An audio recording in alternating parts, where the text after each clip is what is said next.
as we are having issues with our fights. So, we're going to go live on here. Oh.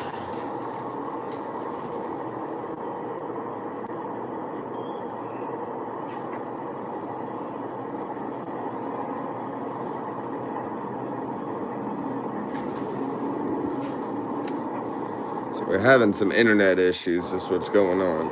And our page dropped out.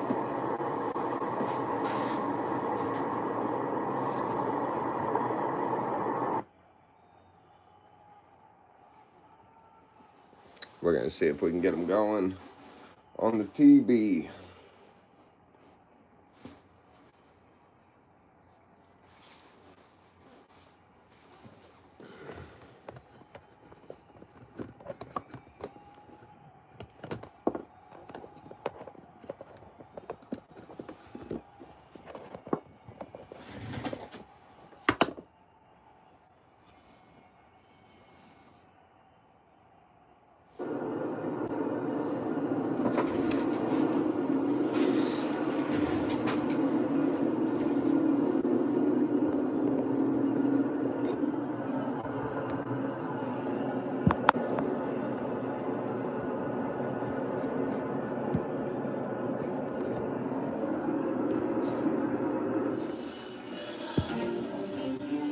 Tail of the tape.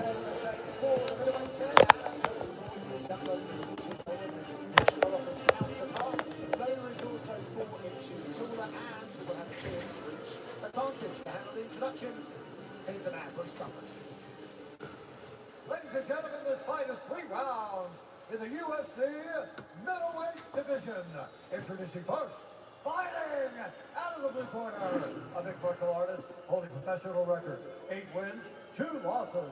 He stands 62 inches tall, weighing in at 185 pounds. Fighting out of Sacramento, California, USA, presenting the Ultimate Fighter Season 32.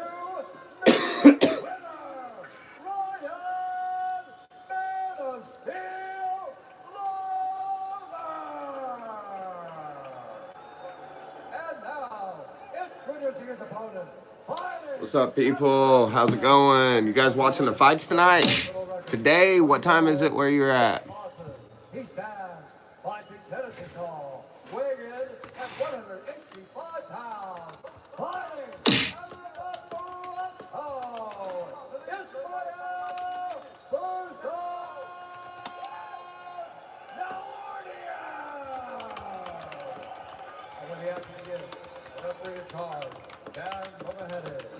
What's going on, people? We got Fight Burst, Nardiev, and Loader starting right now. Go and check it out. Mma On Mme Ufc, who is in his second stint with the UFC. Coming out of Morocco nowadays, spent this camp back at Kilcliff, where he had a lot of his earlier career. He is in the Orthodox, wearing the red. All right, first round starting. Who you guys got in this one? Advancements Ryan Loader has made in striking after spending some time at Bangtao alongside Slava Cruz.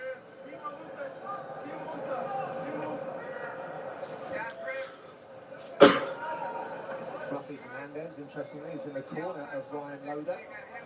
Team Sacramento, if you will, with Max Griffin too. They'll get together for some garage karate. Is it garage? Is that what they say, Michael, about garage, not garage? Garage. Yeah, he's built himself, courtesy of his dad. Did we just become best friends? Oh, right, I think so. Look at us. It's also the same movie. Karate in the garage. Ryan's trying for a stringent sense of opening with that rear kick there. Thrown it a couple of times. A little bit dangerous because your classic counter is a straight right. But now, there it is. He's got fast. Nice long right from Nardiev. I see the smile on the face of Nardiev as well. Ooh, nice lead hand exchange from Loader. I'm not actually best friends with Paul Further anymore. It was a quote from the movie that went over my head. Yeah, what's the best friends? Oh, big right hand slept him. Done. Nardiev, holy crap. Holy crap, he knocked him clean out. Damn. That was a perfect right hand. Holy crap. Woo! All right. What is it, Nardiev? Trying to play with new toys. Nardiev showed off that hand speed and power here. Well, between UFC stints, now Diaz said that he wanted to go away. Wow, round one knockout. Holy crap, did you guys see that? And look at this, just a big moving overhand right. Perfect placement. Shoo! The hands are down from Loader. Down he goes. Let's take a look in real time. What a shot. Wow. Let's get our cards out of the way.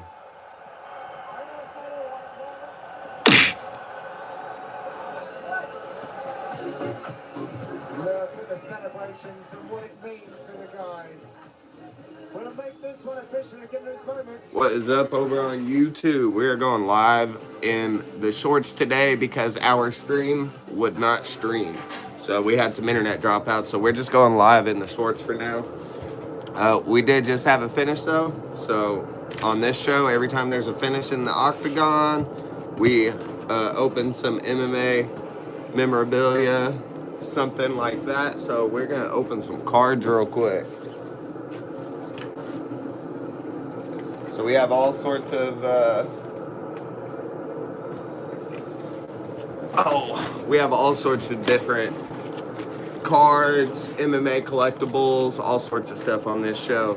So we're going to get started here, and we're going to open some Panini Contender PFL cards.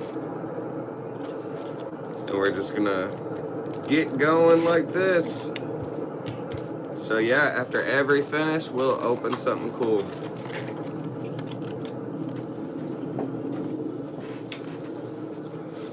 So we're gonna go ahead and get into this one while we got an official decision coming up. Dang, that knockout was crazy. So go ahead and open these. Get into it. What's up, people? If you guys are watching the fights, drop your predictions below. Let me know how you think these fights are going to go tonight. We got an official decision. Let's listen.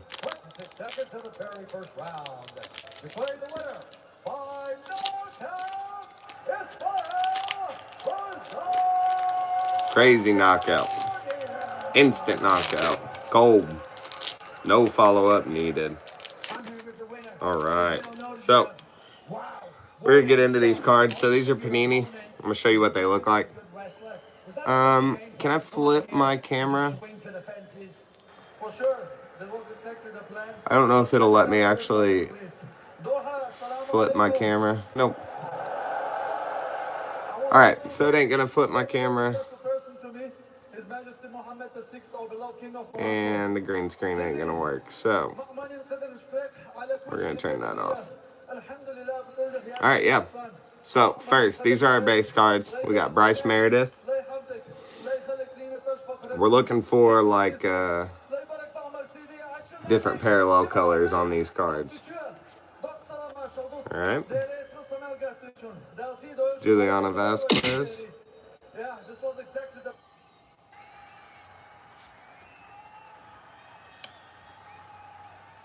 Frank Mir. Dang. Oh, Frank Mir. His daughter. Looking just like him. Mark Diacassi. AJ McKee. What is up, Carlos? How's it going over on YouTube? Uh-oh, we got a card backwards. Let's see what we got.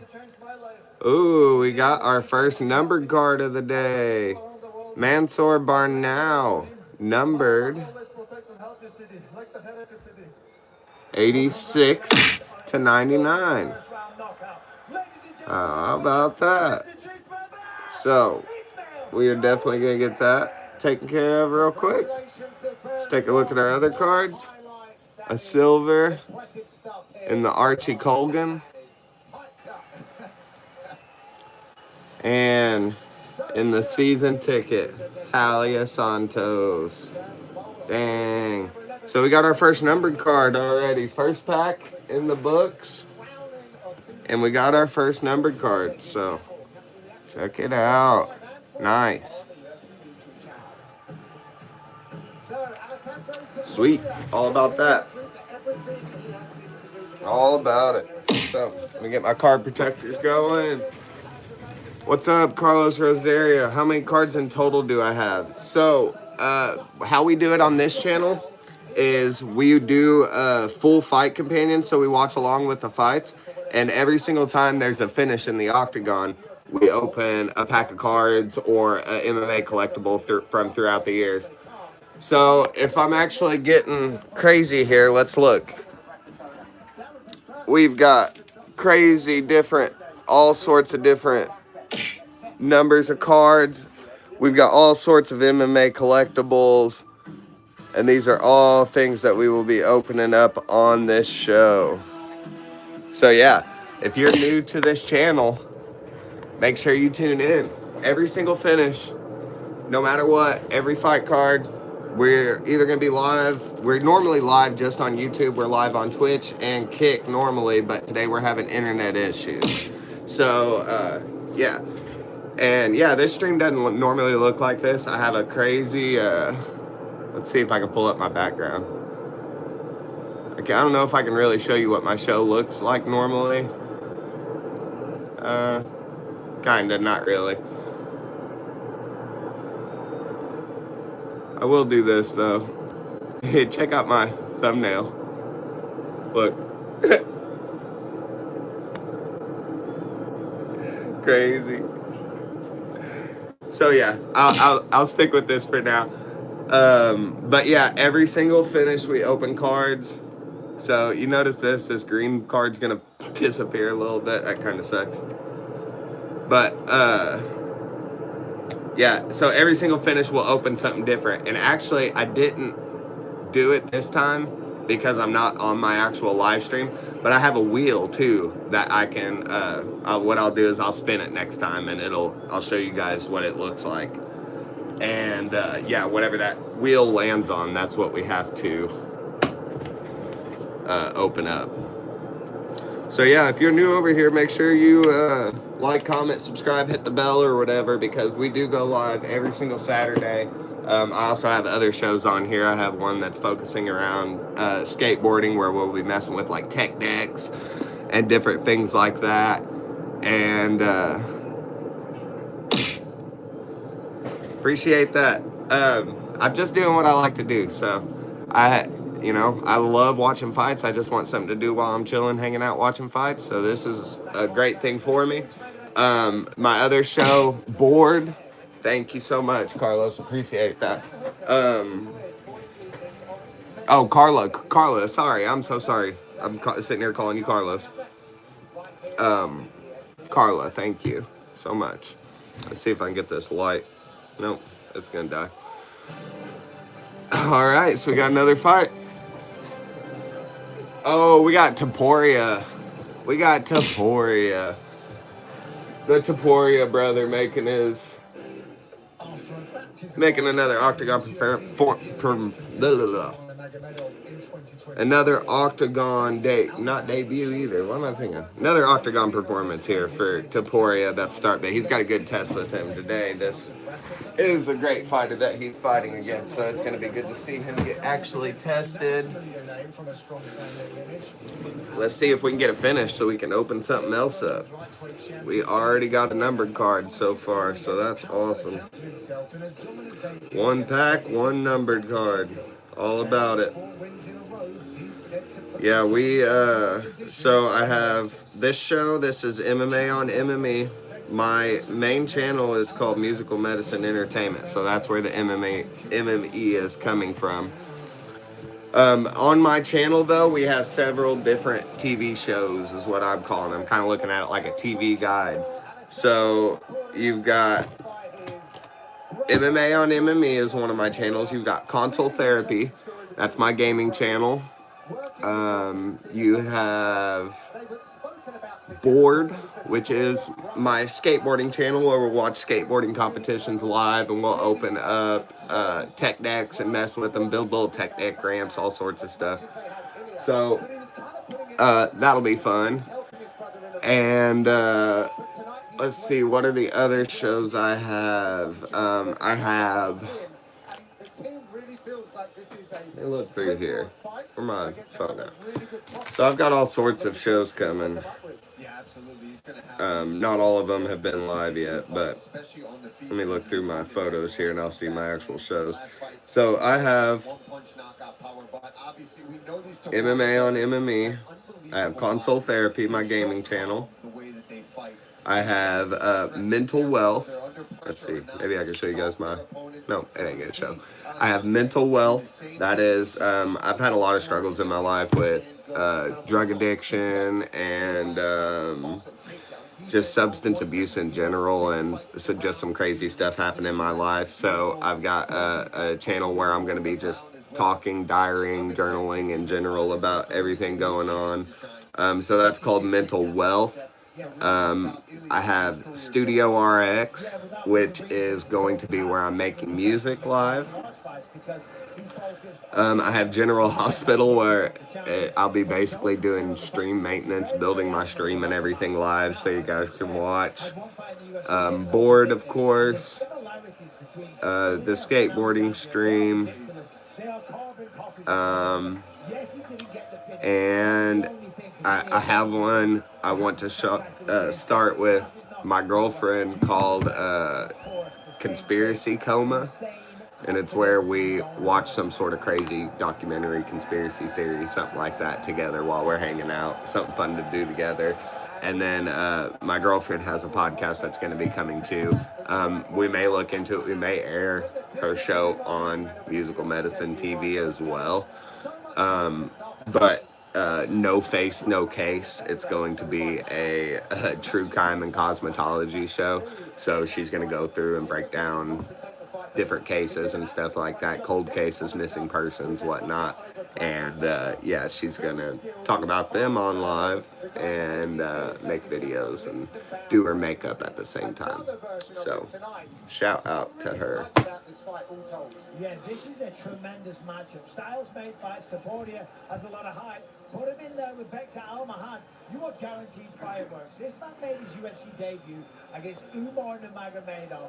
And all right, you don't really brag about not getting finished, but he didn't get finished, and he had some moments, and he dropped him right off the bat, as you say, in the first round, and that's typically what he does. Insane knockout ability, beautiful kicks, good wrestling, followed it up against Brad Katona, dropped him with an uppercut around 1 minute, so he's very fast, accurate and powerful, and as I said, all right, so we got fighter walkouts happening. Matchup between these two, fast-paced, boxing power on both sides, grappling ability on both sides, and then just powerhouse teams and training partners and coaches on both sides of this equation right here. It's going to get down real quick in this one. 1-9 of his last 10 has Almahan. Prior to his UFC debut, he's taken the bus everywhere, but after that debut, treated himself to a car. So it's like a little bit easier for himself. Super happy to be sharing tonight with fellow Kazakh fighter Asu Almabayev, who we'll see a little bit later on. And this man just lives and breathes mixed martial arts. When I spoke to him, all right, check. my job is to train, weigh in, and fight. My manager do all the thinking for me. All I do is fight. It's been up the tape for this contest. And the best fight happens from very close. The ball is in Almahan. All right, we gotta tail the tape. Taporia and Almacan. Let's see what we got here.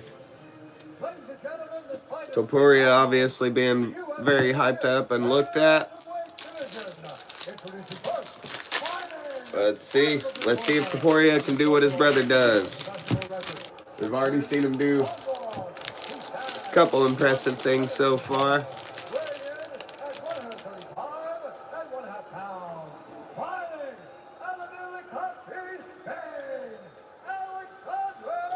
He's short like his brother. I think that's something a lot of people aren't looking at. is he does have crazy just height disadvantage. Taporia does. Look at my.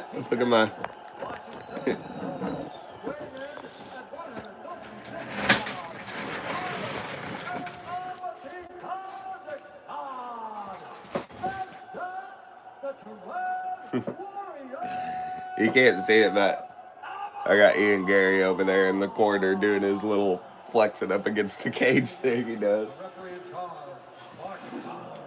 All right. Both on the betting lines. Both of these fighters really good prospects. Alessandro Taporia. Let's see. His team believes that they could take this by submission early. Out of my hand.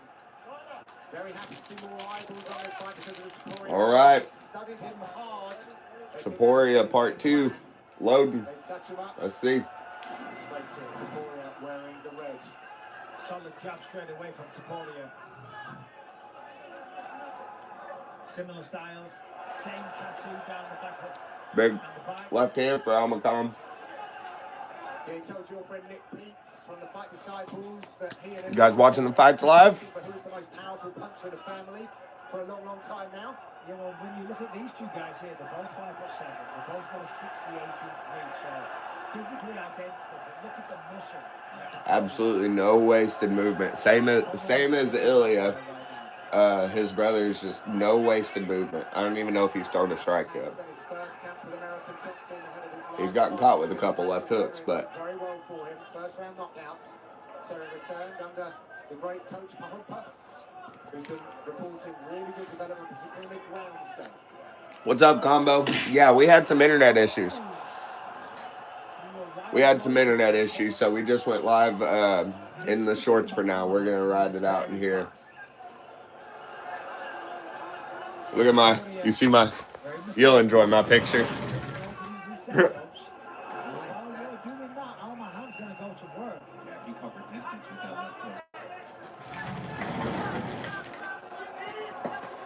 All sorts of drama this week, huh?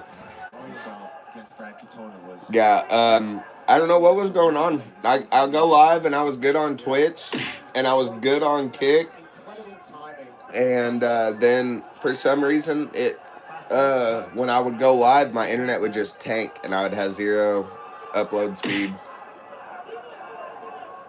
Yeah, you can't see it. Let me see if I can pull up my big one.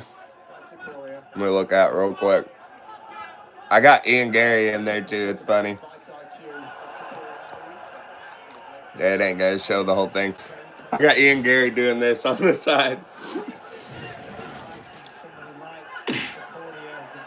He's over here, but you can't see him. I got Dan Hooker with the broken nose. I got Bilal revealing himself, his true colors. I got Sarukian's eyes. Look how close Sarukian's eyes are together, and look how short he is too.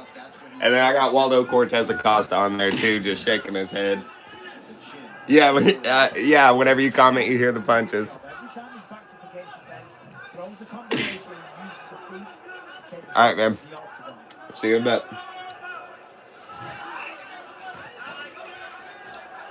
So Taporia, just no wasted movement. That's the biggest thing I can see from both of the Taporias is just no wasted movement at all. Yeah, you broke that news. Shout out Yellow Combo for breaking that news on the show live. It wasn't even nice hit throw from Taporia there. So now we're going to see some of his ground game. Minute 45 left. Yeah, you did. Yellow Combo broke that news live on our stream, and it came out to be true. And, man, he just looks like a badass, doesn't he? That's how you get a title shot after, you know. Did the champ complained about the injury, which I'm fine with. I love Tommy Boy. And, Taporia's got him mounted now pretty easily, moved up on that. So, you know, I have no problem with Aspinall taking that foul, calling that fight. You're giving up one of your best, one of the most important parts of your fighting game. You're giving it up when you take an eye poke like that, and you're fighting some of the most dangerous people in the world. So shout out to Aspinall for, you know, taking the foul and doing what you need to do. But also shout out to Waldo Cortez Acosta for stepping up and just. So Bisping says he's being a little patient on the feet and hesitant on the feet. I don't think he's being hesitant. I think he's doing the same thing Topuria does and just hunting. And now you see him really loading up on these shots, framing.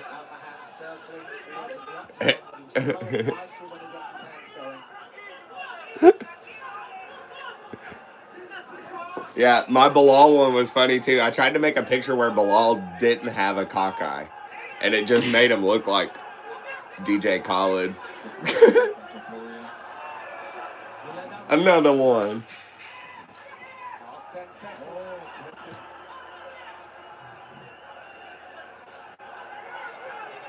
Great fight through 5 minutes.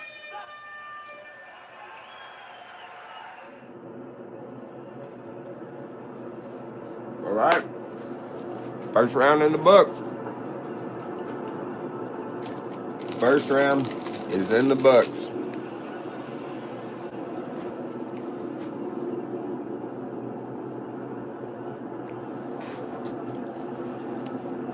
So,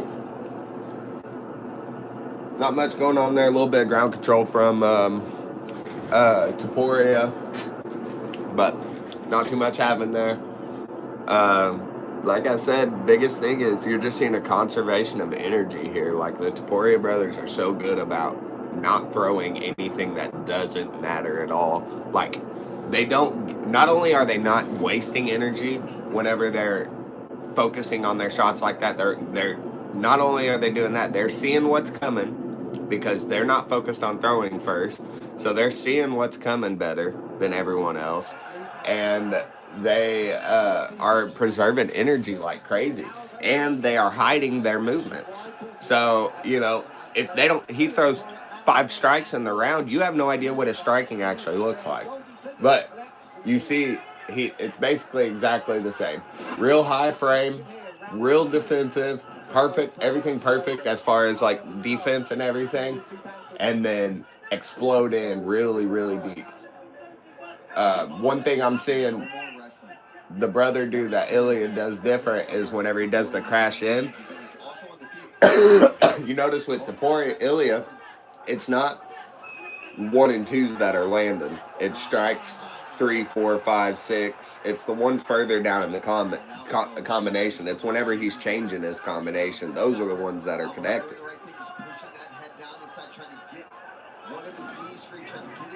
So we got Topuria in on a takedown here.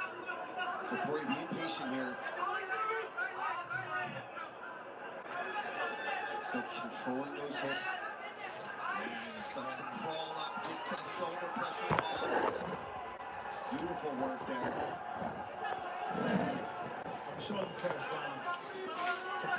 So Topuria's got Almacan back down, and Almacan's working off of his back.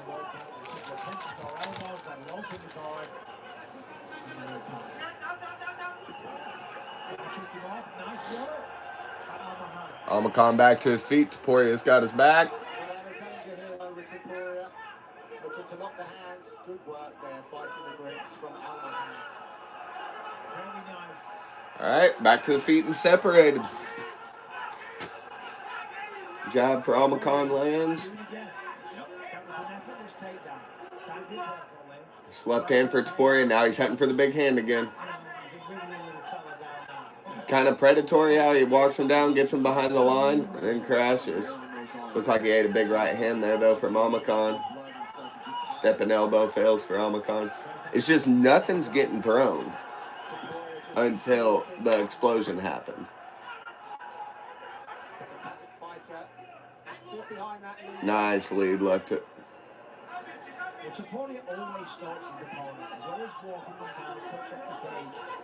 I don't know what happened there. It might have been a little eye poke or something, but Almacan and Topuria had a little gentleman's agreement there for a second. Oh, so you gotta watch that. Like, he isn't exploding because he's a ball of power that's about to explode, Oh, big low kick for Mma On Mme. Turns Topuria around. Nice jab for Topuria. Just like he did there. That's where Topuria should have been throwing. Nice body shot from Mma.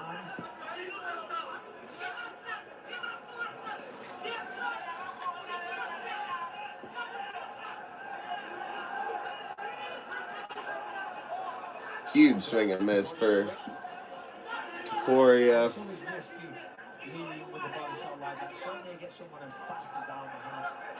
Leave yourself open to counters. And another good shot for Topuria. Good defense from Didn't get the takedown that time, but that was another good shot from him.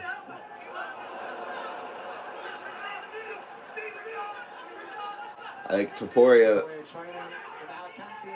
kind of coasted a little bit. I think he needs to focus on, keep putting the pressure forward.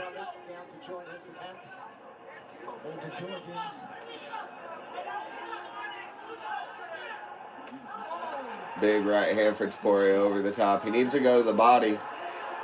Change things up a little bit. Another right hand lands. Walking down. He's up against the cage now. This is where Topurias do their best work. Cut off the cage. Push you back behind the black line. And start just throwing haymakers, ripping to the body, but being so precise the whole time. No bad movement.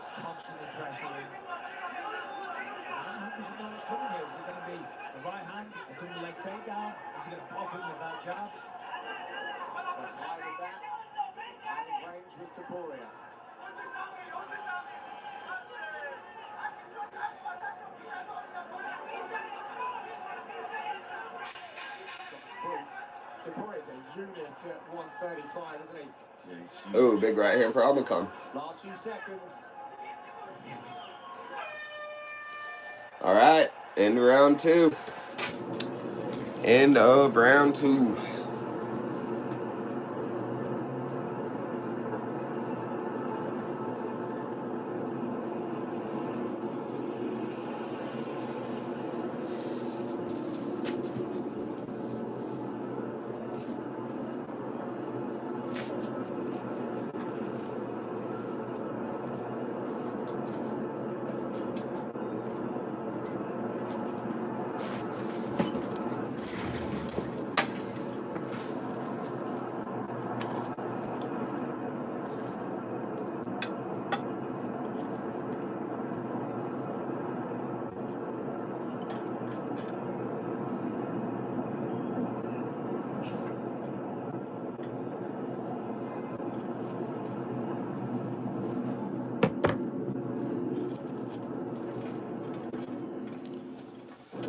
So, I don't know. First round, there wasn't much going on at all. But second round was definitely starting to lean into the favor of Topuria.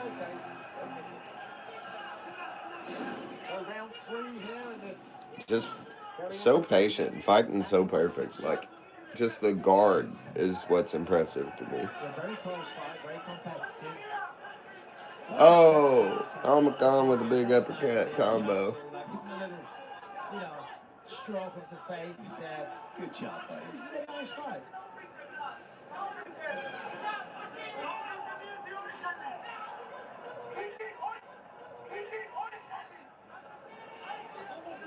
Had some definite stream issues there. Speaking of stream issues, I don't know if anybody's on here right now, but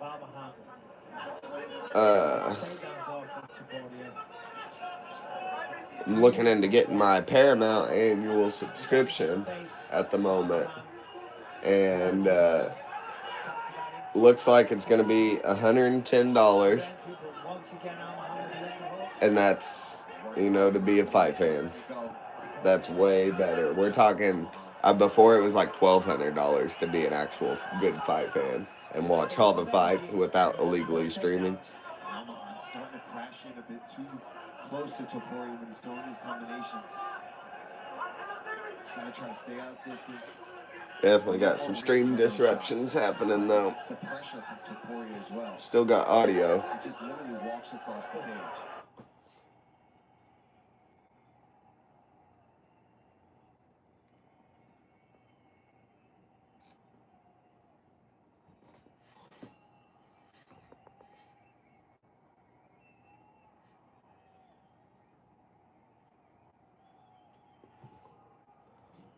Try to get this loaded back up.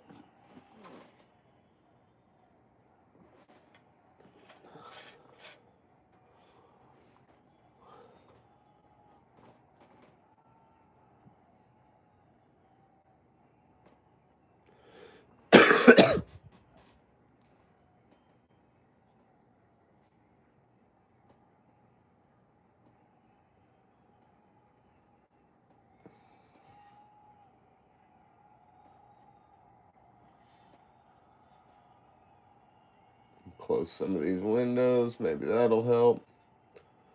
I've just had crazy internet issues today for some reason. And not just today either. I had a stream a couple days ago and everything went out. And I'm kind of like, what the hell's going on? What the hell?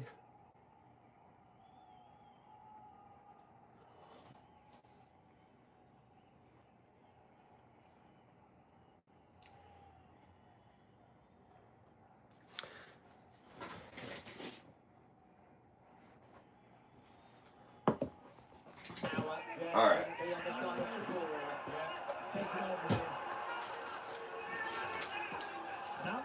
So, I just heard Bisping say Topuria is taking over, so don't know what I missed exactly, but looking like probably, Omicron still, he's landing good shots. This Topuria is definitely getting caught more than the other Topuria. Not that the other Topuria, Omicron with the takedown, and right back up is Topuria, nothing to it. Couldn't keep him down there. Topuria right back up to his feet again. Omaha skirting along the outside here. Back close to the fence. You know Topuria's looking to land that right hand again. He must have landed a big right hand. Needs to get back behind that jab. There it is. That's what's going to set up that big, powerful right hand of his. Just stick that You jab. can see Topuria thinking about it and just waiting for the perfect opportunity. Patience, baby. About him to come down. Oh, perfectly timed. He went for the spinning elbow, and Topuria just perfectly ducked and timed it. That was beautiful.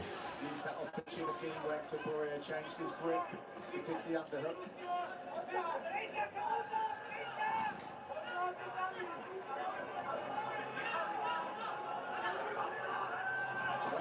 Seconds left. Last 20 seconds. Such a tight guard for Topuria. Defensively sound the whole time. And it's impressive given how small the gloves are. Typically in boxing you can get away with that, but Oh, huge flying knee for Omicron at the end. Talking to each other here. Woo! So Omicron landed big there at the end. Get those scores for you. We'll have on the other side of the break. So I think Topuria got that one.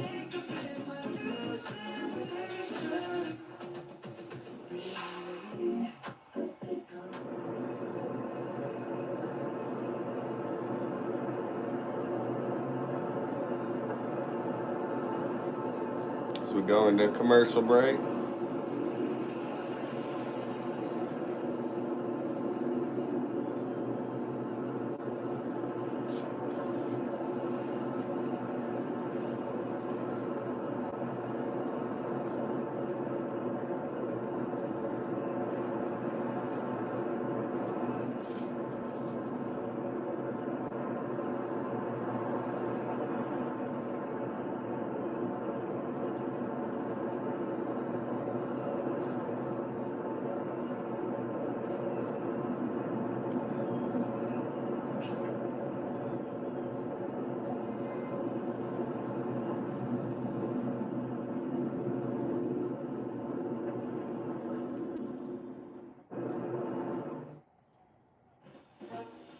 All systems go for the last pay-per-view of 2025. Ralph Kronishvili defends his bantamweight title against Petr Yan, plus Alessandro Pantoja puts the flyweight belt on the line against the hard-charging striker Joshua Dana. Big fight. UFC 323 star-studded affair December 6th from Vegas, exclusively on ESPN pay-per-view.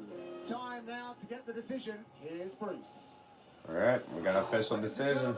Let's listen to Bruce Buffer. Go to the judges' scorecards for decision. The judges score the contest 30-27, 30-27, and 29-28 for the winner by unanimous decision, Alexandre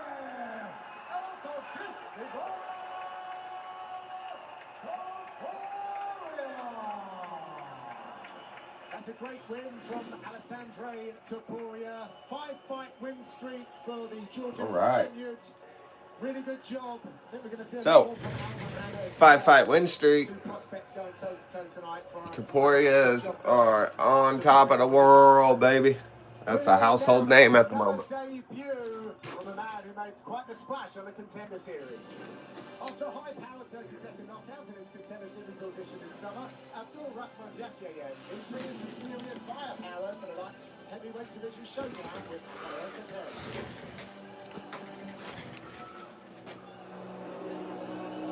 So yeah, gonna get some of these cards put up real quick.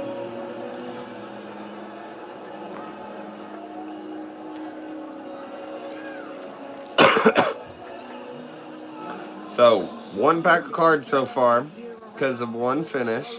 That's how it works around here.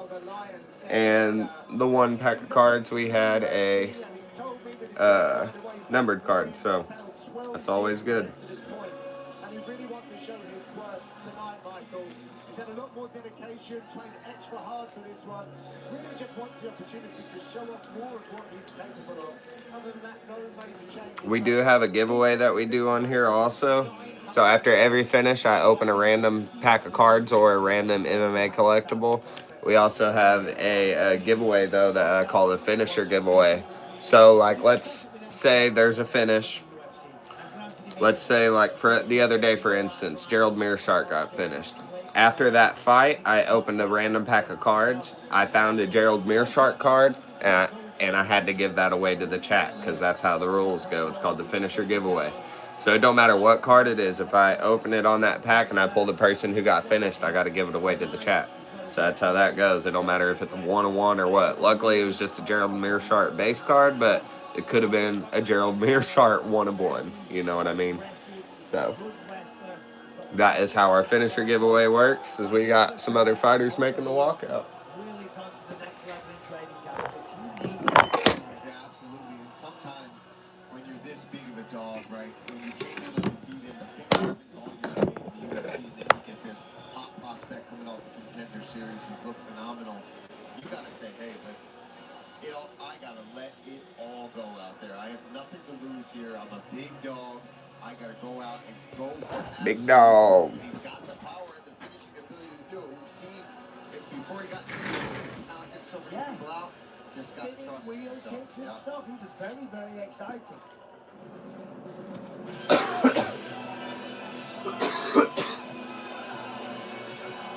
Making his first walk to UFC Octagon, 24-year-old Abdul Rahman Yakiyev. Fans of Dana White's Contender Series would have seen the demolition that he put on there. But this man right here has a very high ceiling.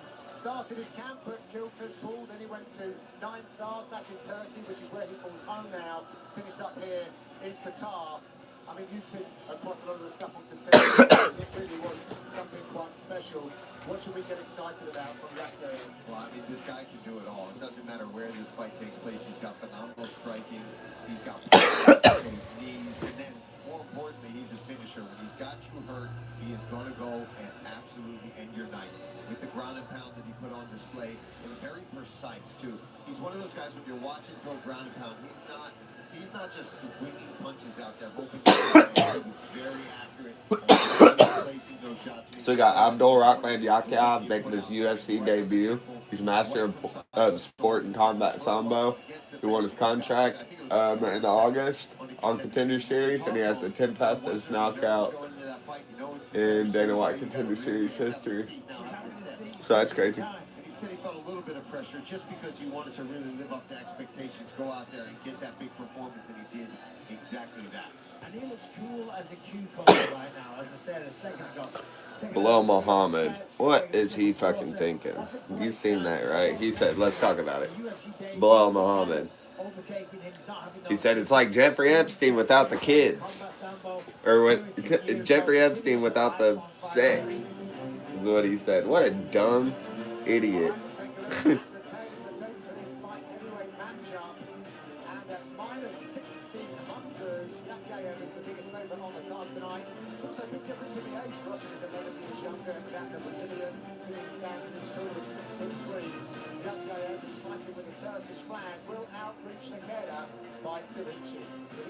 So, if I was a bet man, I'd be putting money on this underdog. Plus 900 is crazy. And you're talking about people making their UFC debuts. So, you do got, yeah, I mean, Combat Sambo champion, that's exciting. 11 wins, 3 losses. He stands 6 feet 3 inches tall, weighing in at 204 pounds. Fighting out of Salvador Bahia, Brazil, Rafael the Lion Takara.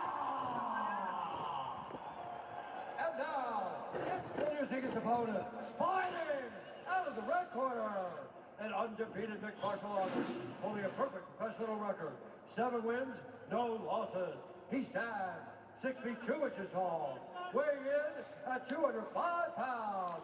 Fighting out of Grozny, Chechnya, Istanbul, Turkey, the Hunter, Abdul Rahman Yakiev.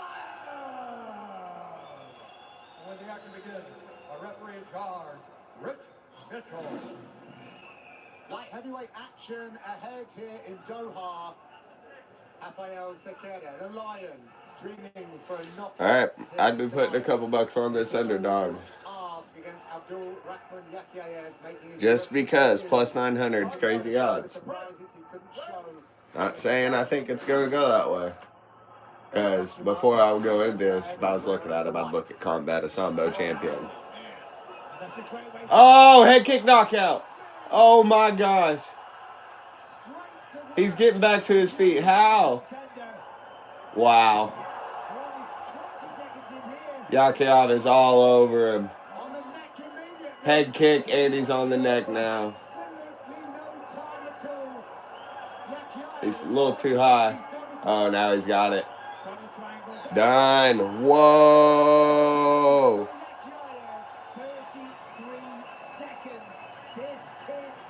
Whoa.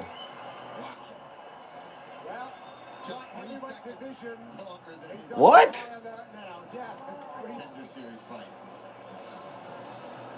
That was crazy. 30 seconds on the contender, 33 seconds here. Wow.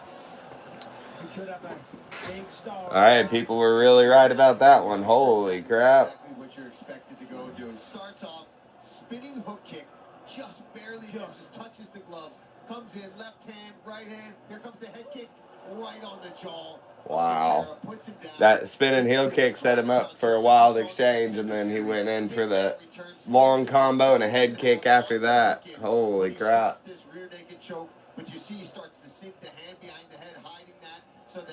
Wow. So we got another finish. That means we're going to open something. Started training MMA at 13. He's come a long way in just over 10 years. We're going to miss moments when we come back.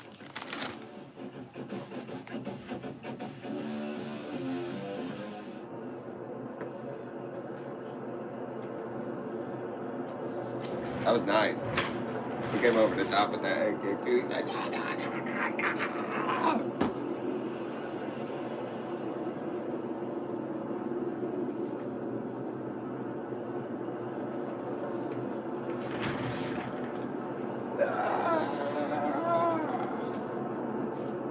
green screens are crazy.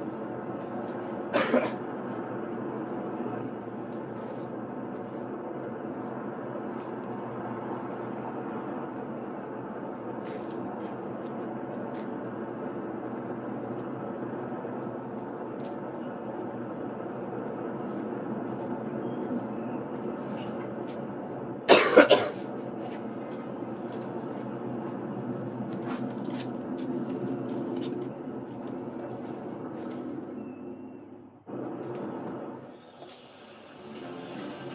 back. UFC Fight Night prelims are presented by Bud Light. So what we just witnessed there was 33 seconds. Abdul Rahman Yahyaev earns the fastest submission in modern light heavyweight history. How about that? Let's put it in a box. Here's Bruce. Ladies and gentlemen, referee control has called a stop to this contest at 33 seconds of the very first round. Declaring the winner by submission due to a rear naked choke and still undefeated, the Hot All right. We got an official decision. Wow, that is how he made a UFC debut. Was that always the plan, to just go at the guy, just throw a spinning wheel kick and go for the knockout, or did you just see the opportunity? Yep. So we got another finish. So we're gonna open up some. Where's it at? Let's see. Chronicles 2022. The entire time. It was a huge thing for me to come out here and show myself in the UFC debut. We're gonna open some 2022 Panini Chronicles. So yeah, huge combo, huge head kick. Minute and 3 seconds so far in the UFC. What can we expect from you going forward? I don't show the strike count. I wonder what the strike count was. Same thing next time. Well, I can't wait. Congratulations. All right, so we're gonna break into this. Let's see what we got. So we're starting off right out the bat with a champ. We got Izzy. Izzy in the Chronicles base. Gotta get some of this reflection off. Is that better? So we got Izzy in the Chronicles base. We'll turn the green screen off for a second.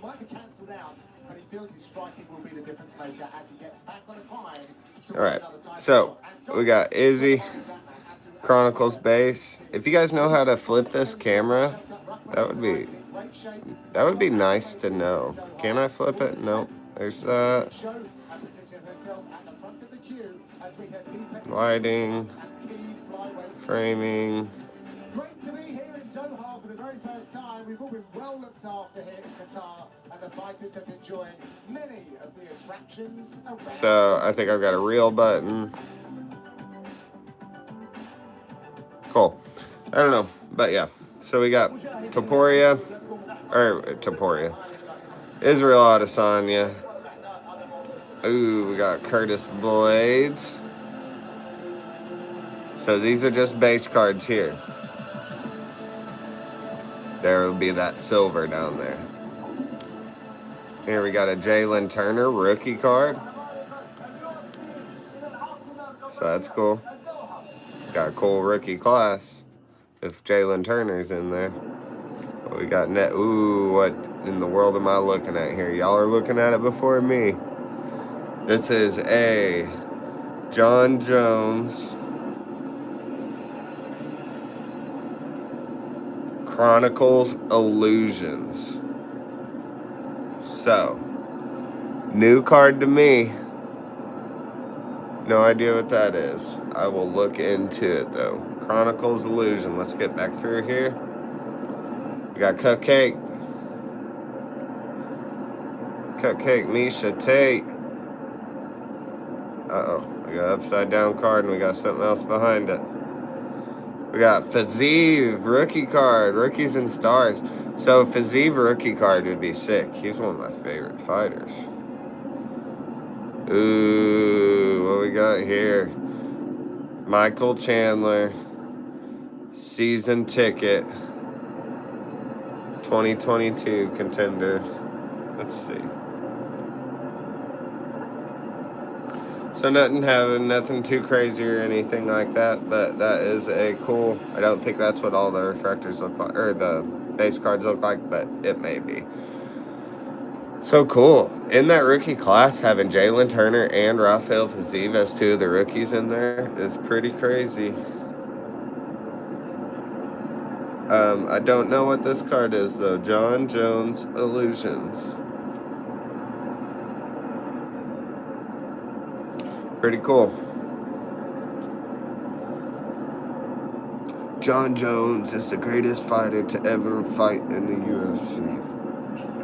In my Dana White voice. In my Dana White voice. Man, I can't look at it. I just got a punch notification. I don't know what for. Usually I get a punch if something happens on the channel. Like if someone subscribes, comments, likes, follows, donates, something like that, we'll get a punch notification.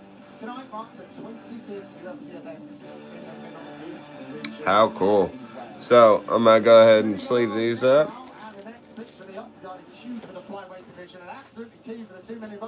It's always high level still at 125 pounds. With buzz always on his name at flyweight, Alex Perez has delivered some of the division's more memorable fights. He hopes to add another on his march back to contention against Hassan Al-Mubarak. As a top-notch flyweight performing at the highest level, Alex Perez has delivered action at a breakneck speed since emerging as a Contender Series original in 2017. With finishes Jordan Espinosa, Jussier Formiga and Mateusz Nicolau all earning him end-of-the-night bonuses. Now the California fighter will confront a surging contender arriving in Doha to steal some of that thunder. Kazakhstan's Hassan Al-Mubarak on 5 and 6 on his ultimate march towards a title. Coming up, Alex Perez takes on Hassan Al-Mubarak. Yeah, Fiziev and Jalen Turner both in the... I'm going to look up this John Jones Illusions card. It just looks so cool. So let's pull up ChatGPT here just to... Or, you know what? Let's just eBay it. Told the world he will still get the belt. He won't look for excuses. He's currently facing one of the most important fights of his career here. John Jones Chronicles He's very much focused on his own style, his rhythm. Illusions. He's make sure that he imposes his own game tonight. They reckon that they're going to surprise Perez. And that says 2022.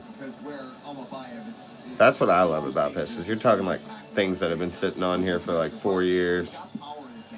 He's got speed, and if he's been working on that, and he can keep Perez off guard, that could just open up more opportunities for him to showcase that grappling. He faced a very dangerous opponent in Ochoa, who throws just with reckless abandon when he's on the feet, and that was coming off of that finish against Minal. All right, so of 10 is 390. This is a really exciting flyweight matchup. Expect tons of speed from both of these guys. A lot of grappling. Perez also a very good submission artist himself. So he's on the ground. He's got to be mindful there. It's just a base. Okay, so here's a base for $3, you know. $3. $5.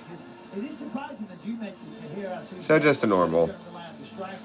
a normal card, but either way, very cool. Talking about the GOAT. We've lost audio. Let's see if it comes back. Or better yet, let's just reset our stream.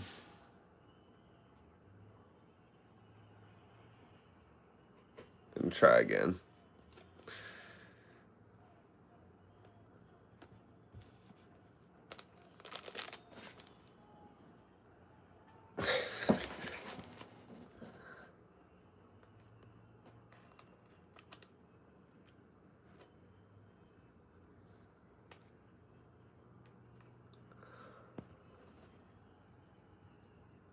Yeah, we've been losing a little bit of audio and a little bit of stream issues so far. So I cannot wait to move to Paramount. Shout out to Paramount. focus. Perez says being in Doha for fight week has allowed him to shut out all of the distractions that come with being a hands-on dad. Though he says he still has been FaceTiming daily with his son, though a bit of odd hours, if you will.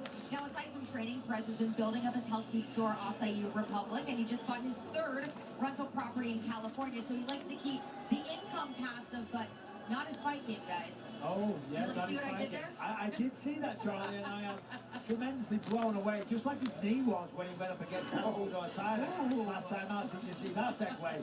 And yeah, you know, listen, he's got a lot of experience, this guy, and he was talking about title fights. He went up against Aldo Tyler. He took his back and we saw what happened. He took him down in a very unconventional way. Blew his knee out, had to have all the surgeries and things like that. Now he's back. He feels confident. He loves the matchup. And we spoke to him and his team this week, as I said a second ago, just brimming with confidence. Misha tape. All right, we got to tell the tape. Alex Perez and Azu Almabayev. How's Alex Perez ranked? How are they both ranked 7 and 8? Oh, flyweight, of course. So, I love the flyweights, but they're kind of like at a standstill now because of Pantoja. Like, what do you do? Hey, like, what are you supposed to do? I mean, Joshua Van's up there too, but all these people keep coming up to fight Pantoja, and Pantoja is just fucking beast. You just can't do it. Pantoja's got too much heart and too much will. They've been through too much. You see him now, Dad? You see him now? You see him UFC champ? Look at him now. It's sad. You know, I'd think about that some. Getting all the way to the top like that, to the point you just won the world championship. You won the world championship in dominating fashion, and then the whole thing is you got a chip on your shoulder still, and you still, that wasn't your ultimate goal. Your ultimate goal is like, why didn't my dad care about me or whatever? So that's sad. Shout out to Pantoja, and shout out to people who stick around and do what they're supposed to.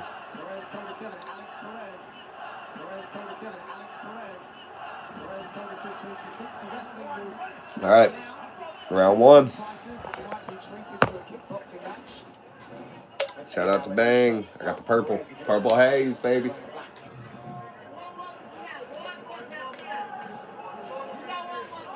All right. A lot of mutual respect between these two fighters. We're saying that only an El Cap has managed to really solve the puzzle. This outside low kick for Perez. Pretty close whenever he threw that. Almabayev coming in peak condition for this. You can see that getting him in some trouble. Nice harder low kicks for Almabayev. Ooh. Perez just charging in with hooks and 4-punch combination and 1 good punch from Almabayev. Nice spinning wheel kick for Almabayev. These guys are so, everybody in flyweight's just so fast. Nice outside kick for Perez. Oh, he's just coming in so wide. He's charging in with like really long combinations that are really wide. Running the whole length of the octagon, running them down.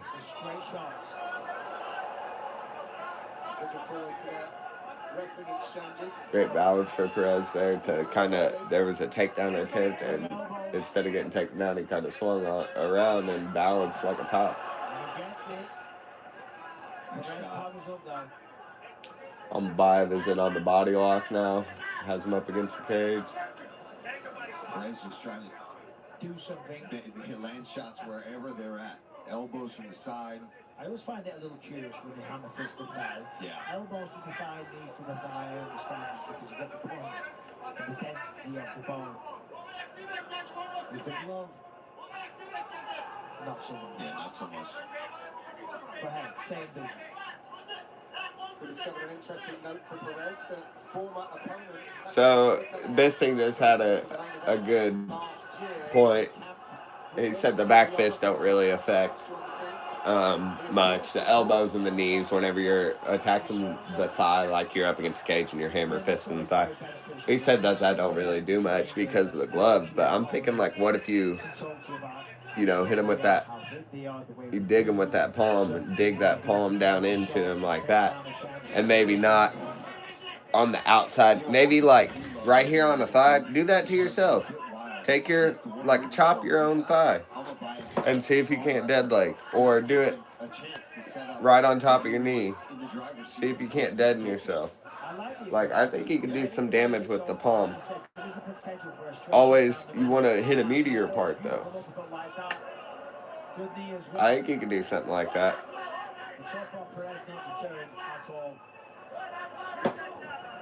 You don't see anybody really doing any kind of palm strikes. I think I would palm to the body more often. Palm to the liver would probably be crazy. Nice right hand for Almabayev over the top. Perez does like a finish in the flyweight division as well. One of these smaller weight guys. I think I would be using that thing like crazy. You're hammer fisting.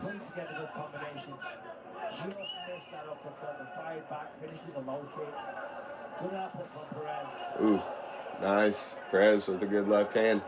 He fights like a lanky guy, but he's not. Ooh, something just happened and my stream kicked off. Like, as soon as something happened, huge shot landed, though.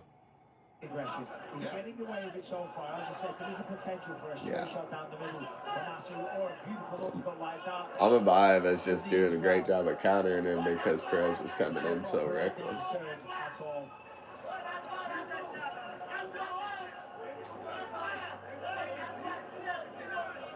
We always talk about it. If you're fighting a wrestler, someone looking to take you down, you're going to try and put them on the back foot.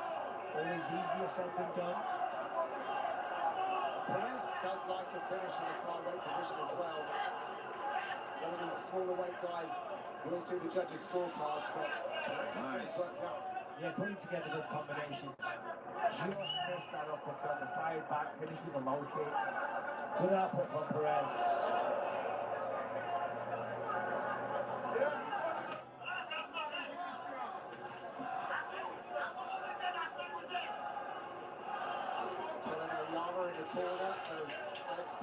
It's a scrappy war.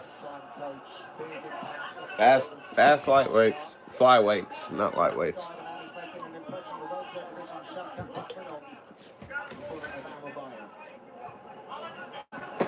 Nice entry. Let's see what Perez does here, though. I'm trying to figure out what happened to my stream while we got kind of a lull here. Perez is just fighting scrappy. Perez again just trying to find anywhere he can to do some damage, but he's got to make sure that left arm of Almabayev doesn't really matter at this point, but he would want to swim that through so that he can try to flatten Perez back out. There it is. But too little, too late. All right, into the second round.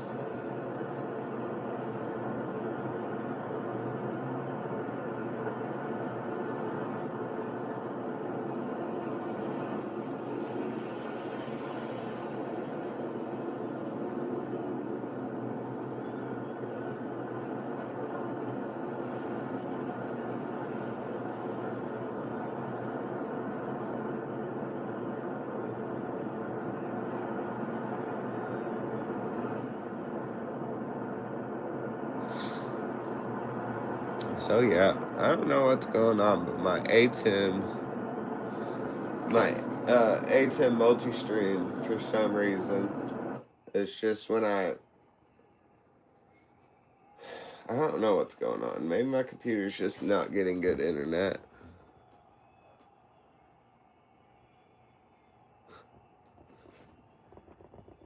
We will see. Reload this stream.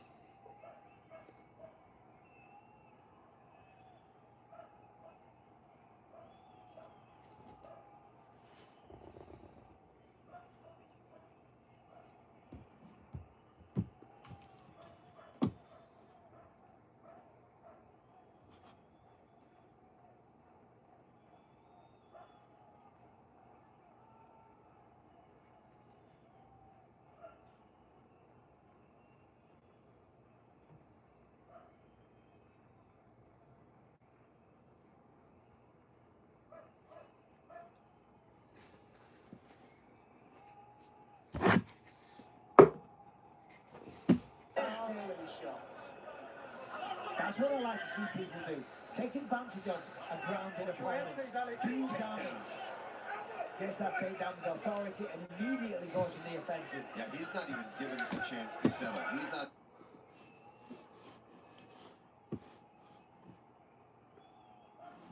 Trying to hold for a second. Well, he was very annoyed and emotional. You know, he goes up against that sort of tire. Has to spend quite a My bit of master. time away, goes through surgery. So he's making up for lost time here. And he's looking All right, so I'm gonna close everything. Blending everything together beautifully as well tonight. Oh, gotta be careful though. This is what Mma On Mme Ufc's gotta do. He's gotta try to give yourself some more respect to try to get Perez to slow down, maybe not charge in as much. Mma On Mme knows how to win a fight. Won 18 of his last 19. It's an incredible form. And he talked about his striking being improved for this one. Just gotta get it going. hard low kick. Stop him now. What is Wi-Fi 6E mode? I've never heard of that.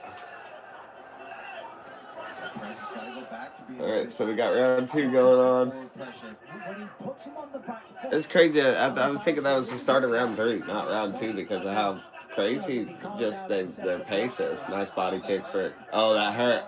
On the Mme with a spinning back kick. Oh, Perez gets him down. Mma Mme threw a nice spinning back kick to the body. Dropped the guard because it hurt him, but he instantly went for the takedown because he seen him hurt. And he started. Poker face, but you can tell. You can look in the eyes of someone when they get hit with that liver shot. It's like, oh, hate your life for a second. Let's see. We're gonna try disconnecting from my Wi-Fi and just reconnecting and seeing if that helps any at all. Funny color later on. The line is flipped in this one. We started off with Mma On Mme as a minus 190 favourite. and again, that's probably fired up Alex Perez. He's been around a long time. He's got a lot of experience. You know, and he's got Mma Mme coming in as a massive favourite. That puts a chip on your shoulder. And now he's being a bit more careful to try to control the position here on the ground, sitting in the guard of Mma Mme, because as aggressive as he was those couple times that he's gotten down in this round, Mma Mme was very quick to pop right back up to his feet. Now he's trying to settle and not just rush in the ground and pound. He's trying to control these hips a little bit more. Still working. The back of the head also. What's the back of the head on the ear thing? Mma Mme just got to be careful of his target zones. Referee Dan Loverheady across both fighters.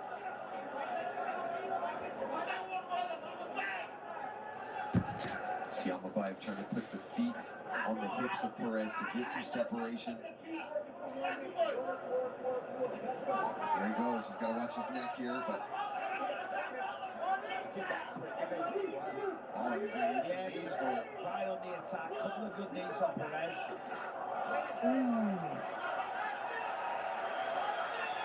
Under a minute left in round 2. Mma Mme looking urgent.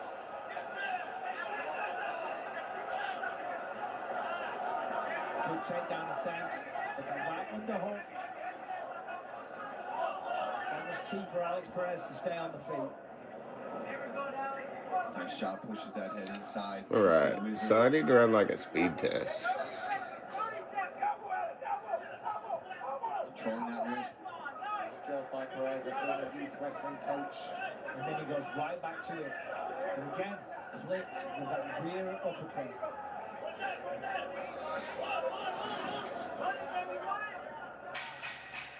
2 seconds left in round 2. Not much going on. Just a lot of scrappiness. Outside trick for Mma Mme. They run out of time. Round 2 in the books.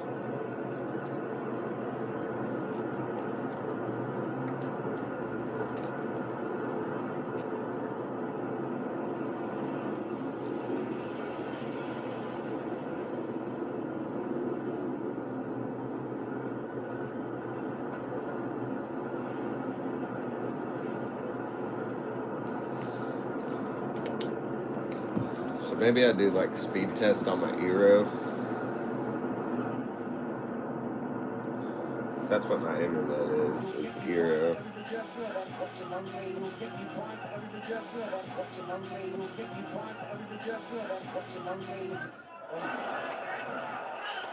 All right, round 3. Oh. Holy crap, Mma Mme just climbed that guillotine. He just tapped out. Man, Mma Mme just climbed him like it was nothing. Perez came out way too aggressive, ducked the head, and Mma Mme grabbed that takedown and climbed him. You don't see that very often. And the corner was warning him about the double leg from Perez. And as soon as he attempted to Wow. Dang, that's a pack. Was tapping before they even hit the mat. Let's take a look here. Here's Tap before you hit the mat. Behind the ear of Perez. You see it stagger him a bit. And then he shoots. Tries to go in for that double leg. Gets his neck wrapped up immediately, and you just see how tight he's got that wrapped up. Look at the back. You can see him squeezing on that neck. Perez didn't want to tap. And there it was. Beautiful. Wow, damn, that was crazy. Pulls off the submission. Great job by Mma Mme. We'll give him his moments when we come back.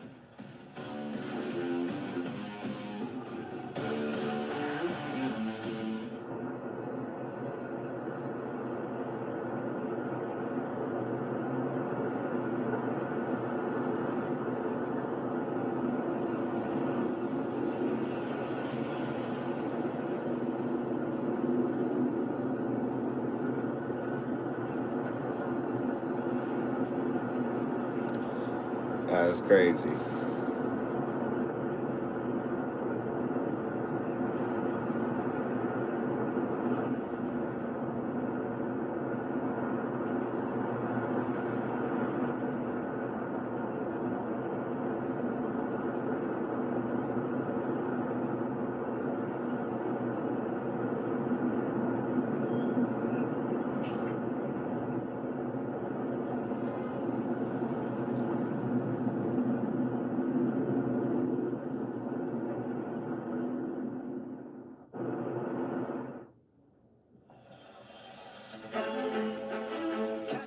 UFC 323 weigh-in show from Sin City. Join DC, Chris Weidman, Laura Sanko, and Dan Helly as they get warmed up for the UFC 323 Championship Double Dip on pay-per-view. Tonight at 7 p.m. at 11:50 Eastern, and that's AM on YouTube, Facebook, and Fight Pass. Gonna send this one inside to make it official. Here is Bruce. Ladies and gentlemen, referee Dan overhead is going to stop this contest at 22 seconds of round number 3. Declaring the winner by submission due to a guillotine choke, Azu Sufika! All right, so we got to finish. Mma Mme with the finish.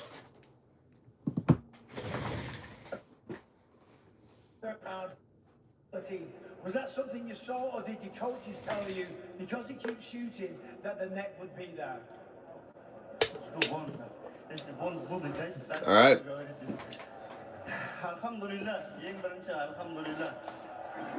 Alhamdulillah, barcha Qozoq eli, men jon ko'rayotgan butkul Qozoq eli ertangi barini kutganlarga, endi o'slar bo'lib qolib, jengizimni kutganlarga, har bir Qozoqning menen kutganlarga, endi o'slar bo'lib qolib, jengizimni kutganlarga, har bir Qozoqning menen de must chempionlar chiqsin.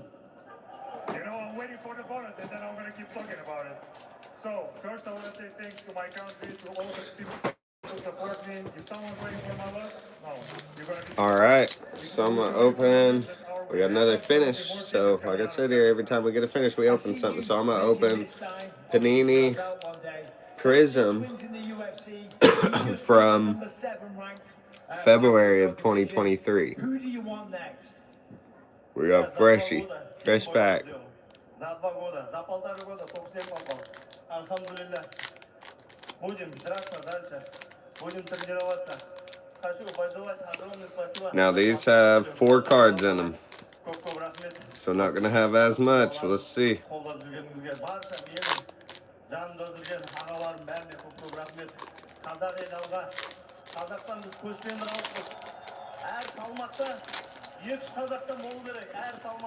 All right, let's see what we got. You get to see it first. Oh, Yeah, I had 7 let's fights, turn our 2 years. green screen I off. entered top 7 in a year and a half. You know, I'm just gonna keep working hard to All earn right, my shot. you get to see it And I wanna say first. thanks to everyone who supported It's me, a my rookie card. sponsors, Is it and Randy I Brown? wish No. every division in Oh, it UFC is Randy had Brown. 2 fighters from Canada. That was a good guess. Who deserves it. Well, whoever it is next, I look felt forward to seeing a little racist for a second. Congratulations on a beautiful third round guillotine. Randy Brew Boy Brown. Rookie card, so great. Like I said, Jalen Turner in the lot. Or no, this is a different pack. But Randy Brown rookie card, great rookie. Ooh, Kyler Matrix Phillips rookie card. Ty Bam Bam Tuivasa. And our last one is, I know who it is. Ooh, green Kamaru Usman. Cool. So this isn't numbered or anything like that, but these are like the, I think, Blaster maybe exclusive refractors. Not for sure, so nothing major in that one, but every time we get a finish, we open something. That is how we have fun on this channel.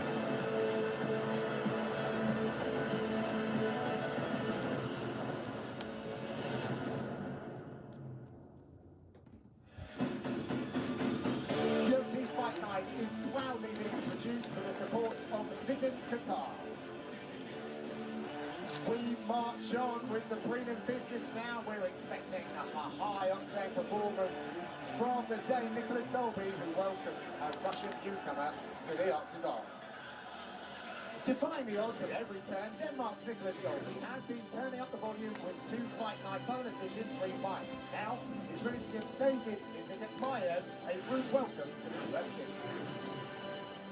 Proving over the years that he is never out of a fight in the talent-rich welterweight division, Denmark's Nicholas Dolby is guaranteed to bring the action no matter who he's facing. Go over him again. Randy Rude Boy Brown. 2023 showed that there's still plenty of Danish dynamite to go around. Tonight, he takes aim at the dangerous newcomer, Saeed Izagahmaya. Kyler Matrix Phillips rookie card as well. Ty Bam Bam Tuivasa and Kamaru Usman, who's going to be fighting maybe for a belt seat. I don't know. I think that's a little ridiculous. I don't think he needs to be fighting for the belt.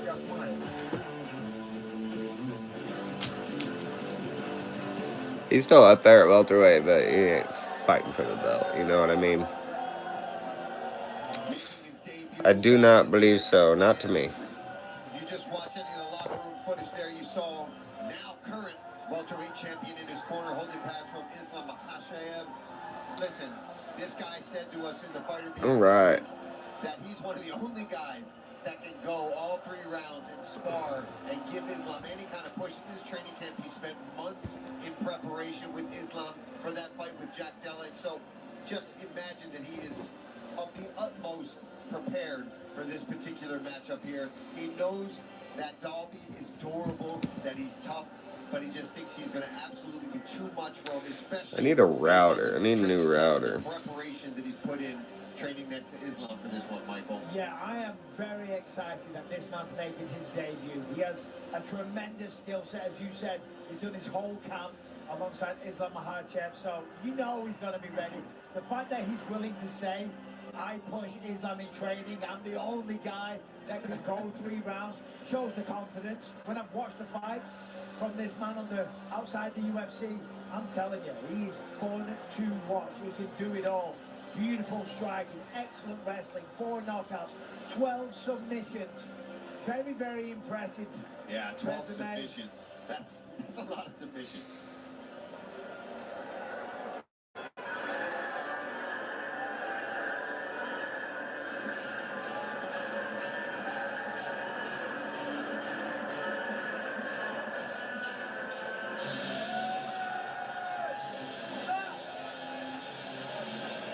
So in walks Nicolas Dolby.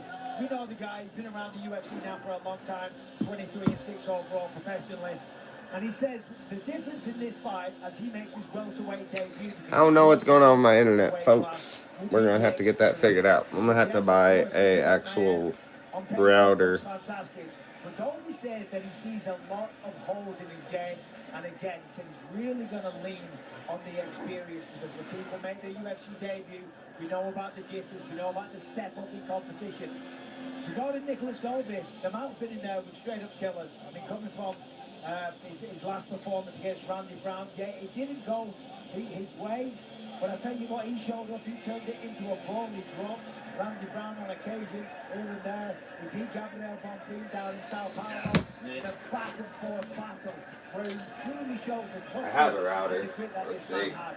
And if you speak to Nicolas Dolby, yeah, he's got this much hyped prospect coming out of Russia, but he's brimming with confidence. And he's already been able to show that he can shut those prospects down with both teams, right? So this is just another opportunity for him to go and show that I'm the veteran, I'm the one with the UFC experience here, and Dolby's a dog, man. He's got crazy. I need to get a different router though, because this is only 2.4 gigahertz. I probably need 5G, right? I don't know. All right, tell the tape. Nicolas Dolby and Sagid Isgakmaya.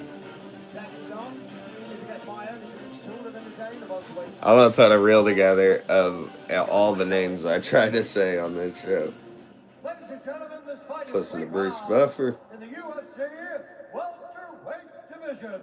Introducing first, fighting out of the blue corner, a mixed martial artist holding professional record, 22 wins, 2 losses. He stands 6 feet tall, weighing in at 170 pounds.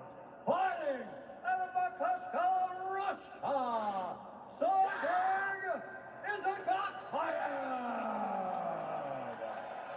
And now, introducing his opponent, fighting out of the red corner, a mixed martial artist holding a professional record, 23 wins, 6 losses, 1 draw, 2 no contests. He stands 5 feet 11 inches tall, weighing in at 170.5 pounds. Fighting out of Copenhagen, Denmark, Nicolas Locomotivo Dolby. And when the action begins, our referee in charge, Lucas Lasaki. So 2 fighters, very different ends of their UFC tenures. We have a debutant in Isagakmayev, Nicolas Dolby, looking to become the most featured Danish fighter in UFC history. Behind Martin Kampmann right now. All right, round 1. Isagakmayev has been in the trenches for the last 3 months with Islam Makhachev. Isagakmayev was very fired up at the start of the round there. Dolby doing the smart thing, pushes him up against the fence, calm him down a bit, take away all of that UFC debut excitement. Dolby said he really rediscovered his passion this camp, been training with a smile on his face, whether it's been easy or hard.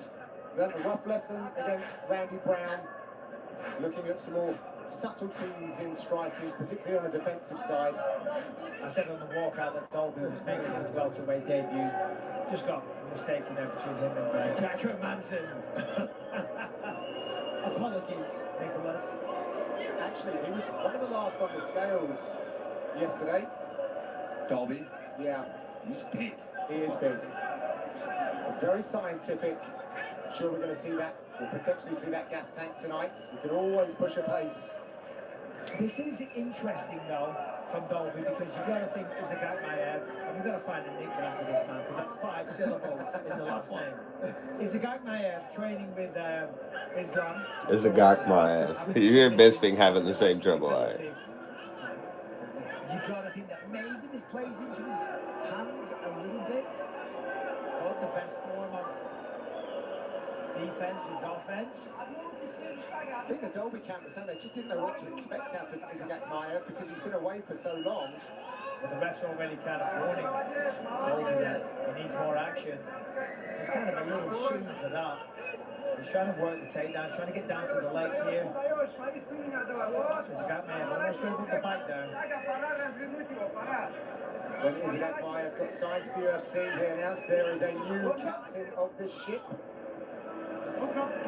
He's been with Khabib since he was 15 years of age. Spent more than half of his life with that crew. Calls them brothers. What a place it must be to train right now with all the success that they're experiencing. And separation on the fence. Enough for referee Lukash. As I say though, that might have been enough just to calm as it got my head down a little, because he was kind of like... Yeah, he was even a few shots that he threw were with bad intentions on him. Dalby punches the dude. And like we talked about, Dalby being the veteran goes, all right, I'm just going to go ahead and hold on to you for a little bit here. Get you breathing heavy for a second. Let the air out of the tires, calming down a little bit.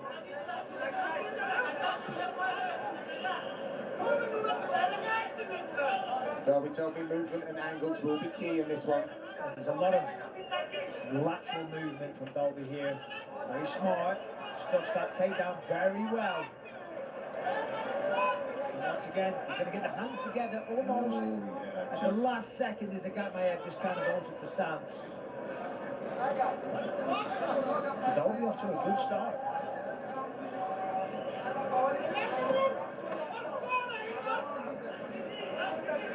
We're working on the wrestling with UFC vet Martin Kaplan. New nickname as well for Nicholas Dalby, no longer the Danish Dynamite. It's, what is it, John? Is it Locomotiva? I think he's got back to that one. Locomotiva. Yeah, he had that one before. Very Spanish, so. Very Dane. He's very cultured, is Nicholas Dalby. It's not very Scandinavian sounding. Listen, Vikings.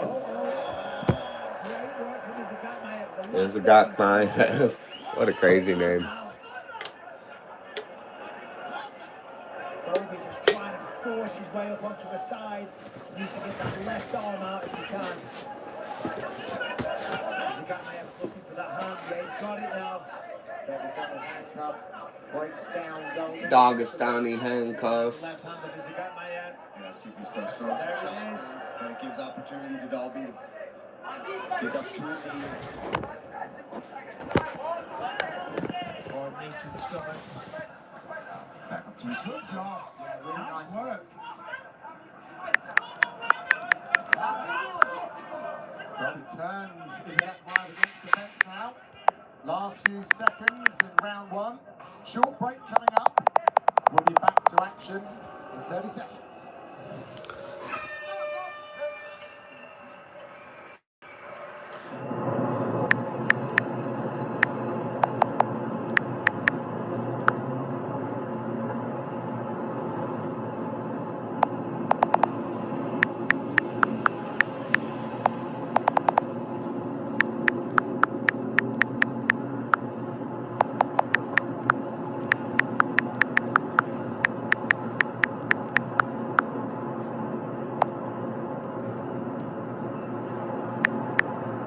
Don't worry about him going fast. Just constantly jab him the entire time. Feed him with your jab. You did not lose that round. You understand me? You lost nothing. Hey, just more activity. You know what? More activity. That's all you got to do.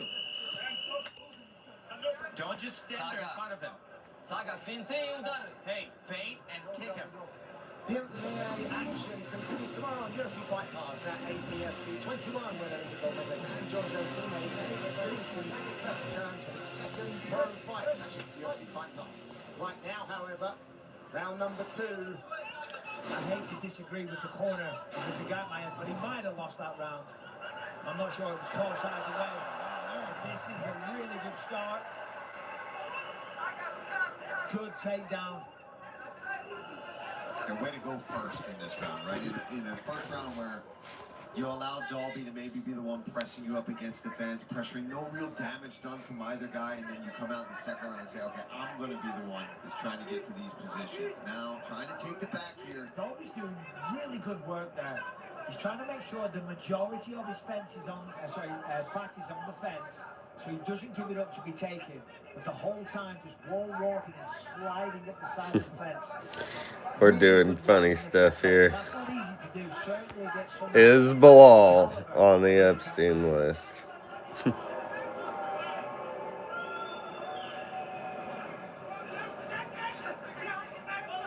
Both men working hard in there to see the signature breath work from Nicholas Dolby. It always catches the attention. That breath work from Dolby is probably a good thing. You hear him though. He sounds like a pilot.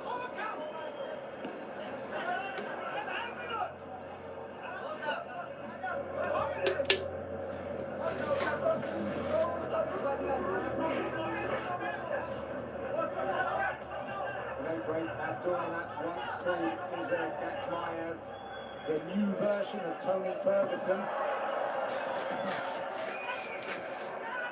I'd love to see those sunglasses in Dagestan. When you get the local gas station down there. And dance moves probably aren't the same either.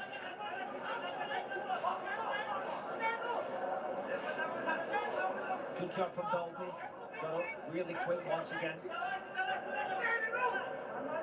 Back to the double underhooks against the fence. Oh no, not double underhooks. Gonna be an interesting fight to score if it continues back and forth like this, where again, no significant damage really being done on either side.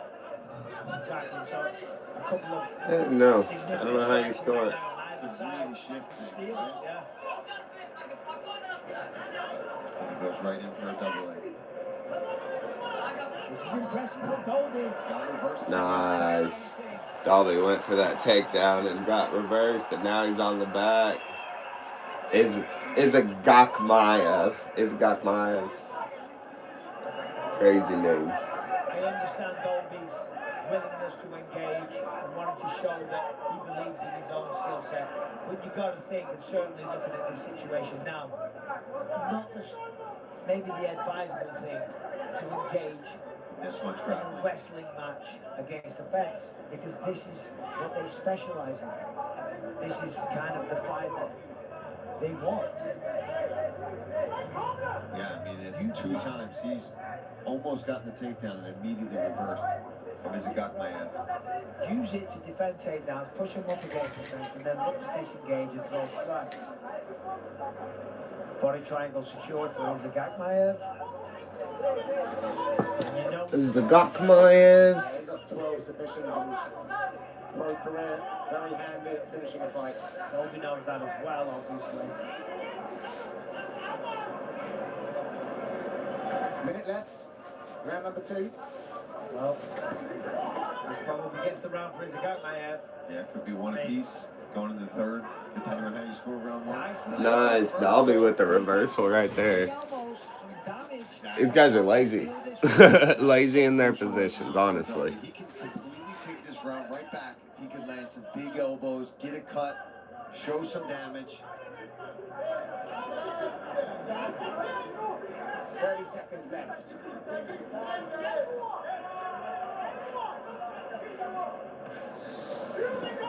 Dolby's trying, but Gakmaev doing a good job controlling the arms. Little elbow gets through there. Not the biggest one, but still. 10 seconds to do some damage for either fighter. Really put a stamp on this round. Nice elbow from Dolby. There's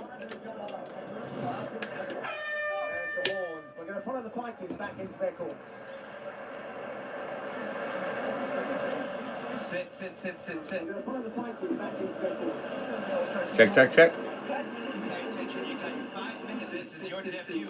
Everything's good. How come you don't have any power? Just move on your feet. Check. Just be on your feet. 5 minutes. This is your debut.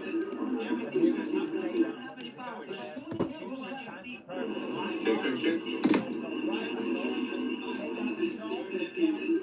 All right.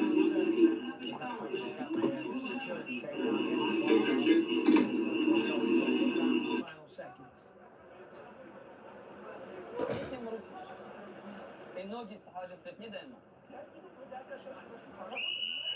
Кидай руками, не ленись, кидай руками.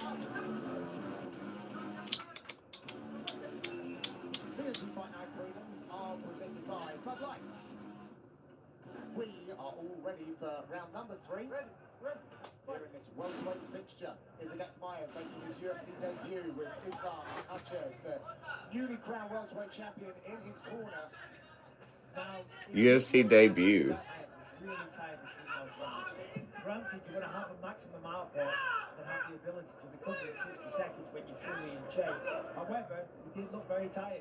And it's very surprising that Dolby is constantly going to the grappling scenarios. I wonder if losing by a knockout last time to Randy Brown, the way that he did, you know, it was a nasty knockout, he went face down in the canvas, you know, there's a little bit of recovery time needed. I mean, get back in the octagon, get a win, put that behind you, kind of deal with those psychological demons.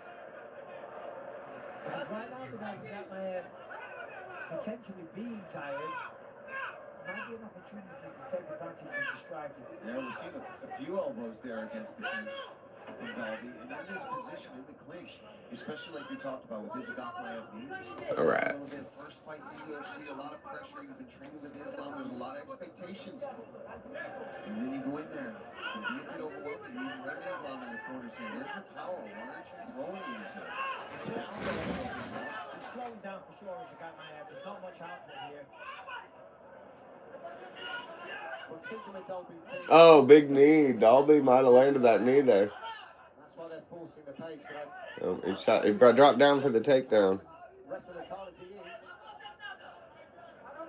could end up being a stroke of genius. We'll see if we get to the Definitely scorecards. wearing on him, but the only thing I'd like to see, I don't mind the clinch, I don't mind forcing all this pressure, just throw a bit more. And I think we're starting to see it a little bit with 3 minutes left here in the 3rd round. Because they're close rounds. Nice uppercut from Dolby inside the clinch. 3 minutes left in the fight. Oh, Agatmayev is getting a little tired. That's what happens when you're tired. You get a little sloppy. The chin comes up in the air. Little sloppy. The arms take longer to come back to the face. It always seems like he's got a firm control. Physically here, stronger, fresher guy.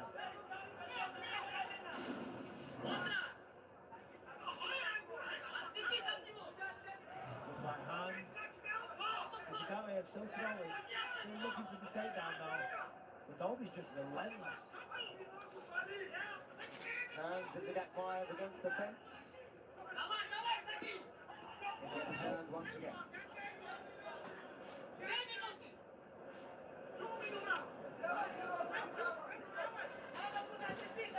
2 minutes left, and one of these fighters put out a difference maker in this welterweight fight.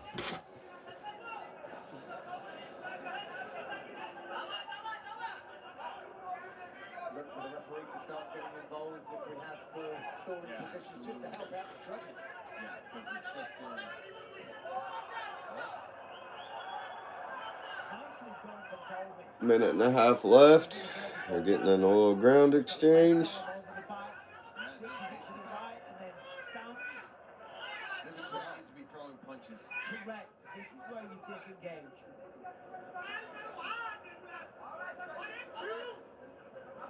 Whilst you have the ability to be in control in the driver's seat. Because now, look at this. Now it's a 50-50 situation. A lot of effort on both sides. Little knee. Snuck that one in there, didn't he? Sneak it down.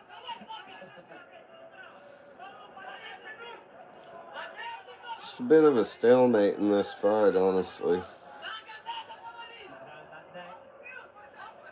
Potential for a guillotine here. Well, the crowd getting a bit unsettled with this fight as well. You hear the crowd boring. Right back around. Been back and forth.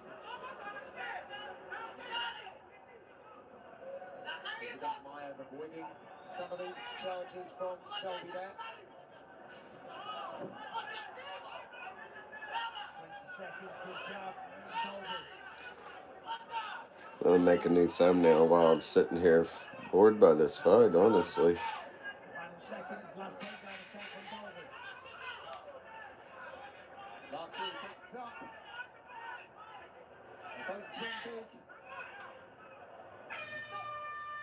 And this one rests with the judges. Dolby throws his arms over his head. They both worked very hard for that one. Tough fights. Tough fight. Here's Nicholas Dalby trying to get that outside trip reversed. Knee to the body from Izagakmaev. A lot of this fight taking place in the clinch.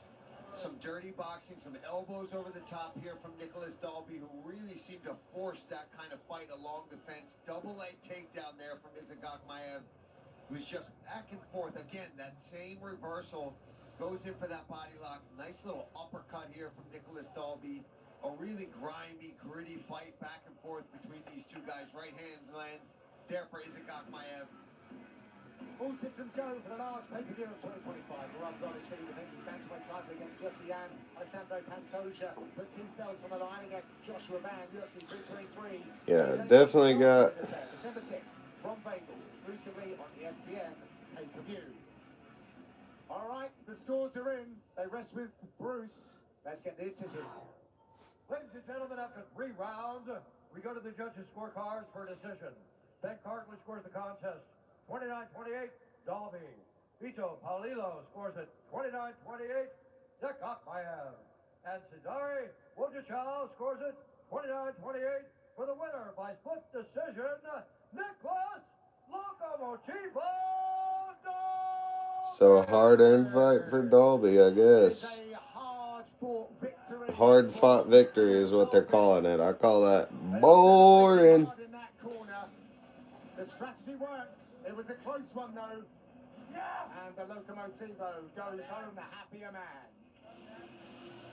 Feature bout time here in Doha, and it's a good one. Earning high marks in the featherweight division with a dramatic win in February. Bogdangrad is out to prove that there's plenty more where that came from. So, we don't open nothing if they don't get a finish, though. That's all there is to it.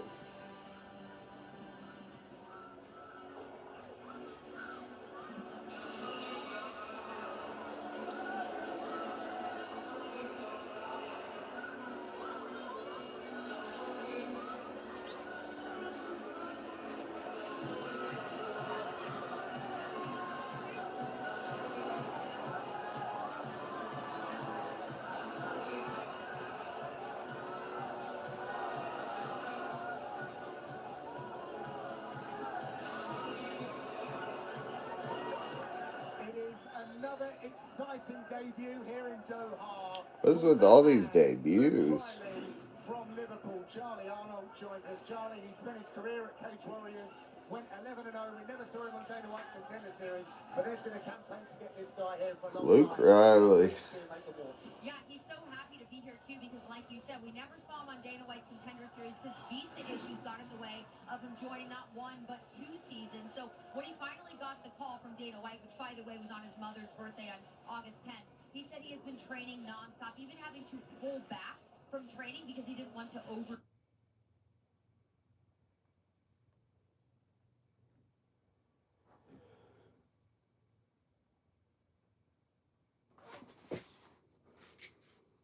it. He has Patty Kimblett in his corner, just like his teammate did earlier. Patty. Riley's 11-0. Riley's 11-0 record speaks for itself, and his team knows he is going to deliver big on this huge stage in his debut. 11-0, 8 KOs. He can do more every time. And the good thing for him is that he scores every time. And the good thing for him is that he scores. He come back, get a big knockout after he come back, get a big knockout after getting hurt himself, showed some durability. And again, just this team in Liverpool, these guys really a family. Talk about how much they support each other and push each other in that gym. And it shows in their fights.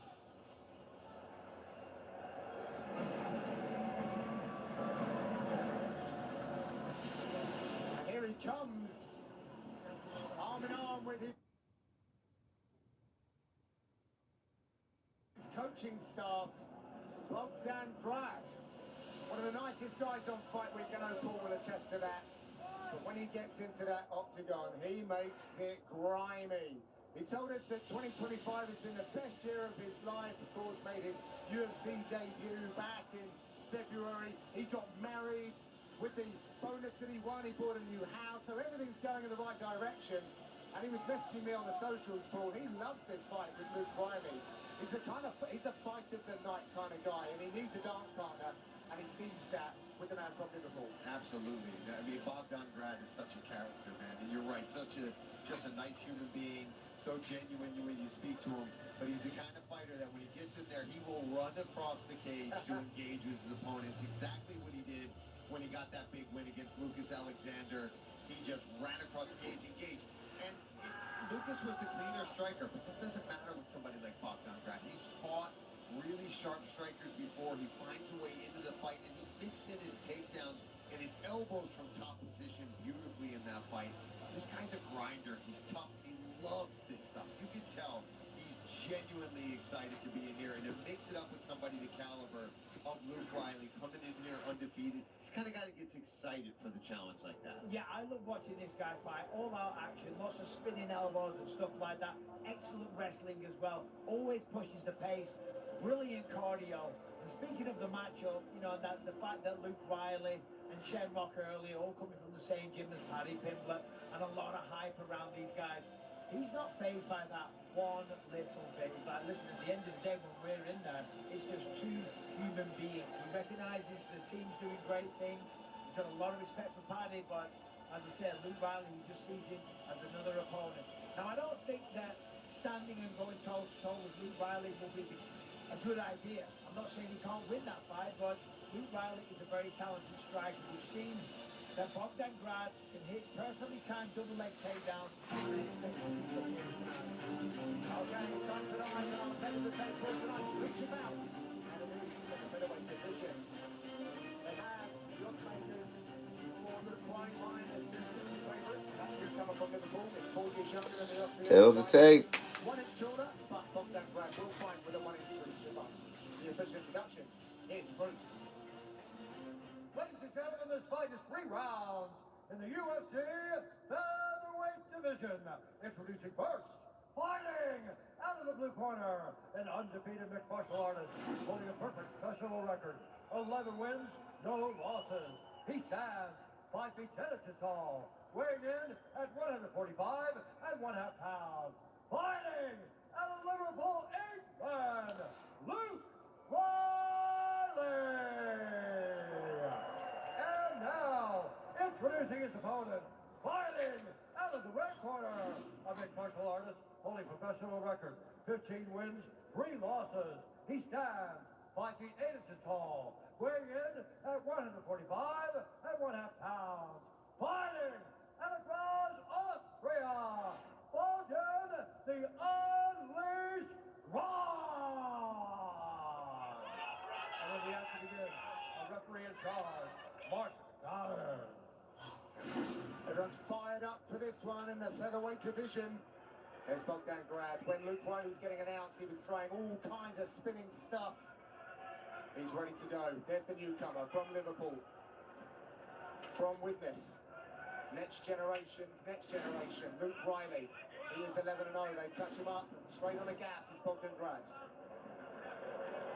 The first spin already from Bogdan. Look out for the kickboxing and especially the hands of Luke Riley. Yeah, he's got a lot of power. One of his most recent fights on Cage Warriors, clean one-shot right hand, knocks his opponent out.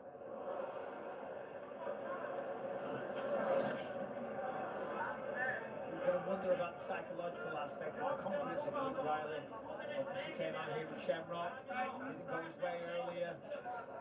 Yeah, it's tough. You really have to shut that stuff off when you're on the same card as your teammates. You think you're doing everything correctly, Paddy's absolutely flying, you know, you come out here after a good camp, and then your teammate gets beaten, you're like, there's the potential for a little bit of doubt to creep in. And at this level, confidence and the psychological aspects, they are game changers. Bogdan gets the takedown. Good takedown there, single leg. which is exactly what he wants. He's put Luke Riley on his back, take away the kickboxing ability. He's enforcing head position here as well. Yeah, that's miserable. You can really drive the head right under the chin. There is actually a submission that we can get with that. Freshly shaved dome as well. Got maybe just a little bit of Stubble. stubble and rub it right on his face. Some brush burn. Give him a little rash. Yeah. I feel like Bogdan's the kind of guy that thinks about that. I'm gonna shave my head day of weigh-ins. Yeah, so by the many- time fight night comes. Fighters are weird. They come up with some things. I used to train with one guy and he's like, I'm not going to shower all week because I want to smell for my opponent. I'm like, okay, but what about your wife? And by the way, I don't want to train with you this week because you stink. Yeah.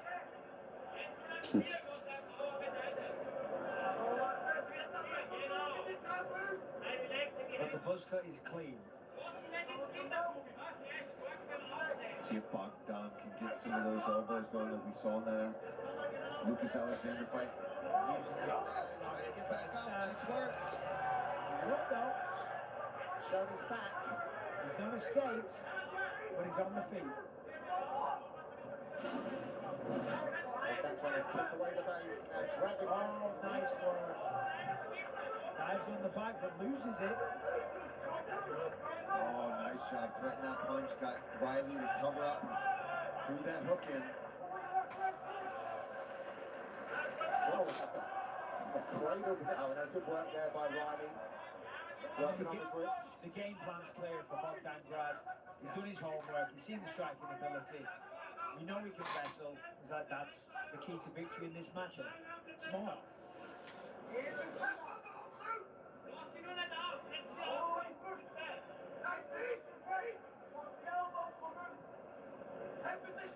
Grad was very reflective on his last fight against Mma On Mme Ufc. So every scar has a story. He's really been putting in the hard yards in the gym. And it was a relatively close fight. He lost the decision, but he had some moments. He's been going all out every single round in training to reach the next level. Oh, nice studying elbow there. And right in on the shot. Single leg is how he got Riley down earlier. Nice job.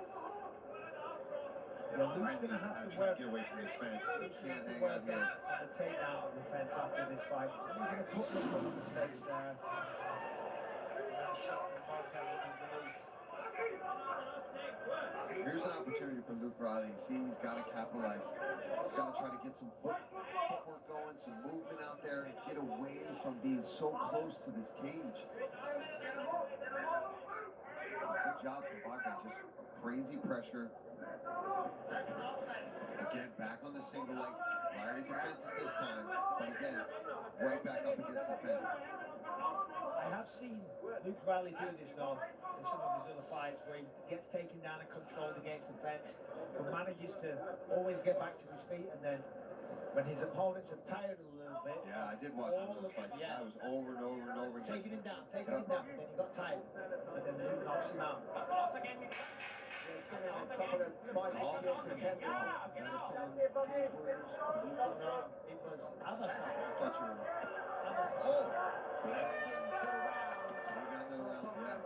No more breaks through the prelims. We'll stay with the corners. You good? Recover.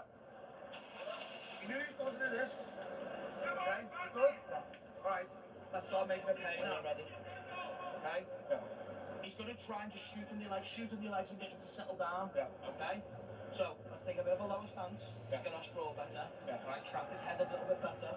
You're right. And we've got to let rip on him now. Yeah. Calf, it's going to be the calf as well. Don't just kick on its own. Jab, calf, 1, 2, the calf kick with your throwaway jab. Shit, you're right. No. So you're right over and let him feel that power, yeah? Yeah. You know who's going to come and do this, and you've done everything. You lost that round now. You lost that round, but now we're going to take it back. Like the last fight, like the aerial fight, okay? It's exactly the same shit. He's tired off that. He's tired off all that work. Huge main event coming up later today. Arman Sarukin is on a tear, laser focus, and a title shot pass. Dan Hooker, he's got a career of spoiling the evenings of many a contender. It's a scintillating main event headlining here in Doha. Stay with us on the ESPN app. They touch him up. Apparently, the strategy is going to plan for the next generation's Luke Riley. They did drop that round, however. From then grabs. Imagine just what the beat. Oh. Oh. Bogdan just got dropped. Oh, big. He's going to get knocked out because he's not defending. He's out. Woo! Woo! Dang. He came out, he did that. Holy crap, Bogdan just got knocked out after having a great first round. Oh my gosh. You feel for Bogdan Grad, but man, what a KO for the debuting Luke Riley, coming in here undefeated, still undefeated. We're taking a look at it here. Here's the left hook. Counter. Bam! Right on the Counter left hook. Wow, that was just beautiful. Just right in the middle of swinging. incredible. Nuts. Look how tight that hook is. So fast. Bang! Right on the chin. Glad we're trying his own as well.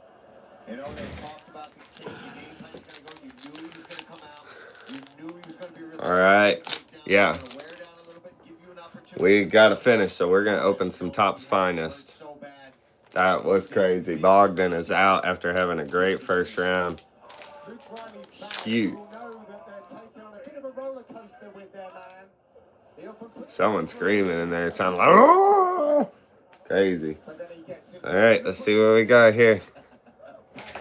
Got Sean Strickland.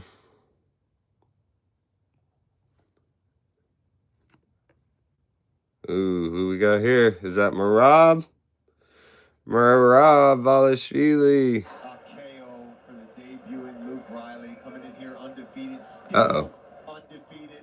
We're taking a look at it here. Here's the left hook. Ooh, Charles Oliveira in the Refractor Intimidator. I always get good Charles Oliveira cards. I've never seen this one, though. Cool. Incredible. Look how tight that And Tony F. right on the chin. Glad we're trying his own as well. So that is all of them in that. So cool. The game plan's going to go. You knew he was going to come out. You knew he was going to be relentless. Nice. Takedowns. He's going to wear down a little bit and give you an opportunity. And Riley, knowing Cool. him hurt so bad, All right, I gotta use the bathroom. ground and pound, gets the finish. So I will be right back. I'll leave you guys with the audio, though. Coaster with their man. He often a few moments in fights, but then he gets it done. And look what it means to the team. Paddy, Paul Rimmer, Ellis. Number 2. You played the winner by and still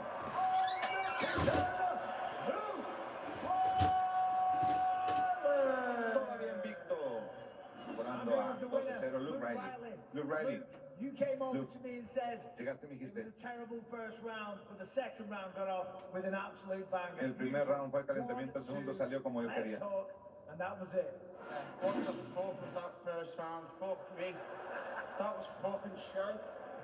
But look, I'm my own worst critic. primer round fue horrible. Qatar, what a place to make me nationalist. Nationalist. Nationalist. Stone cold killer. When it comes here, Soy un asesino a sangre fría cuando se trata de esto. taking care of business, but look, that's anyone in the 145 pound division now. Caught all of them. Line them Quiero up. llamar a todos en la división de las 145 libras. Gold's what I'm gonna get. Estoy aquí para pelear. You made your debut against a tough fighter. This is It a took you tool. down, as you said, but you stayed cool and calm. Your coach was saying, listen, second fuiste round, it's time to tranquilo. go to work now.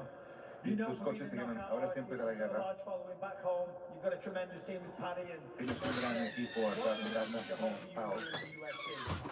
Y te esperas lo que sea quien quieres. I'm still a pup, mate. Lo So, más alto. Regresar al gimnasio y seguir mejorando. Tengo que trabajar en mi grappling.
All right, we got main card starting up now. It's that time.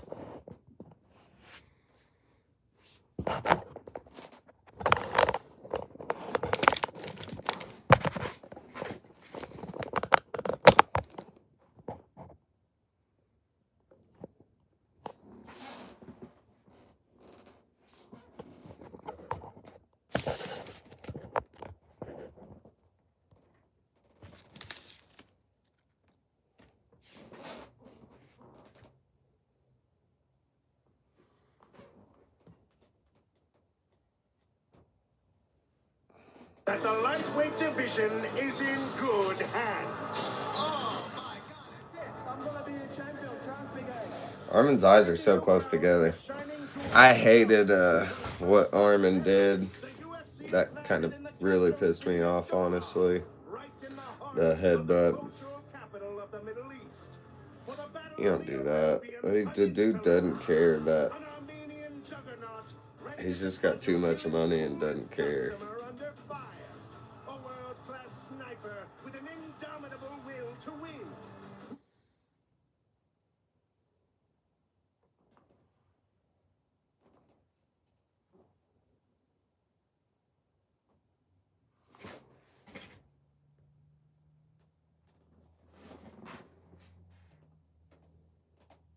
Perseverance is the stuff of legend, and whose knockout ability is the great game changer in the title picture. To stand with him long enough is to play his fate.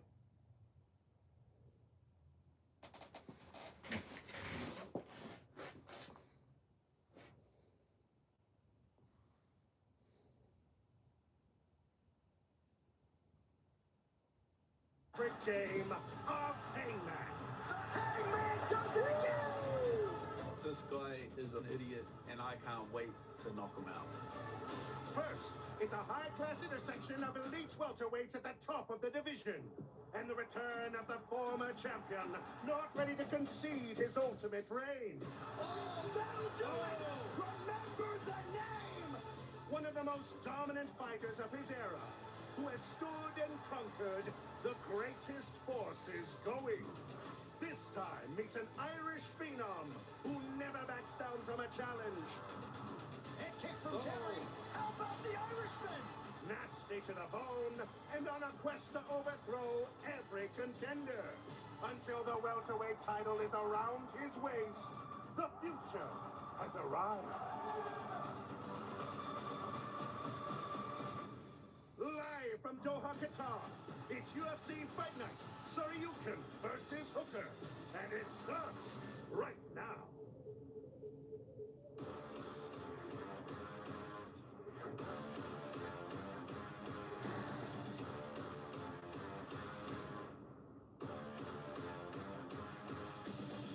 The UFC's first ever event in Qatar reaches its climax. The lightweight division hangs in the balance as #1 ranked Arman Tsarukyan will battle the surging Dan Hooker in a fight that determines who challenges for gold. Everywhere we look on the main card, there is divisional importance. It is a true blockbuster fight night live from the Middle East, and it's ready to explode. We've arrived here on the Arabian Peninsula for the 4th time this year, and for the very first time in this great city.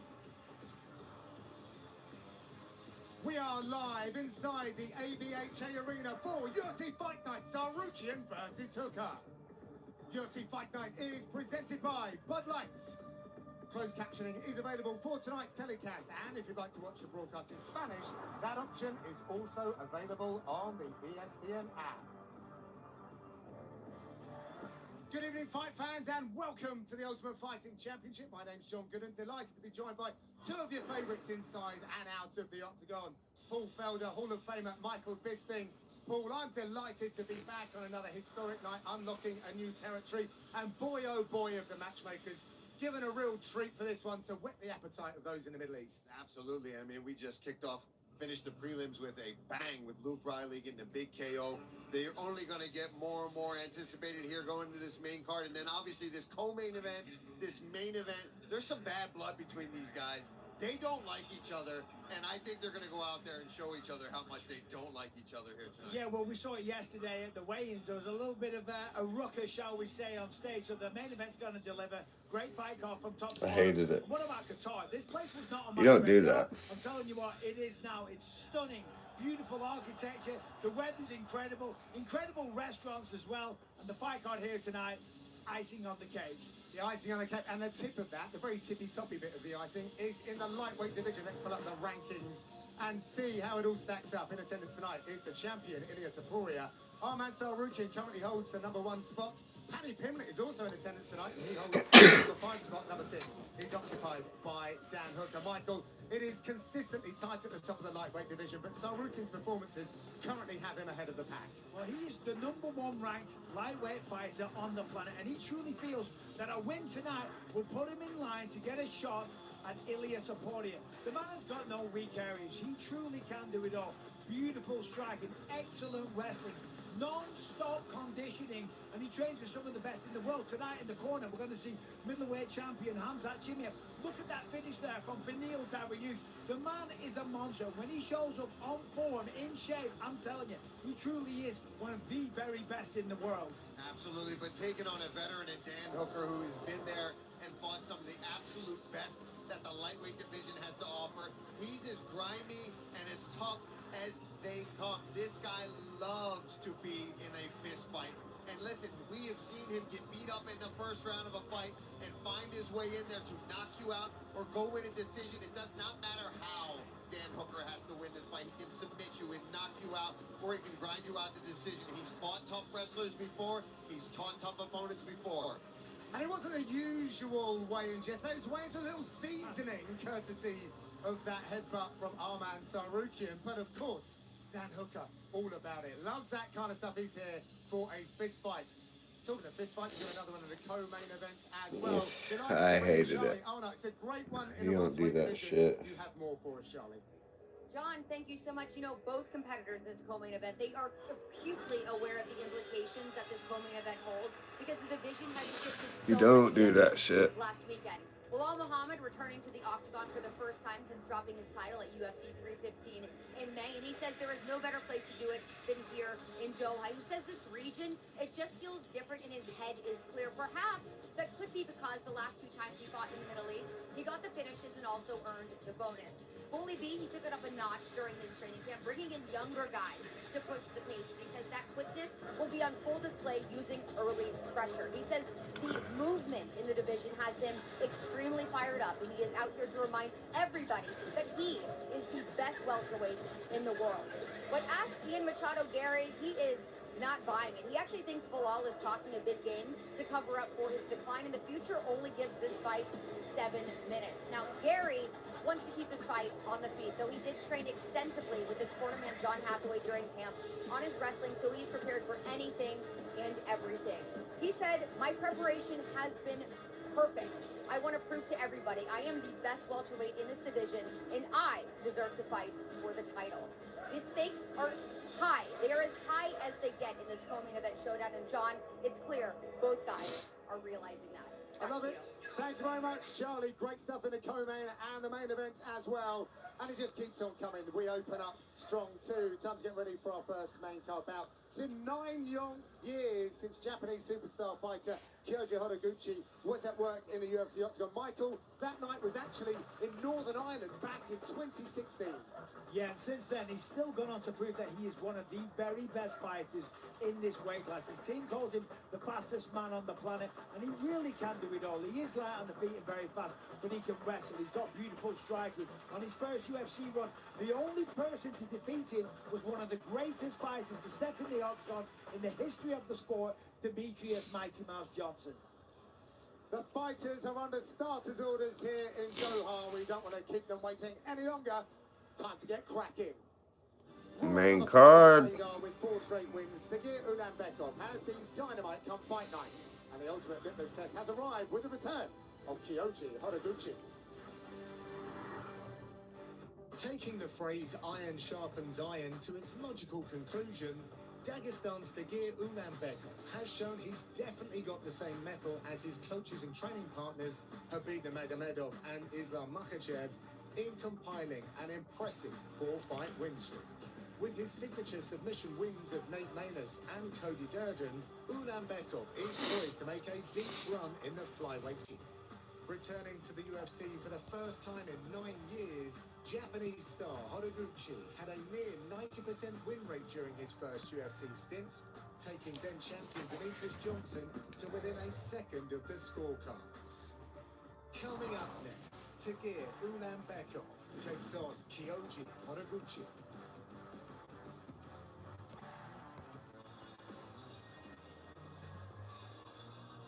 It is almost 9 years to the day that Kyoji Horiguchi from Japan last fought in the UFC. Tonight he returns as a 40-fight pro. Charlie joins us here in commentary. Worth noting, the only loss that Horiguchi suffered in the UFC was for the flyweight title at UFC 186. Flyweights at a different point in time back then, but it is great to see him back here fighting in the octagon. Yeah, John, a lot has changed. 9 years is a very, very long time, clearly. But Kyoji Horiguchi, he never lost hope that this time would come. He never stopped putting in the work at his home of American Top Team. And I say home because quite literally, this was his home. The team named one of the dorms after him, deeming it Horiguchi Hall because of the normal 8 weeks fighters usually spend there during camp. Horiguchi lived in the dorms for years. The Horiguchi, guys, he did just buy a house 2 years ago, probably for the best because he's married now and not sure his wife would feel differently about living in the dorms. But now that the 35-year-old is back, he wants to make another long run, which starts tonight with a strong knockout. Yeah, I'm super excited for Horiguchi to be back in the UFC. It's insane when you look at the UFC record. He had the only loss being Demetrius Johnson, and just some of the stuff he's done since being in the UFC. Unbelievable hand speed, unbelievable power, and then just always working on that wrestling game and that submission game with American Top Team. I think everyone's pumped to have Horiguchi back in the UFC. All right.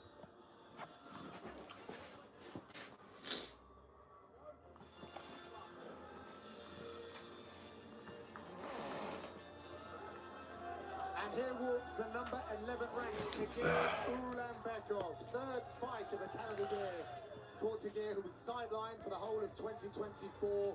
I discovered that Habib made him one of the captains of the team. He has been Islam Makhachev's roommate in mountain camp for many, many years now, so he is shoulder to shoulder with absolute greatness. A real popular member of that team, Michael. Comes in as a betting favourite for this one. Dangerous absolutely everywhere, but he's in tough tonight. Yeah, and once again, you know, coming from this team, Abdul Manap Nurmagomedov School in Dagestan, you know what to expect from this man. A record of 17-2, and the wrestling is phenomenal.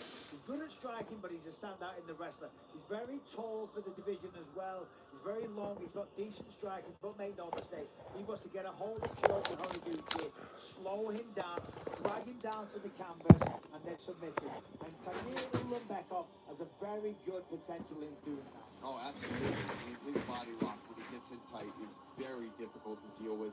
Good submissions too. If Horiguchi leaves his neck out for any period of time, he's got a beautiful guillotine and just a good underrated striking game too. He's very long. He uses those kicks. He throws big power in those shots, and he's not afraid to be in a crazy, just scrambly, grindy type fight as we saw in that last fight when he got a win over Azat Maxim. That was a crazy fight, back and forth between both those guys. Had to work really hard for some of those takedowns, and he's shown the ability to do it. And again, we talk about the school in which he is coming from and just the pace that these young men are just so accustomed to putting on their opponents. This is going to be a standout fight right here. Yeah, and he's been very dominant inside the octagon. He's had 6 victories in the UFC. The only thing that he hasn't been able to get is the finishes. You know, but certainly A for effort. He's always trying. The wrestling's always there. Doesn't get tired. Good cardio. Excellent gas tank. And as I say, controls his opponent, takes them down, looks to finish, struggles to find them. Let's see if he can get one here tonight. Ulanbekov, the only active Russian flyweight on the roster, comes in running 4-fight win streak. Right, let's put the two flyweights side by side for this main card opener at 35. Japan's Horiguchi is 1 year older at 5'7". Ulanbekov 3 inches taller. More significantly, Ulanbekov will come to the fight with a very useful 7-inch reach advantage. To light this place up, we go inside to the great Bruce Buffer. Ladies and gentlemen, we are live!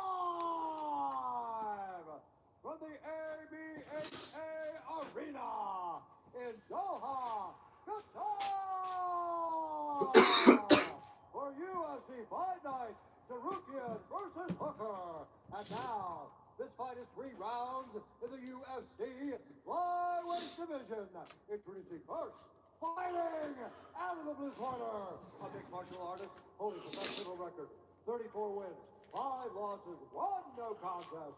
He stands 5 feet 4 inches tall, weighing in at 125 and 1/2 pounds. Fighting out of Coconut Creek, Florida, USA, Kyoji Horiguchi.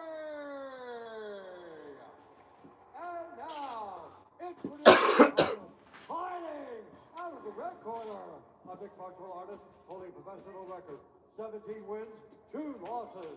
He stands 5 feet 7 inches tall, weighing in at 125 and 1/2 pounds.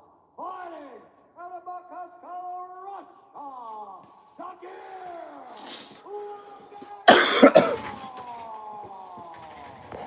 And with the action begins, referee calls Rich Mitchell. So here we go with our main card opener in the flyweight division, Tagir Ulanbekov. All right. He was supposed to fight Horiguchi in Azerbaijan, stepped up and fought Maxim instead, got the win. And it's a big welcome back after 9 years to Horiguchi. All right, round 1, we're off. And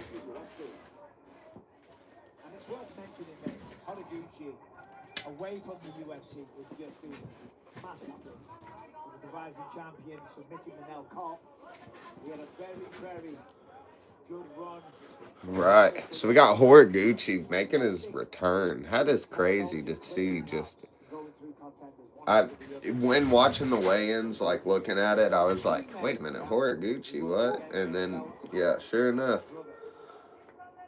Sure enough. How useful it is to have someone in camp that's been in the octagon for a good few minutes with someone. See early also the kicking game of Ulanbekov. So tall for the division, uses that range well.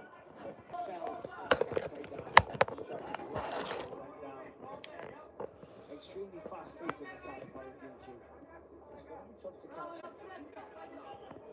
I'm interested to see how Ulanbekov fares if this goes deep.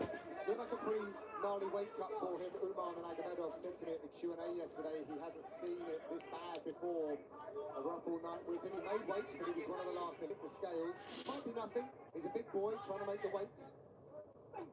Oh, Horiguchi with a big strike.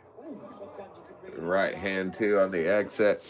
Tagir Ulanbekov, they said, had a rough weight cut. He was up bright and early, big smile on his face. His teammates called him the fastest guy on the planet. He can do it all. Settled right back into the octagon tonight. You see the movements early. Obviously, he knows about the wrestling threat from Ulanbekov. Every time goes in, couple of shots and then tries to exit. There's a chance there for Ulanbekov. Nice feet.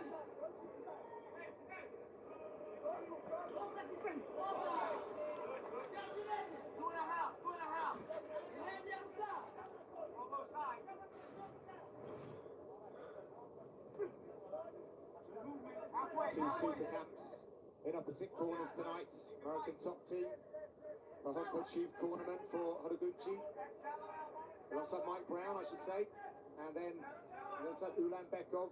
Yeah, Horiguchi, sorry John, he made a mistake there because it was actually Horiguchi that kind of grabbed the left leg of Ulanbekov, which allowed him to force this clinch situation. It really plays into the hands of Ulanbekov. He's got his hands locked here against the fence. Good head position here. He's going to lift it, try to scoop those legs out. Nice job there. Nice takedown for Ulanbekov. Does it every time. And he had trouble in that last fight against Maxim just because of how tall he is as well. He's also the same height in this weight class. So some of those tall guys, you've got to pick them up and elevate, try to get those legs out, and they just find their feet right back onto the mat. So Horiguchi's doing the right thing here, trying to push down on the head. What you want to do is push down on the head and lock the arm out. Then you're not using strength anymore, you're just using the mechanics of the bone structure. Wraps it around the neck. I don't think he's going to actually go for the guillotine here. Just give him Ulanbekov something to think about. You hear that? Yep. Mike Brown yelling, please give the wizard. Gets back up to his feet. Nice shot there. All right, Horiguchi back to his feet. He's going to be looking for a trip of some sort here, though. Slides in the left underhook.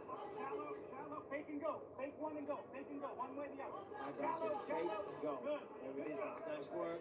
Circles off the fence. Corner told him to do that. He did it perfectly. Said fake one and go, and he just... He always faint so quick and then tries to explode in with these big punches. He really steps into those leg kicks as well, too. And this is a real fight for Horiguchi to make his UFC return. You know, Ulanbekov 12-2, comes from the great camp, as we know, and he's had a good run in the UFC as well. So, Horiguchi can get through this if he can win this fight. You know, he might get fast tracked to the title fight next year. But of course, still very early into this one. Last 10 seconds. Horiguchi landed low kick and fell. It looked like he almost hurt his hand. Nice right and left from Horiguchi. And first round's too close.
Check out ESPN's MMA show, Good Guy, Bad Guy, with Daniel Cormier and Chael Sonnen. Watch on YouTube, ESPN2, Plus. All right, round two is beginning.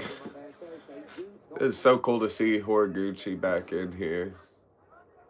And obviously giving a good competitive fight to...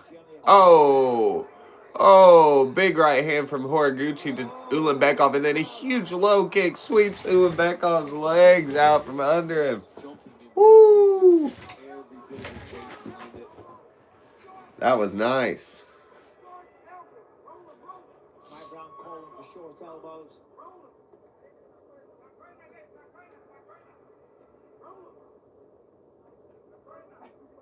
They're showing the replay. Huge right hand. Right on the jaw.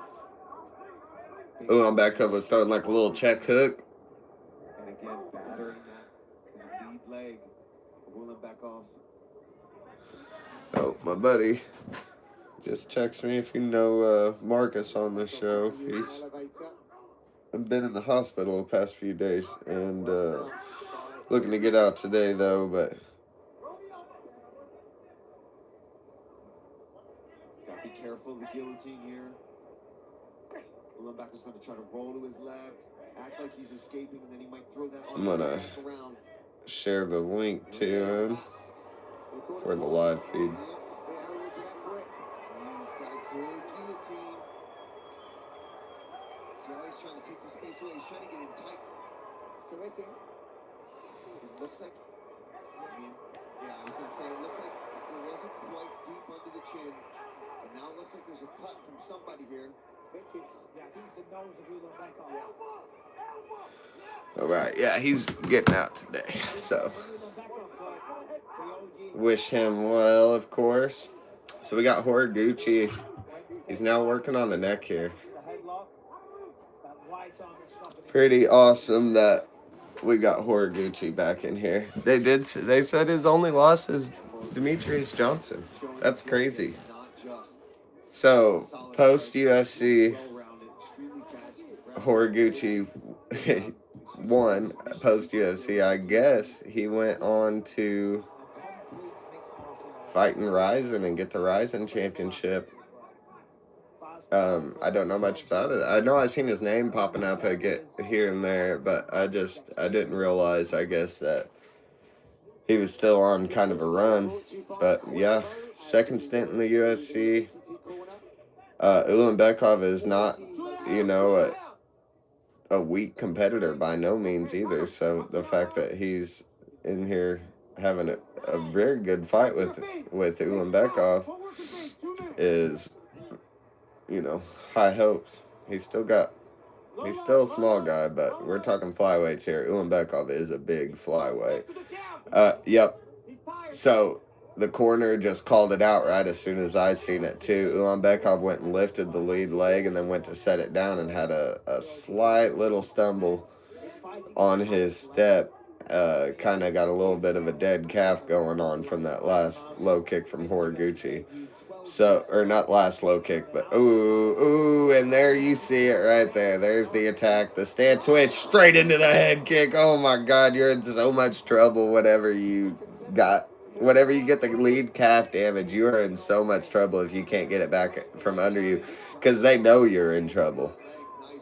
There's no hiding it. Like, you can read it all over Ulanbekov's face right now. And he keeps trying to switch to that orthodox stance, his normal stance, and he'll try and stand in it, and he knows he is no defense there. So he switches stances, and you see the legs beat up. Horiguchi and the corner doing a good job of identifying that, and that is setting up the head kick over and over. Now Horiguchi with 2 huge head kicks after setting it up with low kicks. Crazy. Horiguchi with the takedown now. It's setting everything up that he has damaged the calf this much. This is really cool to see a comeback like this in the UFC. And you also see the longevity in the flyweights because of this. I mean, he fought Demetrius. I'm going to look it up. I think they said his only loss was Demetrius. Let's see what Ulanbekov can even do, though, when he settles down. We're coming to the end of round 2 now. And yeah, round 1 was closer, but that was definitely a Horiguchi round. And Horiguchi had the end of the first round for sure. So let's look at Horiguchi's record. I want to check it out because I'm pretty sure they said he only lost to Demetrius.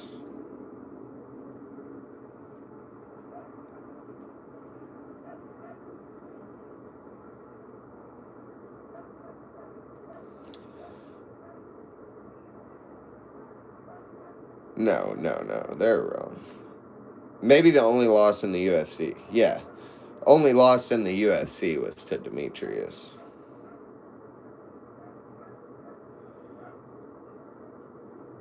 His only losses are Demetrius Johnson, Kai Asakura, Sergio Pettis. He was the Bellator, and he fought for the Ryzen belt too. Oh, he won the... No. He fought for the belt in Bellator, but never won it. It don't look like. But he fought for it. No, he did win the belt at 222. And then lost it to Kai Asakura, or then lost it to Sergio Pettis. I remember that one. So he just won the Ryzen belt back.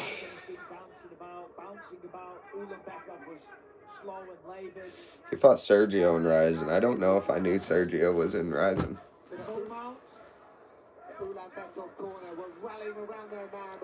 Now Horiguchi, we're 30 seconds into round 3 here, and Horiguchi is right back at it, just swarming all over Ulanbekov. This is great.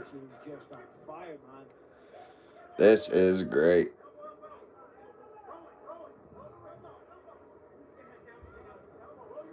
Oh man, Ulanbekov's eyes tore up. And then he's also got a cut. He's got a funny look to him to me. if you will, which is really creating this force that we're seeing back here in the octagon after 9 years. Yeah, and it's just the athletic ability as well. He's just so fast, light on his feet, just unpredictable with his movements, powerful strikes.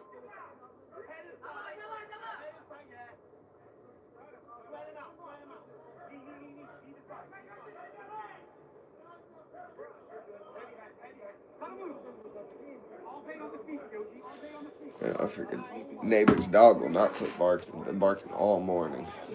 Man, Horiguchi just all over Nlumbekov here. This is great. Nice. Nlumbekov did not expect him to break away from him like that. Ah! Horiguchi, huge head kick, right hand. God, man. Bekov's initial reaction every single time he goes to throw that kick is to aim low and protect the body, and he is just, oh, he's got the choke. This is going to be a finish, people. Oh, my goodness. Done. Horiguchi with the finish. Oh, my God.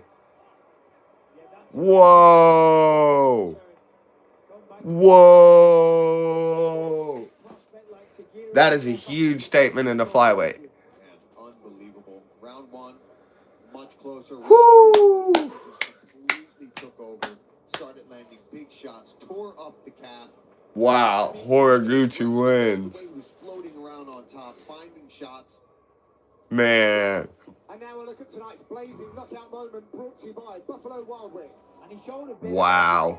Nlumbekov was looking rough. That huge head kick. Every single time, for some reason, he was dipping into that. And that head kick from the orthodox stance, brought it back around, and then a jab and a right overhand right after the follow. Oh, no, a little short hook, short lead hook, and an overhand to follow. And that was all she wrote. And he got on the back after that and just attacked this choke, and that was it. Wow. Absolutely amazing. That's what you do coming back to the UFC, baby. That's what you do.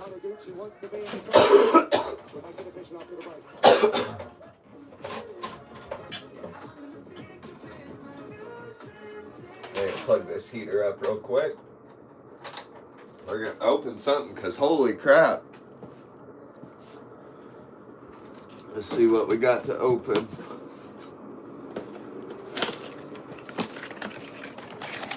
Oh, all right. So I think we're going to open some Topps Chrome 2024 because we got a finish, that's for sure. Pick a random pack out of here. Just grab a random one. I fool myself sometimes into grabbing thick packs and thinking that I'm going to get like something better because it's thicker. And sometimes you literally just get an extra card and it's like full of base. So I don't try and guess anymore. Man, Horiguchi, that is crazy. My sugar is dropping too, so I'm going to have to go in and get a splash of soda here in just a moment. All right, so we got Topps 2024 Chrome here. All right, we're going to have the official decision coming up. So these are our base cards here. We got Grant Dawson. Let's go sports ball. Grant Dawson. We got Themba Gorimbo. Is that a rookie card? Yeah, Themba Gorimbo rookie card. You see the little RC down here. I need to figure out, I need to flip this camera. Mirror the camera somehow. Ooh, what we got here? Glover Teixeira in the Allen and Ginter. 9 years away from the octagon, you come back against a very tough opponent. And Irene Alexieva. She just got cut. I really don't like her. She missed weight a whole bunch of times, and she really is just not very good. Too aggressive, and it's not very good. Horiguchi, wow. What the heck is going on with that? phenomenal. Let me ask you, you've been away fighting in Japan, beating some of the best fighters in the world. Who do you want to face next? Of course, I want to get the UFC belt, you know? Where's the Pantoja? he's my teammate, but it doesn't matter. I will beat you ass. Whoa! He said he's my teammate, but I will beat you up. That we see a teammate wanting to fight another teammate, but you don't care. You just want that belt. Yeah, I don't care, but you know, I'm really respect for you. That's funny. Pantoja, but fight is a fight, you know. Business. Ah! Business. Ah, quote of the night. Business. Ah, Kyoji Horiguchi making his comeback and coming in strong. Holy crap. The rivalry in camp now with Pantoja's head coach, Pahompa there, having some jokes with Kyoji Horiguchi. It's great to have him back. Wow. That's awesome. That is awesome. So let's take a look at what we've opened so far tonight. Ignacio Bahamundas in the crowd. Hey, Ronaldo Rodriguez. He's got so much gums. And Yair Rodriguez with a fly haircut. Yair looking smooth. I like it. I like it. All right, let's take a look at what we've opened so far. So we open Panini Contender Series 2025. We just opened the Topps Chrome 2024. We opened Chronicles from 2022. At the beginning of the week, he was in the Dominican Republic.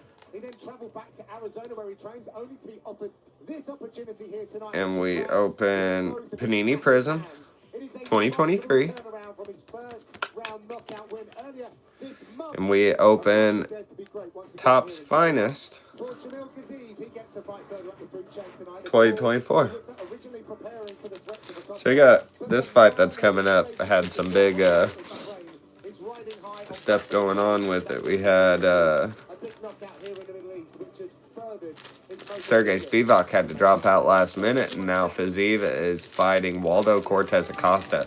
So this was like, Gazib was on his way up already as possibly one of the few heavyweight contenders, and Waldo Cortez Acosta has been kind of on a well, I want to say he lost, though, but I don't know. Let me look it up real quick, so I don't want to give you the wrong information. Waldo Cortez Acosta. His record, though,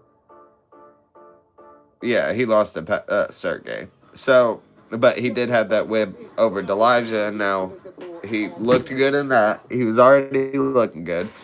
Looked good in the win over Delija. Got the eye poke. Turned around and won. Looked good against the champion. Had a good little Mimi moment. And then, and I say Mimi, not like MEMYEY -Y or whatever. Not Mimi as in I don't know what a meme is. So there we see. So,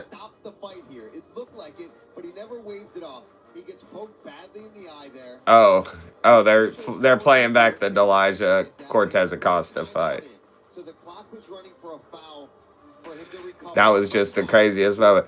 All right, so that gets crazy. What's that? What was that? 2 weeks ago? 3 weeks ago, maybe? Now steps in short notice, filling in for Sergey. Crazy. All right, I'll leave you with the audio, but we'll be right back. I'm gonna go get some sugar.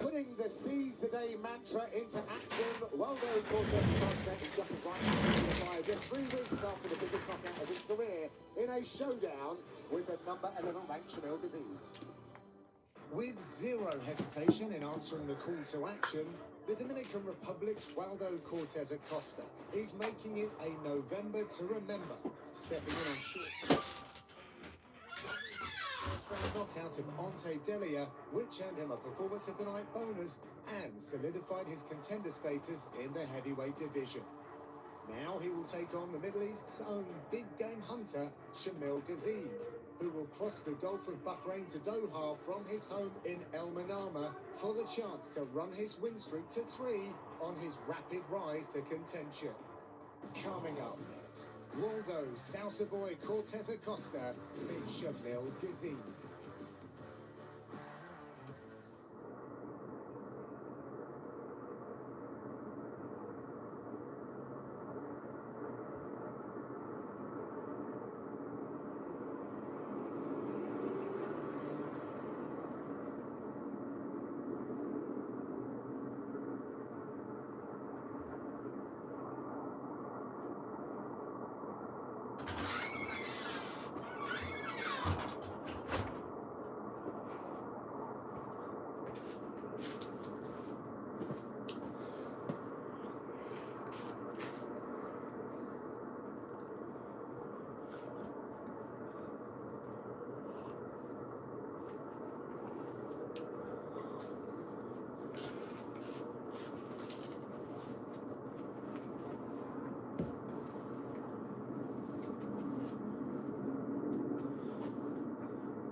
Right.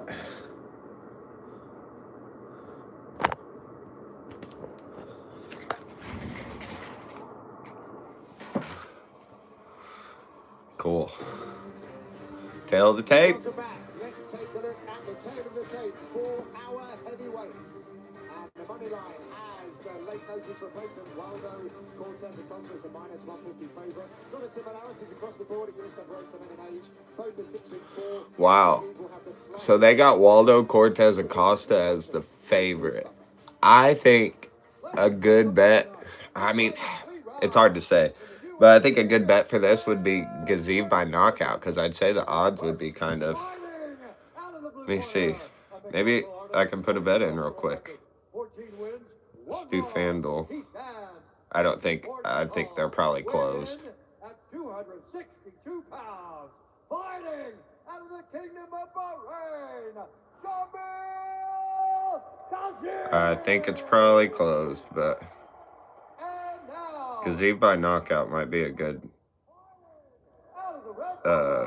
bet here. Holding a professional record, 15 wins, 2 losses. He stands 64 inches tall, weighing in at 265 pounds. Oh. Fighting out of Phoenix, Arizona. A lot of the... By way of fantasy, Yep, everything's closed. Dominican Republic presenting the number 6 ranked UFC heavyweight contender in the world, Waldo Salsa Boy Cortez Acosta. And when the action begins, a referee Lucas Mosaki.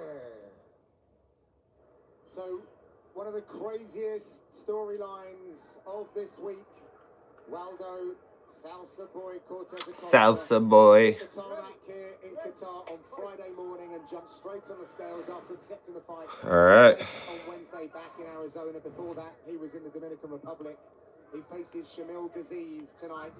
Gaziev was expecting someone who was really comfortable in the clinch. He now gets someone who likes distance striking. Shamil doing a good job of moving the head, which is a very good idea. Right, Gazeev's smiling at him. Look at this.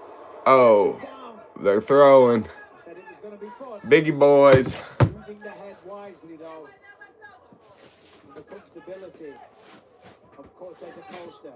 5 times this year. He was in 3 weeks. Gazeev's got him backed up against the cage. Gazeev keeps feinting out that jab and looking for a big right hand. Cortez doing a good job of leaning back and countering. We'll see. It's going to be a lean back counter hook for Uh-oh. Something happened. My fight skipped. Oh. Here's the exchange up against the fence. Oh, huge lean back jab for Cortez Acosta. Dang. Couple back of the head shots for good measure. That one was behind the ear. Let's see here. And a big right hand just drops him. Oh, man. Oh. Oh, combo. I don't know what's going on. I mean, with heavyweights, you know, you see that coming. Yeah. Something happened and my fight skipped and I missed it right in the moment whenever it happened. But, man, is that not a big statement for Acosta? That's huge. That is huge. Well, he's a problem for sure. But he's good in the firefight and in those exchanges where he's good. You gotta he's ready to get clipped. That's also a problem though. He could get clipped, but that's crazy. All right.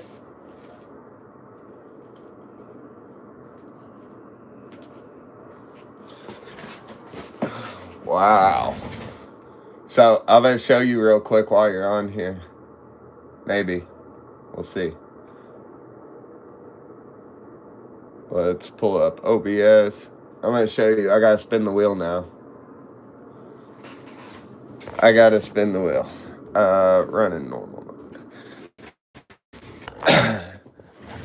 So, we'll see real quick. Let's pull up. It is all systems go for the last pay-per-view of 2025. Rob Jarvis really defends his bantamweight title. Plus, Alessandro Pantoja puts that flyweight belt on the line against hard-charging striker Joshua Van. UFC 323 is a star-studded affair. December 6th from Las Vegas, exclusively on ESPN pay-per-view. Time now to get this one into the books. Maybe I can't see it.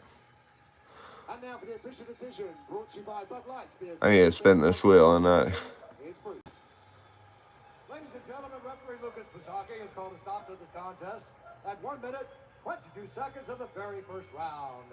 Declaring the winner by knockout. Let's see. Waldo Cortez Acosta by knockout. Crazy. I'm here with the Salsa Boy, Waldo Cortez Acosta. Congratulations, my friend. The Salsa Boy. He loves saying that. That's 5 fights this year, 4 wins, 2 knockouts in the space of a month. Send you the thumbnail in Discord. Okay, I'll look into it. Thank you, God, for being here. Thank you, UFC, for giving me the opportunity. Let's see. So I got a wheel now, but my wheel One more fight. This is too quick. I want to fight. is not popping up at the moment. December 13th. Thank you, my coach. Thank you, my wife. Thank you, everybody, for supporting me. I love you guys. I love you. I love you, Qatar. And they love you too, certainly, with knockouts like that. Let's talk about the fight. He's a big guy. He's a knockout guy as well. Do you always believe that the power in your right hand is going to get it done? Yeah. Well, it's not popping up, but I have a wheel. But let's open an Octagon Fighter. I have a wheel now that has all of my items on it that I can spin. For some reason, my internet was just dropping out like crazy today, so I'm just going live from my phone and testing it out. And I kind of like it too, you know. It kind of sucks doing the card thing because I don't got my card cam. But it was kind of last minute. Maybe there's a way I can do my card cam on here too. All right, let's open another one of these new ones. I haven't got to open very many of them. Let's open one of these. Send you the thumbnail in Discord. Let me. I'm sure that's what he said. So if you were to get a fight on December 13th, that would be 6 fights in a year. He's looking for a fight on December 13th. He's crazy. We'll see. I want a Curtis Blade or anyone that has the ranking. I wanted the belt. Hey, don't he wanted the belt. For you, you know? You see me today, what me do? I want to break your head like that, like what me do today. Dang. Congratulations on another win. Your winner, ladies and gentlemen, Waldo Cortez. So, another finish, and he wants another, Alright. Let's see. I've got all of our socials right here. I'm going to go ahead and share that in the Discord real quick. Alright, let's see what we got in here. Brother, when I signed to fight for the UFC, I'm here to fight. What a month it has been. Let's spin it back to that fight against Ante Delia. Yeah, I mean, you go in there, Ante Delia, way up in the rankings. You get that after a vicious eye poke. Then you come in here weeks later on 2 days. Get the Discord loaded up. So, we've got our fighters that are included in this, our list. We've got Aspinall, Pantoja, Chimaev, Weili, Pereira, Duplessis, Valashvili, Poirier, Strickland, Amanda Nunes, Rose, Ilya, Topuria, and then our gold ones we have Ilya, Topuria, and Dricus Duplessis. So, we're going to try and... He said, can I have your headband? Alright, so... Oh, I hear the punch. Bam! Let's go here and let's share a photo. Well, Speed's in the house, and I love it, the reaction here. Speed's in the house, hey! KSI with the 6'7" crap. Gang violence.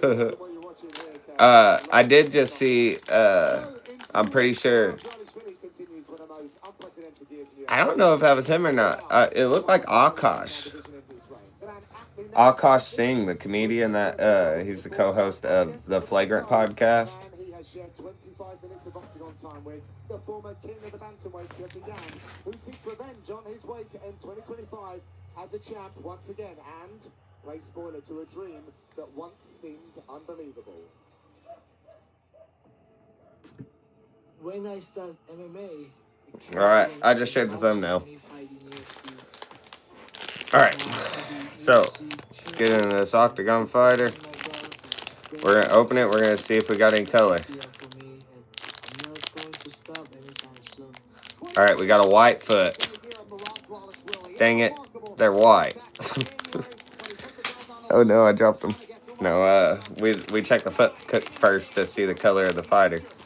See if it's gold or not. Alright, who we got? Looks like a female. Ooh, we got Amanda Nunes. Dang. The Queen, Amanda Nunes. They did her eye a little dirty. I don't know what they did to one of her eyes, but they did a little dirty. So, Amanda Nunes. Cool. Champ. Raise them hands, champ. Woo. Heck yeah. Let's see what else. Let's see what our accessory is. Ooh. Alright, our accessory is these tiny, tiny little hit sticks. Little, like, hit sticks. Cool. Let's open them. Screw it.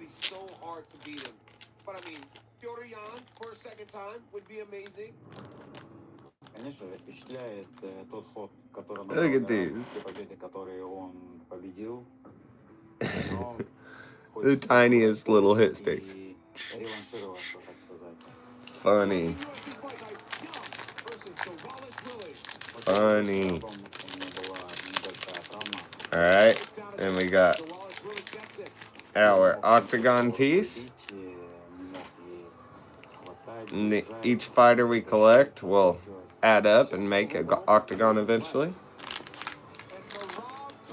We may not make the octagon of these ones.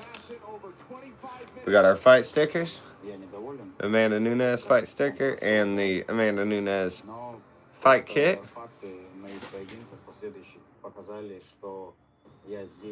She just had champ shorts, right? I don't think she ever actually got her own fight kit. And then my favorite part of it, the Amanda Nunes holographic card. Cool.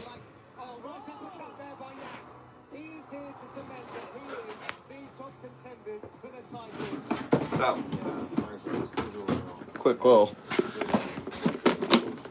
open my box and get my card protector out.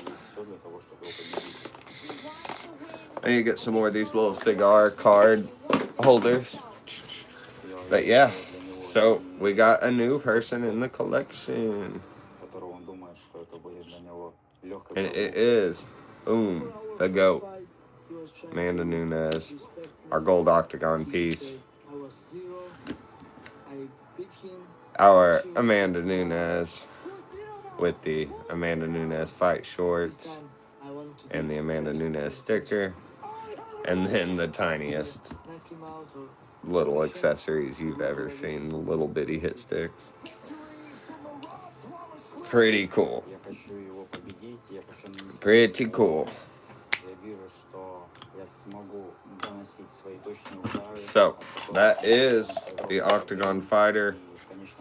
That, I think it's season 2, the Black Octagon Fighters. So,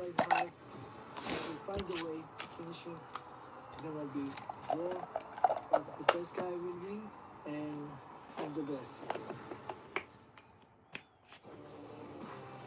Mma, the unstoppable machine. What this man is doing is incredible.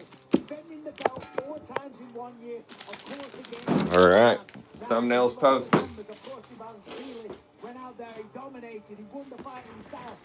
But Piotr Jan is a man on a mission. He has beautiful boxing, some of the best footwork in all of mixed martial arts. Find my milk. Incredible wrestling as well. And every time I speak to him, he is so mad that he lost to Dvalishvili. So this fight is going to be incredible. And the machine, he just gets better and better every time you see him. Non-stop cardio. The boxing is on point now as well. He's not just a wrestler. He's looking to knock people out on the feet.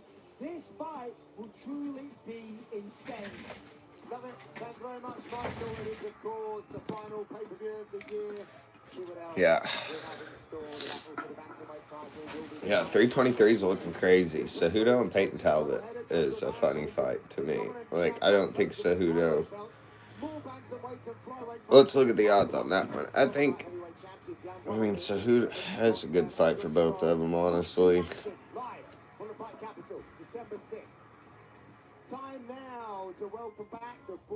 Let's look at some bets we got going on.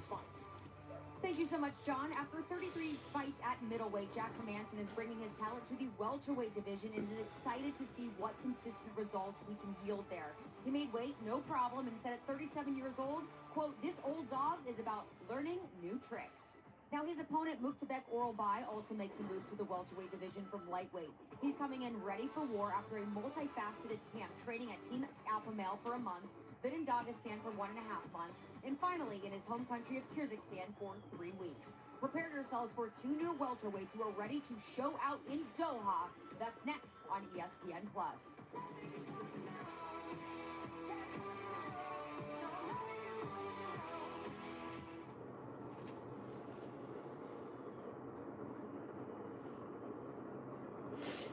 I might put a bet on Hooker to win by KO.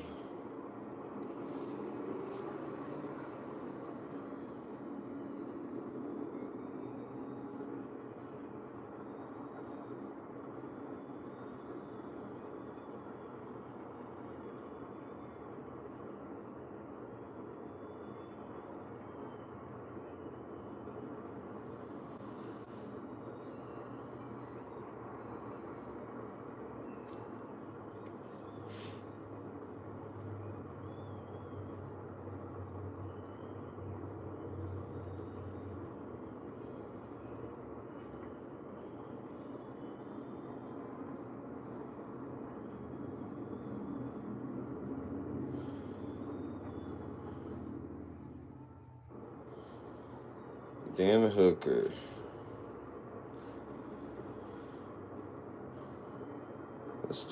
I'm just going to do a bet on the money line for Dan Hooker.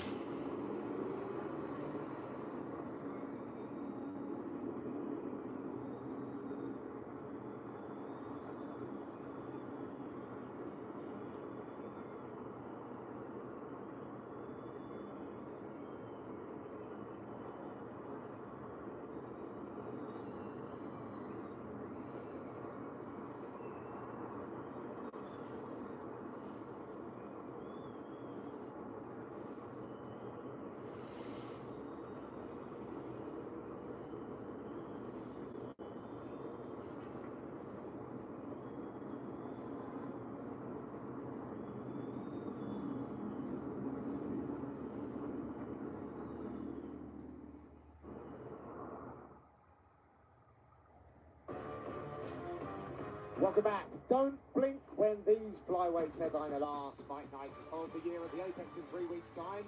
Always going contender Brandon Royval looks to push towards another golden opportunity against nasty knockout artist Manel Kape. Final show of the year, December 13 on ESPN2 at 10 Eastern. Turning our attention to matters here in Doha, and Jack Hermansson was early out yesterday morning for the first time in 33 fights at middleweight. He made weight at 170 pounds. Little flex, and he is now a welterweight fighter. So, he's only one of 18 fights in UFC history who has success with that heel hook submission. A lot of strikes over his UFC tenure, and he has the 5th fastest middleweight submission versus David Brock. That Joker team, always got to look out for that. That was back in 2019. We will see Hermansson very shortly. It is a bit of the unknown for that perennial contender, Jack Hermansson, but in terms of styles, this should be a fun one. One of the most feared and recognisable names is the middleweight. Jack Hermansson's highly anticipated drop down to 170 pounds will kick off with a steep test against Muktabek Oralbai. Thriving for nearly a decade as a tried and true middleweight, Sweden's Jack Hermansson has proved a slick submission artist who's equally willing to stand and trade, having compiled 5 first-round finishes over the course of his run in building a reputation as a Scandinavian savage. Now dropping down to welterweight for the first time, the Joker stealing fresh hands in his new division against Muktabek Oralbai, a 27-year-old brawler out of Kyrgyzstan who is making his own return to 170 pounds since submitting Uroš Medic in his UFC debut. Coming up next, Jack the Joker Hermansson battles Muktabek Oralbai.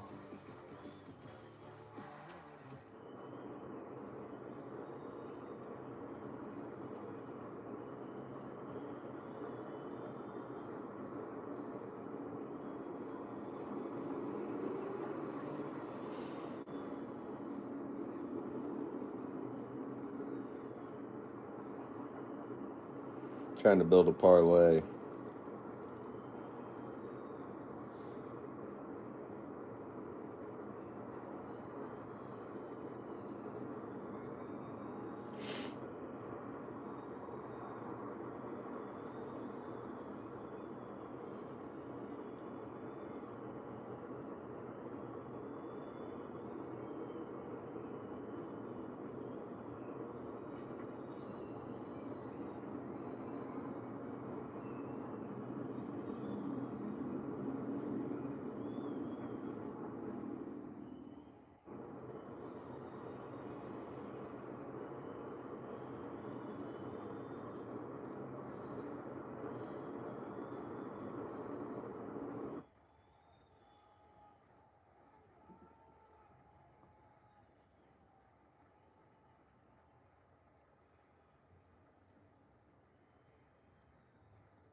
All right.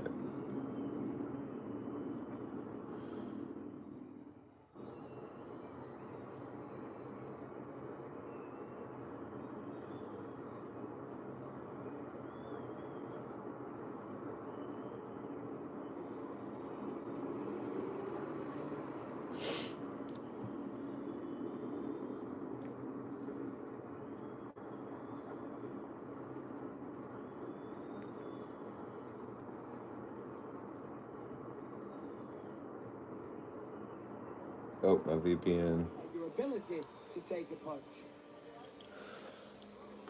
Sorry, I'm making a bet right now. So I'm going to show it to you in a second. I've got a ad that I think. All right. So I've got a four-leg parlay. So my total wager is $11.50. And my total payout is $245.59. Basically, all that has to happen. Dan Hooker has to have most significant strikes. The fight will not go the distance. Dan Hooker by KO, under 3.5 rounds. So those four hit, and we're winning like $230. I think those are crazy good odds. At the end of the day, it's a fight. I think Armin's going to go to the wrestling and, get the better of the fight, but we will see. All right, we got Bruce Buffer. This fight against Mirabek Oralby and Jack Hermanson. 14 wins, 2 losses, 1 draw. He stands 5 feet 10 inches tall. Weighing in We gonna get a finish? 70 pounds. Fighting out of Sacramento, California, USA, the winner of Kyrgyzstan, Mickey Bass, Kyrgyz,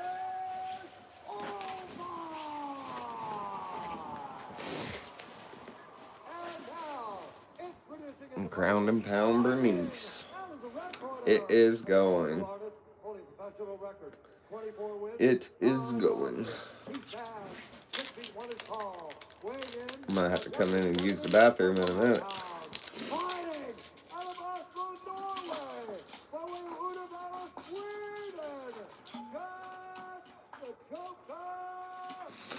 I just placed a $10 bet that if I win, it'll win $230. So we'll see. It's not too bad.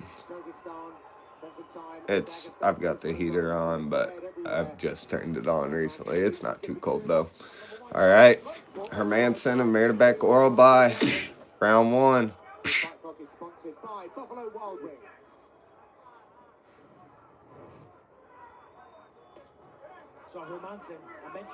Yeah, we'll see. It's not this fight. It's the main event, but all right. Oralby with a big low kick. Jack.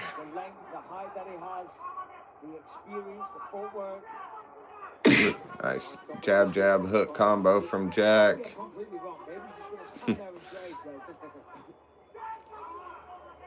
I would like to know how much Michael Morales weighs on fight day and how much It makes, if you subscribe, or if you do certain things, it makes different noises too. Like if you donate to the chat, it makes a big like combination sound, like psh, psh, psh, and it's louder. Ooh, nice hook from Hermanson, leaning back as Oralby throw the big right hand. Big left hand lands for Oralby though. Jack's doing everything he can with the teep kick and the jab to keep him off of him. Jab. Oralby's nose is busted up already from that jab, and Jack's also switching stances a bunch, and he's doing a good job keeping Oralby off of him and disrupting the movement.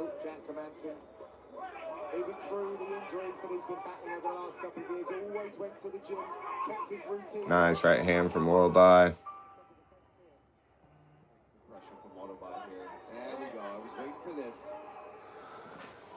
And now we got our first clinch scenario, and Oralby lets him go. So Jack just doing everything he can to disrupt the movement of Mirabek Oralby. Jabs, teep kicks, oblique kicks, stance switches. Doing a good job of leaning off on the angle too. But he's not defending while he's leaning back. He's just hoping he's out of the way enough. Nice knee up the middle for Hermanson as they clinch, and Oralby answers with an uppercut of his own to the body. Oh, big right hand for Oralby. Big shot.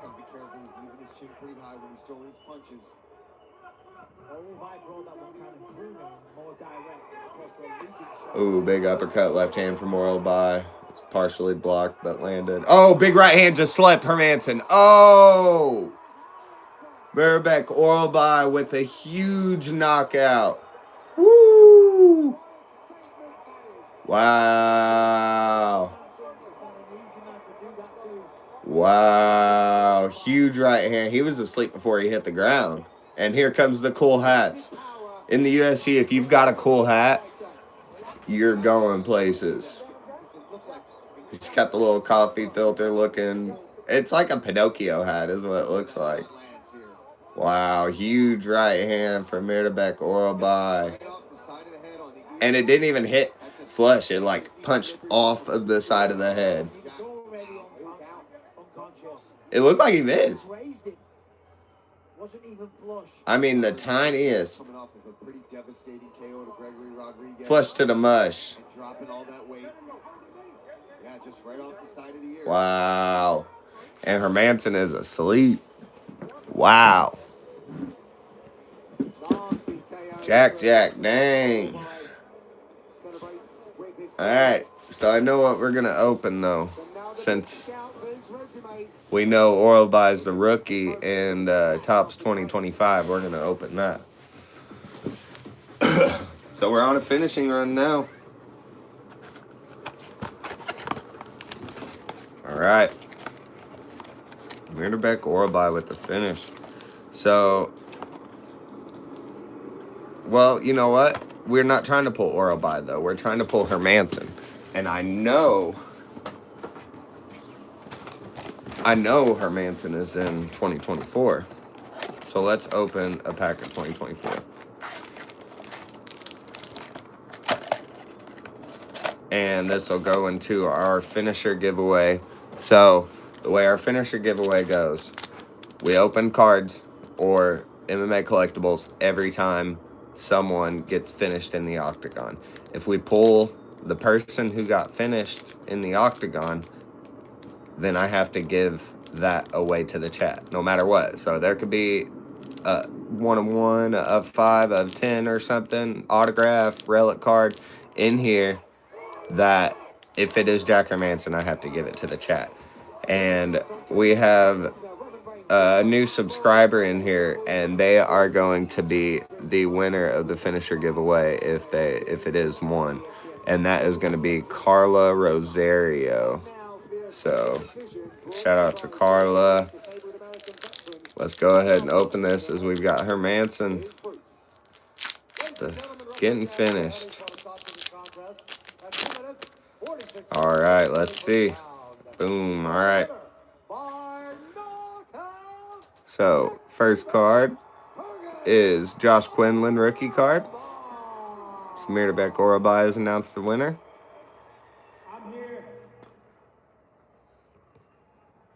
Dusko Todorovic. I'm here with the victorious Mixerbeck Autobahn. Mixerbeck, anytime we see your name on the card, we know we're going to see action. Wars, last time it was a Kimura. Kelvin Gastelum. These are all base cards. And last card, all base, Blagoy, Ivanov. So no Jack Hermanson card, but if I would have pulled a Jack card there, I would have given it away to the chat.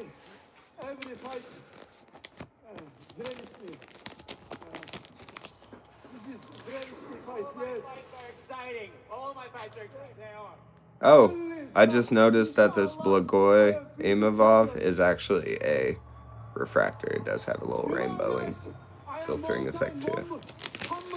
Kind of hard to tell sometimes on these Chrome 2024.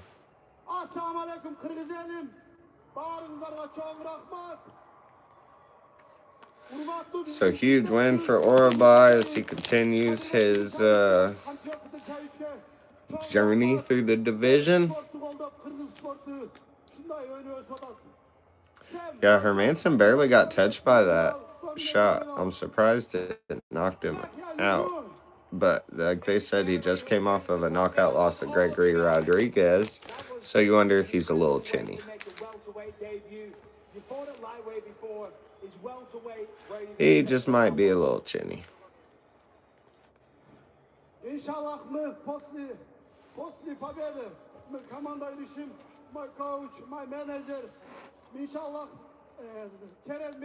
All right. Now, after this win, we're going to get together with the coaching staff. We're going to think about it. In about a month, we'll make it. All right, I'm going to leave you with the audio, and we will be right back shortly. You told me all week that you had a message to say on the microphone, so here's your chance.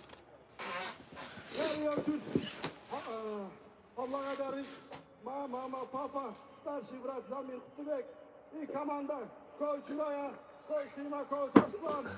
Всем большое спасибо. Еще поблагодарить Шайбек Тишаевич. Sizga çok rahmat ardayım, meni bulduk dilesiz. Barınızlarga çok rahmat. Atay Kibayar'a meni Aldıgan bağırdık. Ağalarım var. Yürek göster. Atınızda daytmasam dağı. Kollop kilesler. Barınızlarga çoğu rahmat. Güç birimdikte Alga Kırgızstan. First of all, I want to thank you to my mother, my father, my older brother, and then, of course, my team and everybody who's here for me. Thank you very much. Congratulations on a stunning knockout. Ladies and gentlemen, your winner, Mma On Mme. Well, it was certainly a smashing performance from the mountain man, Mma On Mme, who is celebrating with his team. And he's having a little bit of fun there after the fact as well. Went straight after the coach, Paul. Yeah, I mean, what a performance from Mma. As he even said himself, he's always down for just a scrap. Beautiful submission skills, and now showing off that knockout power that we've seen in some of his fights before he got to the UFC. But man, that was a nasty right hand and a big win. Pick your poison with Mma On Mme, another prospect at welterweight. UFC Fight Night is presented by Bud Light. Looking ahead now to our next upcoming fight night, which is headlined by Brandon Royval and Manel Cup. Massive implications for the flyweight division. Also on the card, Giga Chikadze versus Kevin Vachejos. More featherweight fireworks guaranteed with Melky Costa meeting Morgan Charrier and more. It is the final fight of the year from Las Vegas. There is, however, plenty to enjoy tonight in Doha, including our next in the UFC's light heavyweight division as we check in with a new dad, Volkan Özdemir. Been a lot of positive changes in Özdemir's personal life, and the mission for gold still remains the same. With the backing of all the all-stars crew in Sweden, Switzerland's top fighting export is ready for another fiery showdown. That man there, Alonso Menefield, is a long way from home, but he is embracing this opportunity to fight higher in the rankings. For his last two fights, he turned back a couple of young guns, but he's now just moments away from dueling with a fellow veteran who shares his love for the knockouts.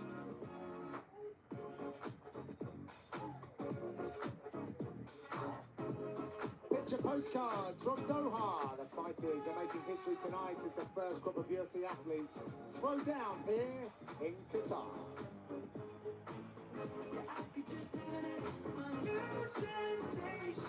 مشاهدينا ننقل لكم لحظة وصول العمالقة في أحد أهم وأكبر الأحداث هذا الموسم.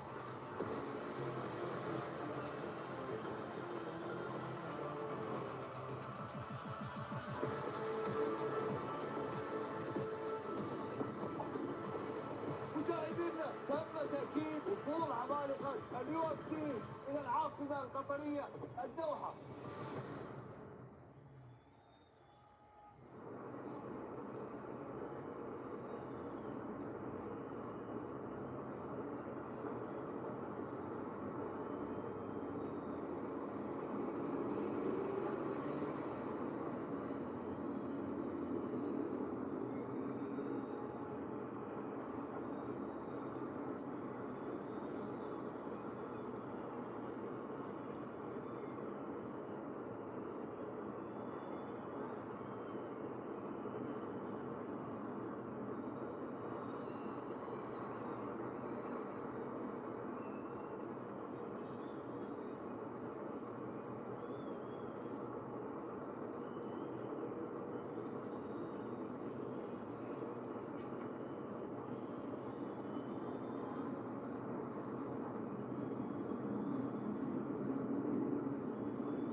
Oh.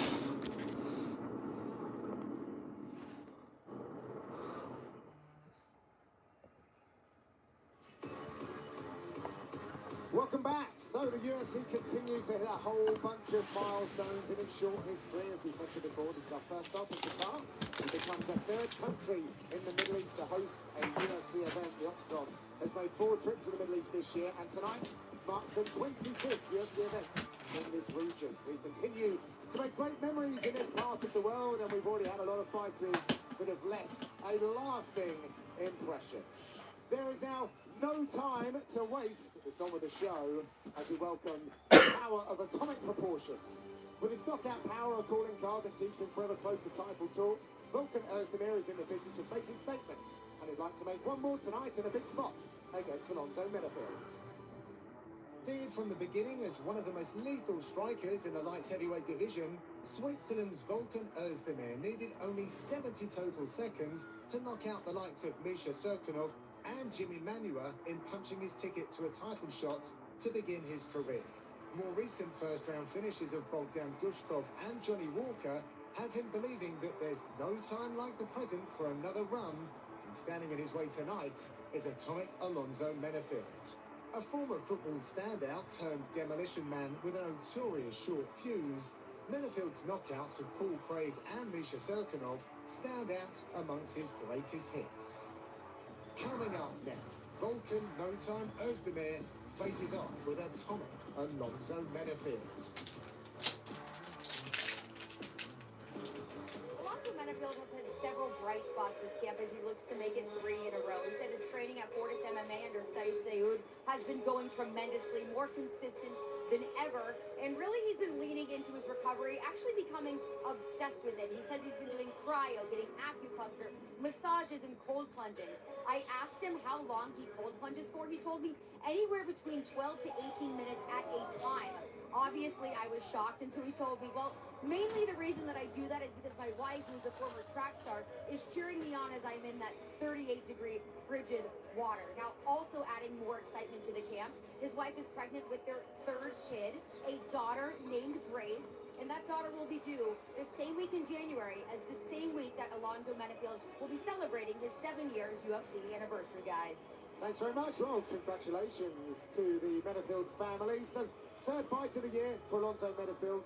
He was a plus 500 underdog in his last fight against Umar Sy and grabbed the win. He was bleeding from his eye pool in round number 1 from a poke.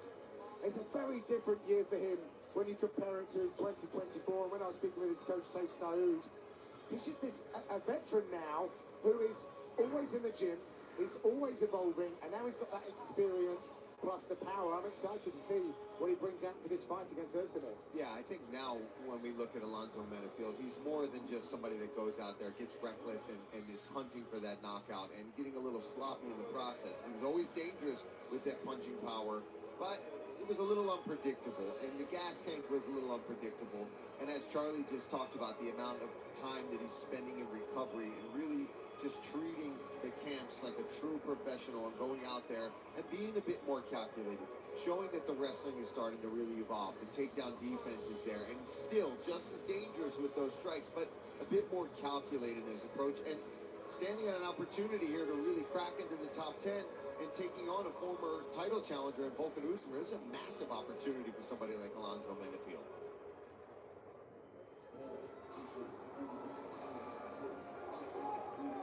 So here walks Volkan No Time Ozdemir, currently ranked number 9 in the light heavyweight division.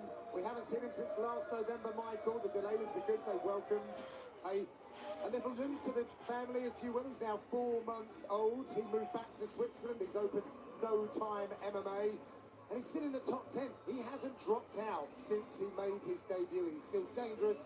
And he believes he's just maybe 2 from being on another title run. And more importantly, you've got to say thank you. Always brings us chocolate, so we'll definitely say nice things about it. He gave us a lot of chocolate, and that's what I had for breakfast this morning. Some delicious Swiss chocolate. But his knockouts are even sweeter. Oh, very good. Yeah, ever since he arrived in the UFC, that's what he brings to the table. Started his career with 3 quick knockouts, fought Daniel Cormier for the title, and as you mentioned, he stayed in the top 10 the whole time. That's because the man is just, he's that guy. And I don't want to jinx it.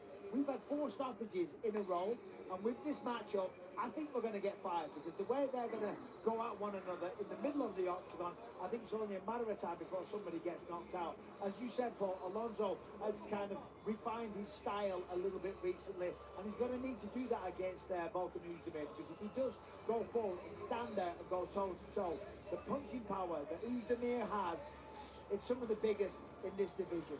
And what I love about Oezdemir, too, is that punching power comes, he doesn't overthrow. It doesn't look like he's trying to knock you out. It just speaks to how thuddy his punches are. He connects on that chin. He doesn't wind up. It's not some big sloppy overhand, right? It's just thump, right on the jaw, and people fall down. That knockout of Johnny Walker was beautiful. Uppercut along the fence, puts him out. He's a fantastic kickboxer, and again, always evolving his game, always working on all those other wrinkles to his MMA. Yeah, he's seen a lot of people come and go, but Volkan Oezdemir still very much here in the mix. That's what I'm attending the take for the light heavyweights. The odds makers have this one for the Swiss fighter. He's the -240 favourite. 2 years separate the men in age, with Menifield more senior. Oezdemir taller by 2 inches, and Menifield will have a marginal edge in the reach. With introductions, here's Bruce. Ladies and gentlemen, this fight is 3 rounds in the UFC light heavyweight division. Introducing first, fighting. All right. We back. Holding a professional record, 17 wins, 5 losses, 1 draw. He stands 6 feet tall, weighing in at 206 pounds. Fighting out of Dallas, Texas, USA, Alonso Menifield. And now, introducing his opponent, fighting out of the red corner, a martial artist holding professional record, 20 wins, 8 losses. He stands 6 feet. So we got Oezdemir and Alonso Menifield. 206 pounds. Fighting out of Freiburg, Switzerland, presenting the number 9 ranked UFC light heavyweight contender in the world, Volkan No Time Oezdemir. And when the action begins, a referee in charge, Mark Goddard. An important one for the light heavyweight division. Number 9 ranked Volkan Oezdemir. Said he's been working more on volume and striking combination. Didn't do enough last time out against Carlos Ulberg. Menifield looking flabby. Is Alonso Menifield, number 14. All right. Round 1. Oezdemir versus Alonso Menifield. Had 4 finishes in a row. Oh, big left hand from Menifield right off the bat. Let's take a step back there. Left hook gets through for Alonso. We're gonna have another finish. Bisping says yeah. As you were saying, Paul, about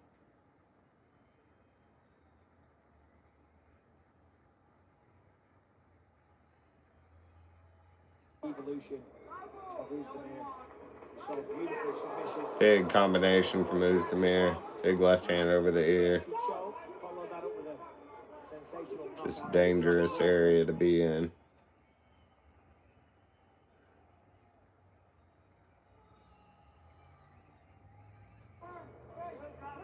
Last time out, lost the decision, and he disagrees with the decision.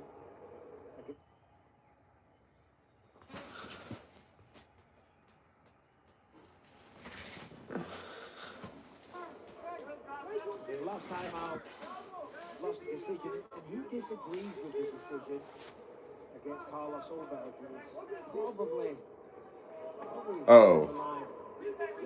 Oezdemir kind of faked in with a act like he was going to throw a right and then stepped in with the left hook and landed good, but did a great job cutting off the distance. Ooh, huge stepping in knee for Oezdemir. Couldn't tell if that hit or not, but that was very close. Way too close for comfort.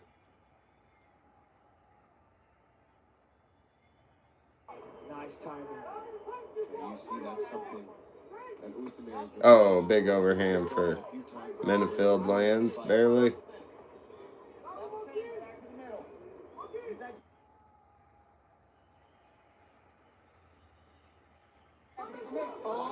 Woo!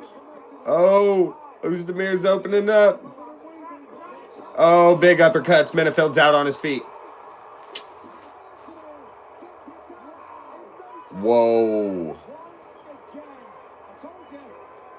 Goddard just had to pull Menifield off the cage for some reason. I don't know what was going on exactly, where if he was folded up weird or what, but he ripped Menifield off the cage. Wow. And just set up beautifully, right? He was looking for those knees up the middle when Alonzo Huge shots for Uzdemir land. And his boxing, Uzdemir's boxing, always on point. Let's take a look here. Scooping uppercut followed by The scooping uppercut and the knee behind it is what really rocked him. Big uppercut right hand hits.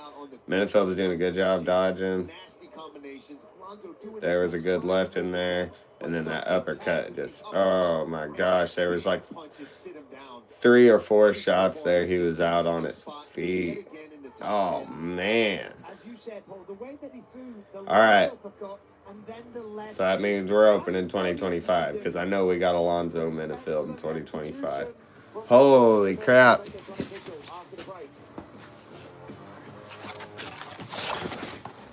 Oh. Holy crap.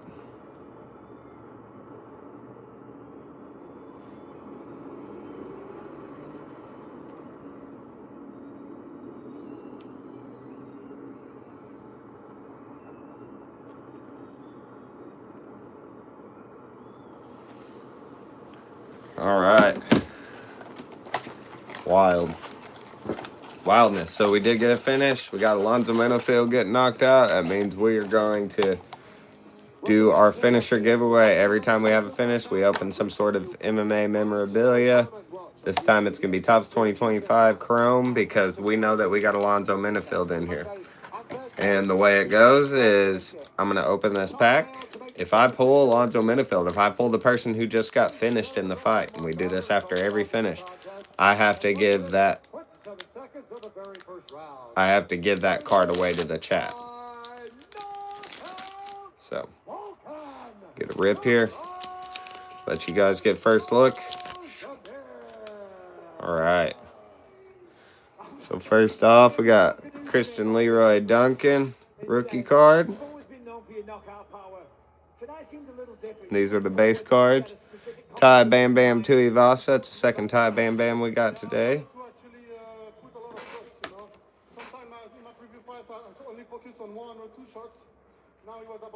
Chase Hooper in the sepia refractor. And our last card is a Alejandro Pantoja in a base plexus refractor. So, no finisher giveaway. We will see next finish.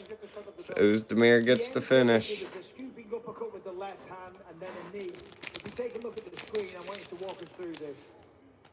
Huge knee.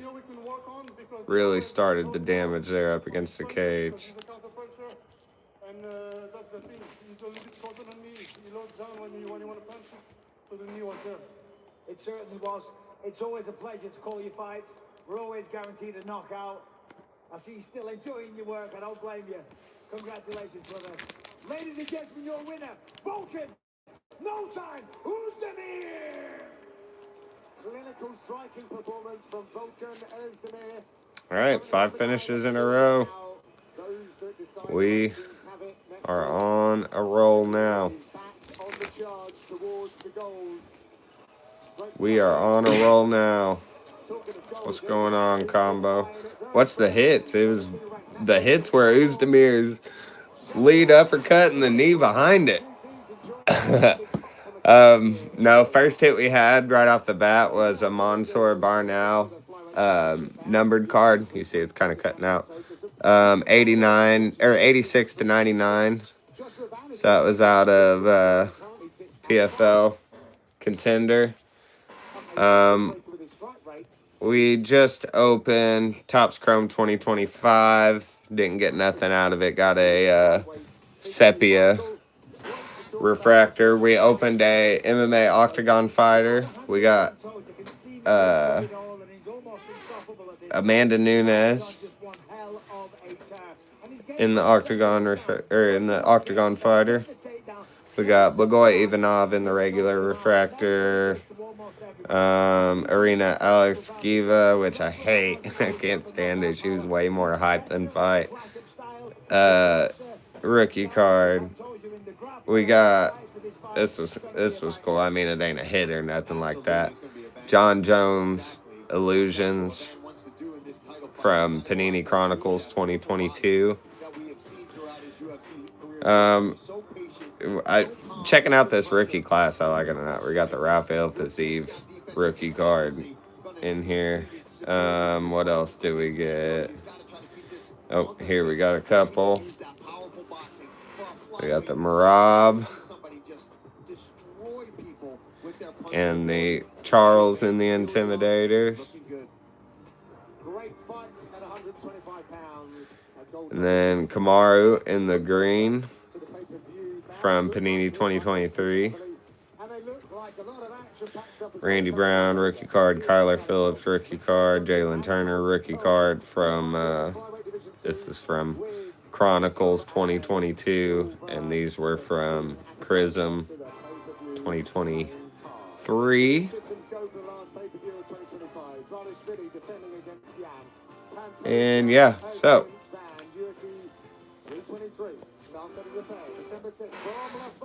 I think so far we've opened, well, no, we haven't opened any Donruss. So we'll open some Donruss on the next ones because we haven't opened any of them so far.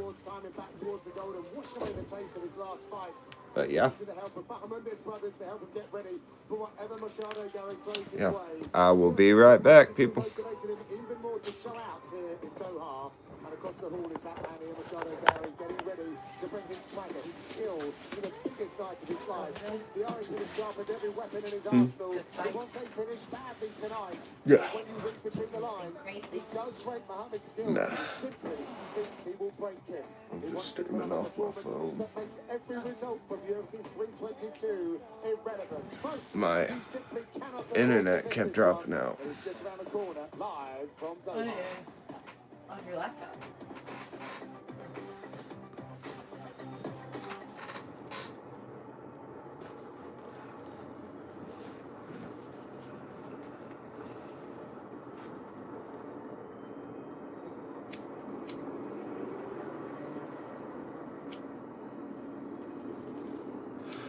But it gives me a chance to try this out.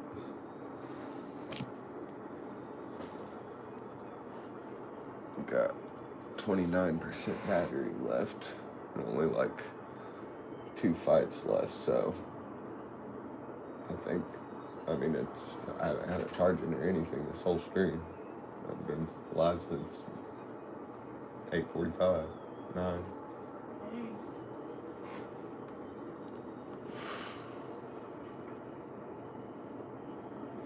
I've been live for 229 minutes.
All right, co-main event. Ian Gary and Bilal. Welterweight division. Introducing first, flying out of the blue corner, a mixed martial artist, fully professional record, 16 wins, 1 loss. He stands 6 feet 3 inches tall, weighing in at 170 pounds.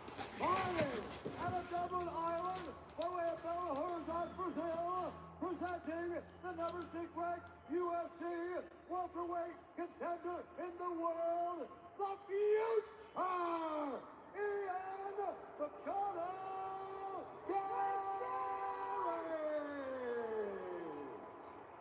Yeah. And now, introducing his opponent, Yeah. out of the red corner, It's Bilal. 24 wins, 4 losses, 10-0 as the UFC dog.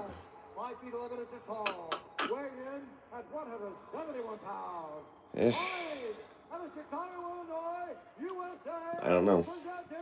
I mean, statistically, you put him up against Ian Gary, and he should get the win. But I've said that about Ian Gary most of his fights, even the stand-up fights.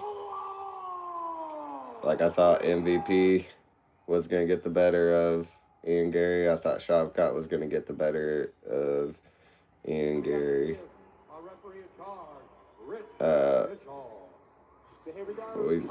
Contest, we were wondering. I mean, Shavkat, I guess, did get the better of him because he won, but still a close fight. And the grappling really hasn't came into question at all. Like, nobody's been able to actually do anything with the grappling on him. Oh my gosh, Bilal's getting knocked out real quick. He just got poked in the eye. I seen that. I seen that. I think lately Bilal's been trying to use his hands a lot more. And man, he just got that jab nasty from Gary. 2 pokes in the eye so far. Well, Ian says he didn't do it, but I seen it both times. There was eye pokes for sure. Bilal's bleeding out of the eye. No eye poke though. That's clear as day. Clear as day. Not the eye that's bleeding though. Bilal's always bleeding though. No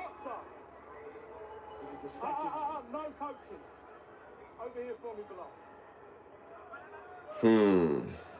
This is only a 3-round fight. It should be a 5-round fight. They didn't bring in a towel. I mean, Bilal, he's gonna be fine, but he's taking worse than that. Look at his eyes. You think that really is gonna bother him? Not happy with the medic. I mean, literally seconds into the fight, this is far from ideal. Hard warning. I thought we were gonna start fouling. I thought we were gonna start fouling people immediately for that. There was a whole meeting this week about that. It's clear as day. Now, stabbed him in the eyes with a full hand. He's gonna be all right, but take all the time he needs. They're all doing that thing where they want. All right, we gotta time back in. They're all doing that thing where they want the point taken away, so they like play victim a little bit more than. But kudos to Bilal for going through. I don't think that eye poke really affected him. Like I said, his eyes are already screwed. And it's from eye pokes, I think. I don't know. Maybe he just looks crazy to me. Ooh. Little oblique kick from Ian pushed his knee back. Close enough so that he can get on those legs, get to a body lock. But this is where he's most dangerous. Well, definitely needs to feint his way in. That's it. You've got to get feints. You've got to throw something to get an honest reaction out of Gary. Gary, we landed a good straight. Bilal landed the right, but Gary landed a better straight right in the mix. And that's even scary because that's the one that will put you out. Sharp shooting. Ian straight slick. Gary, but defended well by Muhammad. I like those kicks to the knee that he is using. Bilal tried to come over the top of that overhand. Yeah, Bilal kind of jabbed to the body on the left side and kind of looked like he almost missed on purpose so that he could throw the right hand over the. There, he did it again right there, so he is doing it on purpose. And he could shoot behind that and get the takedown pretty easily, especially after the hands landed a couple times.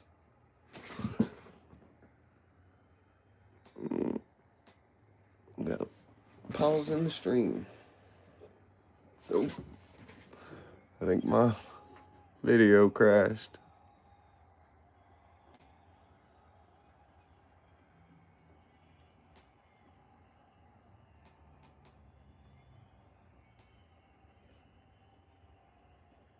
No bueno.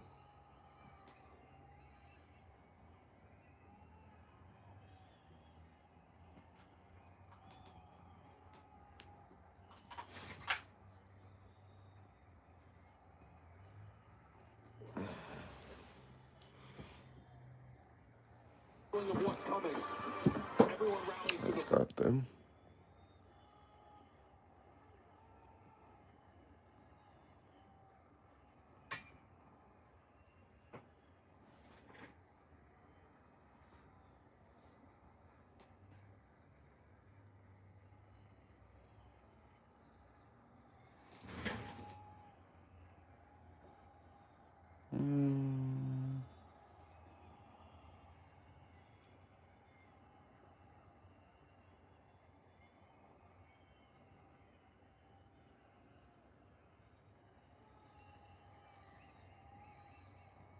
Muhammad, even though he's landing, he's There we having go. success on the feet as well. The more he can continue just to mix in the wrestling and keep him guessing. Well, the more they open each other up. Throw the hands, land the hands. Open Nice left hand for Bilal. Last few seconds in this opening stanza. Ooh, a big charging in left hand and a right hand for Bilal. Right. I missed a little bit there, but Bilal doing Bilal things.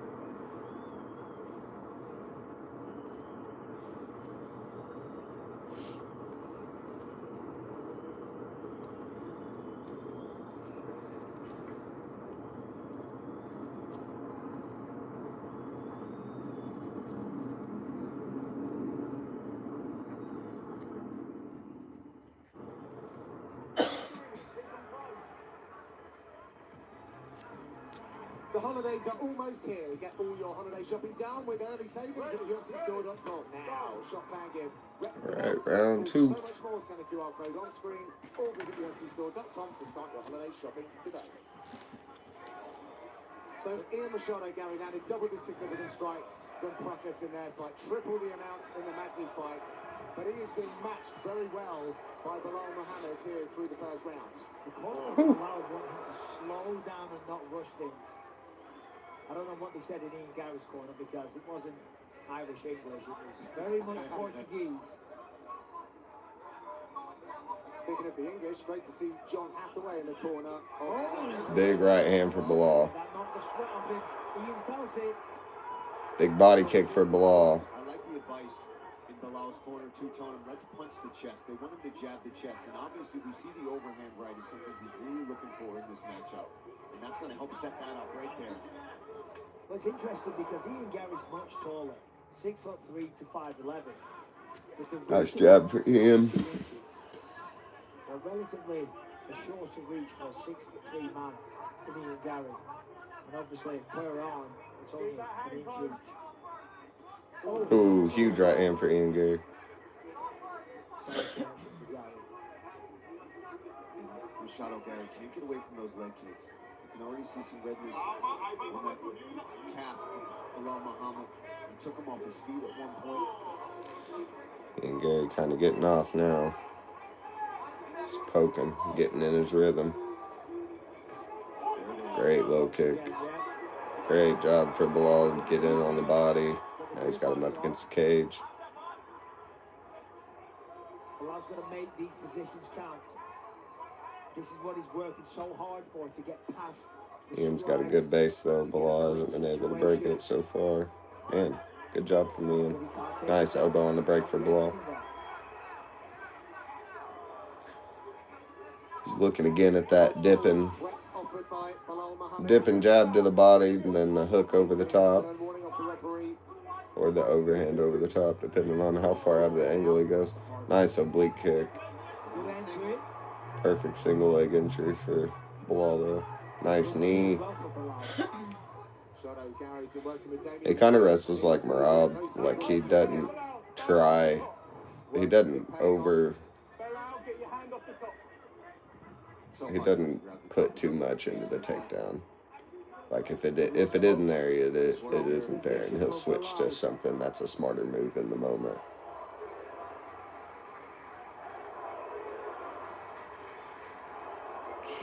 Well, this is a much harder contest than what Ian Machado Gary was telling the media this week. Oh yeah, Ian genuinely believed he was going to walk right through it. And when you consider UFC 322 and the performances that we saw there. Yeah, that's why he said he couldn't play out any better. I mean, Morales, Prates, incredible performances. Nice job for Bilal. I don't know if anyone wants to go up against Islam Makhachev right now. Good luck. Yeah. Another good shot from Bilal. Doesn't get it, so he switches up. Ian now switches and has body control. He's going to look for a takedown of his own. I should say Ian Machado Gary was Let it willing go. to fight Makhachev in Dagestan. He's very excited about the pound-for-pound number one being at the head of their division. But he has got a big test ahead of him tonight in Bilal Muhammad. Another eye poke. Hold on. That's two now. Points. That's 3 actually. There's been a warning for him to watch the fingers extended. We had heard Dean on the podcast. He said that if this continues, there's going to be point deductions. Now, I'm not saying take a point, but what I'm saying is there needs to be ramifications and consequences. You want to what? Because there needs to be a deterrent. Doctor, come here. With the white. I'd like to see that one again. Yeah, I don't know if the fingers It looked like a punch. I'm not saying that Bilal didn't get some glove in the eye for sure, but yeah, this one wasn't. In all credit to Ian Machado Gary, he had his hands curled, so Ian's just stood in front of us saying it was his knuckles. He saw his neck with the right It's hand. really hard to see. I don't know. Depends which eye. Which eye's he nursing? Tell me when you're ready. You're good. It's like a double punch. He did get the right eye. Or Bilal's left eye. Close. Clean shot. Go. Clean shot, go. The referee should have said one more time, and you're losing the point. I don't care if it's unintentional. All right, back to action. Under a minute left in round number 2. It might have been shot anyway, regardless. Big right hand for Bilal in a little heated exchange. Law seemed to land a little harder though. It's a very close fight. That's again a good entry, but Ian does a very good job of defending this position. Ian Machado Gary corner. They're asking for more calf kicks out of their man. Right now, he's got to fend off this takedown attempt. Well, that's a good idea on the calf kicks because he's brutalizing that lower left leg of Bilal Muhammad. All right, round 2, all Bilal. As Bilal Muhammad looks to bully Ian Machado Gary against the fence. Good elbow for Ian.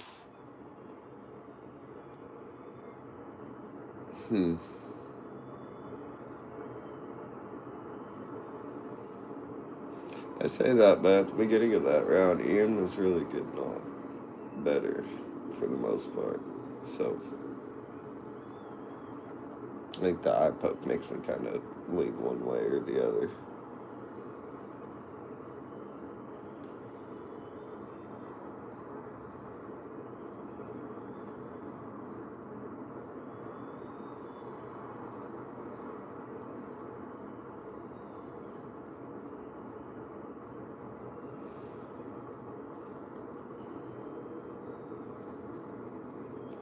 Ian seems to have this habit, though, where he lets a fight go on a little bit too long, though.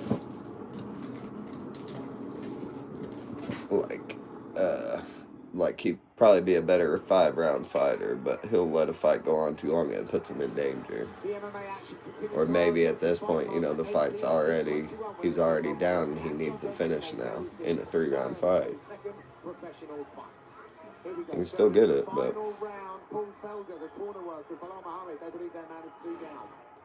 Yeah, and it's a close fight. Bilal's corners told him he's 2 down. Whoa. That's probably good corner work. That is important, right? You can't just come out here and maybe squeak by with the decision either way. You got to try to go for the finish. Nice right hand for Bilal. Nice jab for Bilal on another one. Oh, right hand over the top. So oblique kick and jab from Ian Gary. He shakes off Bilal. Nice low kick for Ian and another oblique kick. Job to duck under and get the body clench for Ian as he gets some cage control here. Seems like the consensus online as well agrees with the Muhammad corner. Wow. Let's see if it goes that far. Oh, huge right hand for Ian. Bilal charged in on him instead of taking a step back. I don't know if that's a great idea. That was a big right hand, best one of the shots. Spinning back fist. Ian Gary, he went to the face with the oblique kick that time. He straightened out Bilal's eye for a minute. And now Bilal's got the clinch up against the cage. Back to the middle. Good job again avoiding the takedown. Huge right hand for Ian Gary that landed. They're trading though. Bilal standing there. Yeah, I don't know. Cardio's always on point. Jab for Ian. I don't know how that advice is for Bilal's corner because now you got him. He might do something reckless and get knocked out. He hadn't been clipped this whole fight, and there he got clipped a couple times. And now he's looking to the wrestling. Landing the cleaner shots throughout the fight.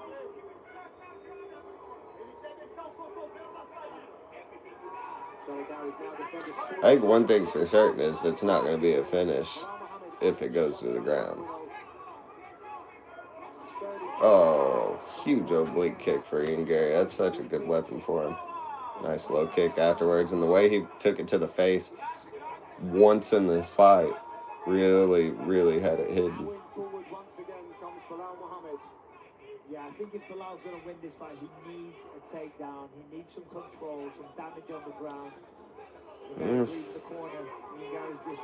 That's a good attempt. Ian has landed the cleaner shots, done the more damage. Yeah, some people seem to have a 1-1, a lot of people 2-0 for Machado Gary, so It's third round it's is very definitely important. competitive though. I mean, this is No doubt. certainly a good sign for... Oh. He tried to capitalize on that, push him back down. It's a good sign for Bilal though. Machado Gary back up like a jack in the box. You know, after the crushing loss to Jai Della Maddalena. Yeah, he's undeterred. He's showing here that he's still got it. He's still got the fire. Cuffing shot from Machado Gary. Irishman looks very dialed in. Good head movement there to avoid the counter. Does such a good job of getting both those underhooks right away, turning Bilal onto the fence. I wouldn't mind seeing us over 5 as well, you know. Yeah, it would have been a good 5-rounder. Should have been a 5-rounder. Ian's got great wrestling defense because all the people we've seen him up against, he's got really great wrestling defense. Woo.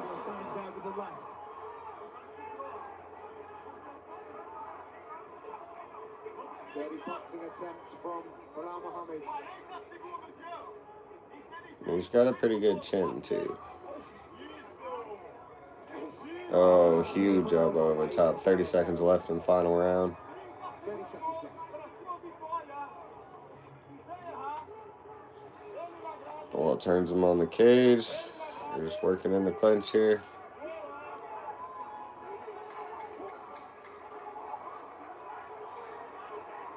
Last 10 seconds. Combination coming back from Bilal Muhammad.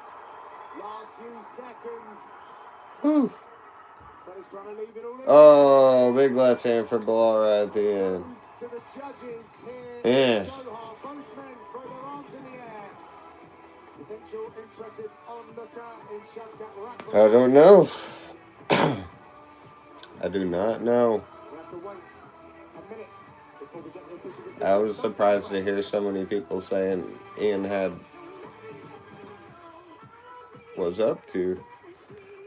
I think Ian definitely got the second round. I say that, but at the end of the second round, I felt like Bilal was getting it. So I don't think I could be upset with any decision. But I don't think I'd be surprised if it was a split decision.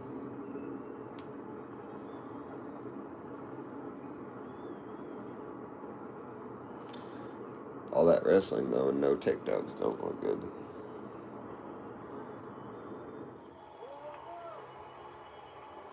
Hey there, fight fans. KB here alongside Michael Piessa, reminding you to tune in to the post show right after the main event. Michael Bisping will be joining us as well. Listen, we've already had 5 knockouts and 3 submissions tonight. The main event is still to come. Gonna send it right back 8. down to the So we've had 8 finishes so far. Let's see if that makes sense. Thank you very much, Kay. We had an Octagon Fighter, that's 1. We opened Prism, 2, Chronicles, 3, Finest, 4. Ladies and gentlemen, after 3 rounds, we go to the judges' scorecards for decision. The judges score the contest 30-27, 30-27. Oh, man. 29-28. Wow, they were right. I was wrong. The future!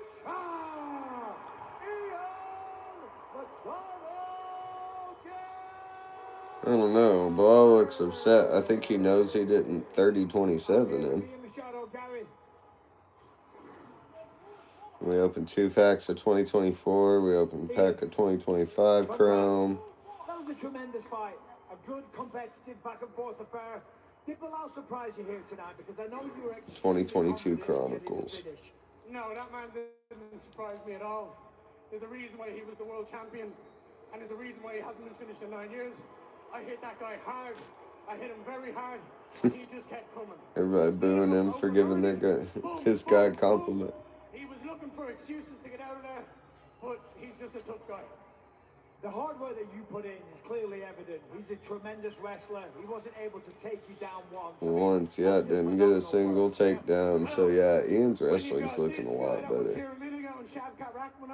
I mean, not even a lot better. It's always looked good. You just don't expect it because he's a karate fighter. I'm phenomenal on the feet. I'm phenomenal on the ground if you can get me there. Obviously, the welterweight division, we know it's on fire lately, and we know what you want. But with this victory here tonight, who do you want to fight next? Listen, I just beat the #1 ranked welterweight on the planet, Bilal Muhammad, former champion. There is nobody else above him other than the world champion Islam Makhachev. Bilal couldn't take me down, so Islam, you try to take me down. I'm telling you now, I'm the best in the world, and you have a duty to defend that belt against the best welterweight on the planet, and you're looking at him. It's Ian Machado Gary. You come into my division, then you show up wherever you want in the world, and I'll be there. and I'm taking that throne from you, and I'm ending that continuous streak. You're done. There is nobody getting in the way of me and my future and me and my dreams. So sign the contract, and I will see you soon. That's the way to make a case for a title shot. Your winner, ladies and gentlemen. Yeah, I mean, I don't think that's the way to make a case for a title shot, though. I think Michael Morales and Carlos Prates both made a better case for it with their knockouts last week. But I don't think Carlos Prates gets it because Ian Gary's already beat him. So I think, I don't know, maybe you do Ian Gary versus Michael Morales. And it was a strong one at that. Former interim UFC heavyweight champion, the number one contender, Cyril Dan here. I don't know. Ian Gary has been a... Oh, Hasbulla's in the house.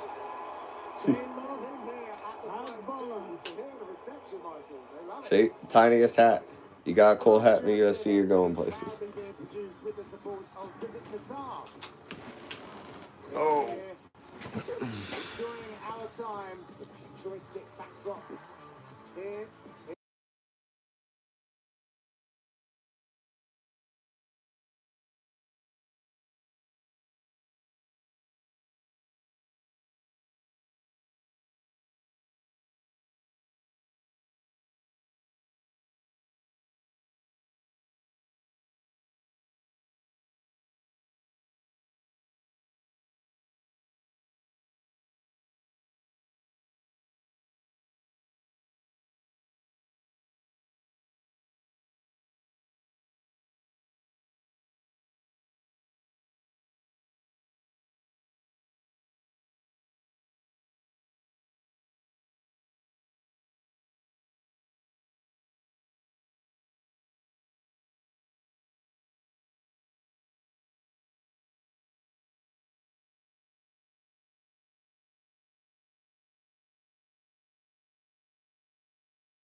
With the main event introductions, here's Bruce Buffer. Ladies and gentlemen, this is the main event of the evening. Our three judges for this contest in Octagon side are Ben Cartlidge, David Letheby, and Clemens Turner.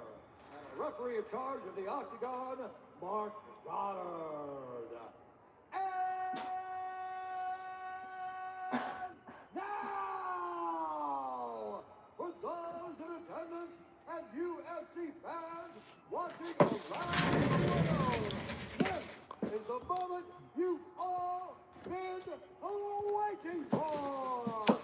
Got 14% left on my phone, and this is the last fight.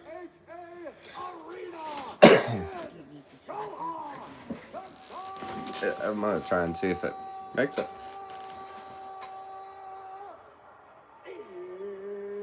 I'll grab the charger. I mean, I don't even need it. I've got chargers everywhere. 5 rounds in the UFC lightweight division. Arman Tsarukyan's eyes could not get any closer together. A mixed martial artist holding professional record, 24 wins, 12 losses. Dan Hooker's been having backyard fights, 1-minute scraps, where the winner gets like $50,000. I think the first one was $100,000. I think the second one was $50,000. Maybe the other way around.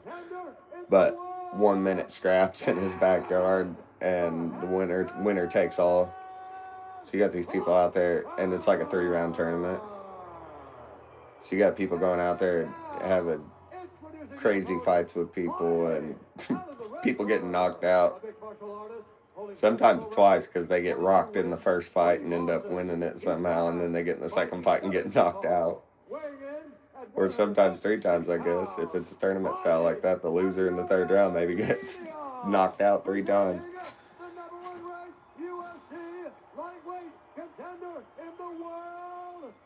But it's hectic. And he's just laughing.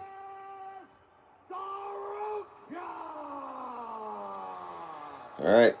Let me see that phone. Let me see. We got the face-off happening now. Let's hope Arman doesn't headbutt him in this face-off. Jesus. What a loser. I hated that. Hooker's way bigger. Oh, Hooker wanted to touch still. Hooker don't care about a headbutt, but that ticked me off. Yeah, so Hooker, most significant strikes. Will the fight go the distance? No. Hooker by KO, under 3.5 rounds, plus 2,035 odds, $10 bet, $245 payout. I'm not saying I think that's how it's going to go. I just think it's a good bet. There's a chance. Not bad for a $10 bet. He's been the underdog. I think they said his past 3 fights, and he's on 3-fight knockout streak. I don't know. I don't have my stats up in front of me, but I don't think it's. And we know Hooker can take a crazy shot. When he's battered and bleeding, facing danger, Hooker's the type of guy to yell that he loves this kind of stuff.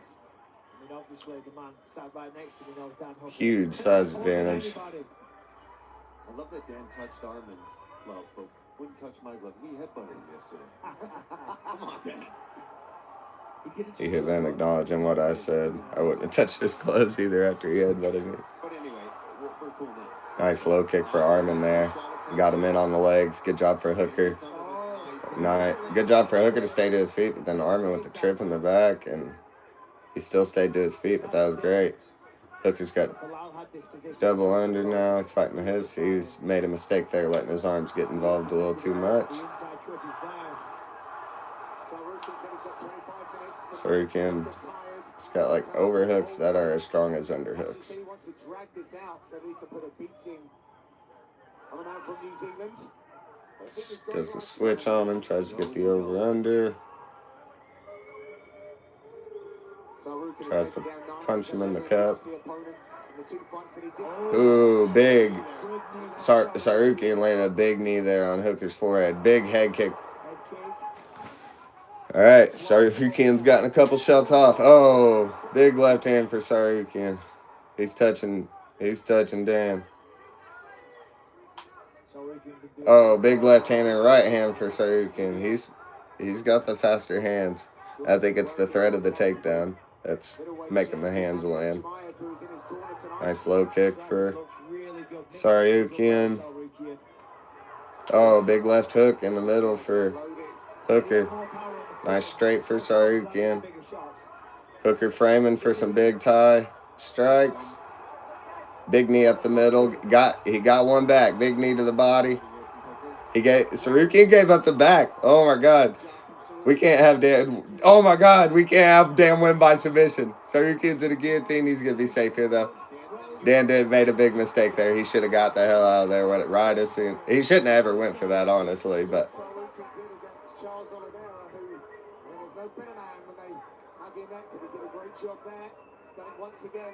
reverse triangle coming from, yep, right there. Coming from Dan Hooker. Yep, he's too high on it. Loses it. Now you're going to get Hooker in a crucifix position. This is god-awful. What a mistake.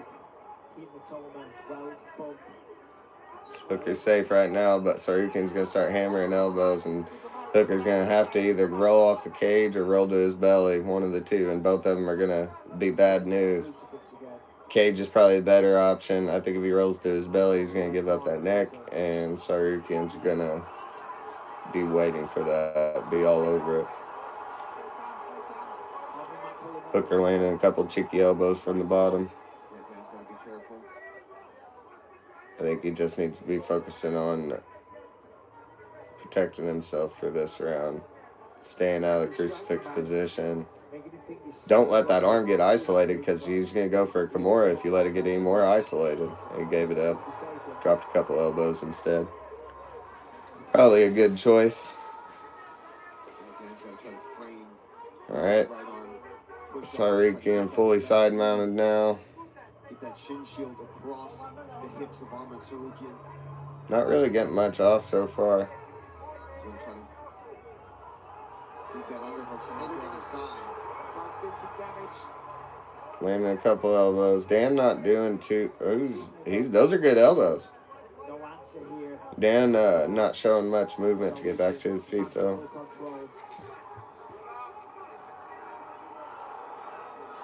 Dan's experience, he knows what he's doing, but there is levels to the grappling. And it's hard to do much anyway because you see the downward pressure from Saryukin. Dan's going to kick up the fence. They get a bit of separation. Watch his neck here.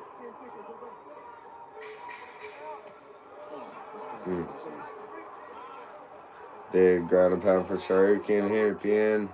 Grinding that elbow into the face as well. Being mean. We're going to stay with the fighters and go back to their corners. Being mean. Alright, I get a charger going.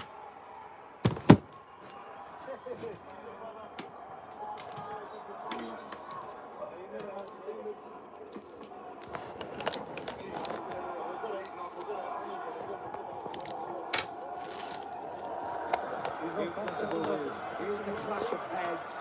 There's a knee from Saryukin. Sends Dan on his way. Follows up with a jab. Left hook there.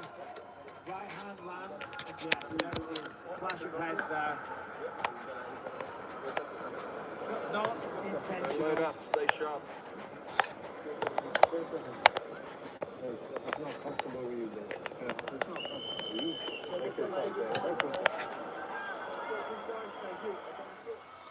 We'll see. It may fall over.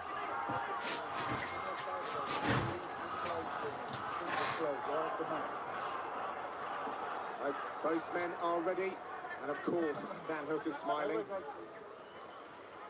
But that eye does not look. All right, round two. Not looking good for our bet so far. Not necessarily saying the fight's out of hand, but not looking good for our bet. I think if we'd have seen a knockout, it would have been something crazy early. But maybe, I don't know. Maybe Saryukin starts getting tired and Dan doesn't. Take him down off of that, so we can kind of throw them freely. To avoid those kicks really well, he did so against Mateusz Gamrot last time out, UFC 305. I'd like to see more straight shots from Hooker, like we saw a second ago. He's throwing a lot of kicks. I like the front kick up the middle for Hooker, but I think he can get taken down on it. I don't necessarily like the outside. Oh, Hooker jumped the guillotine again, and he's going to do the exact... Oh, wow. Oh, man, and now Sarukian is on top in the guard. Sorry, that was probably a case of Sarukian giving him the neck. It may have been the first time. Center of the octagon here. Lots of space. And as we said on the wall, He knows he's so good at escaping it, he's not worried about going for it. Or giving it up, rather. in the center of the octagon, so much harder to stand. It's a tough spot right now for Dan Hooker.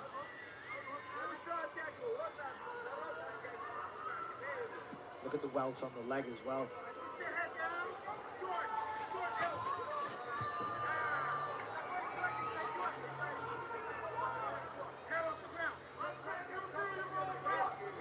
For the first time since 2019, Arman Sarukian's dad is in attendance here. So he's looking for an even more inspired performance in front of his family. And this is what I'm talking Big elbows from Sarukian through the guard. when they get on top. They're not trying to beat damage. You know, they control. Ooh, Sarukian stands up and starts dropping bombs now. Hooker's curling up. You get on top, you put them in a world of pain. Turning up the heat here in round number 2. Lots of time on the clock for Arman to work with here. Big elbows for Sarukian. He's got great ground and pound. He's going to throw the legs to the side, come down with that right hand. Watch for an up kick. Man, Hooker getting beat up here. Yeah, I think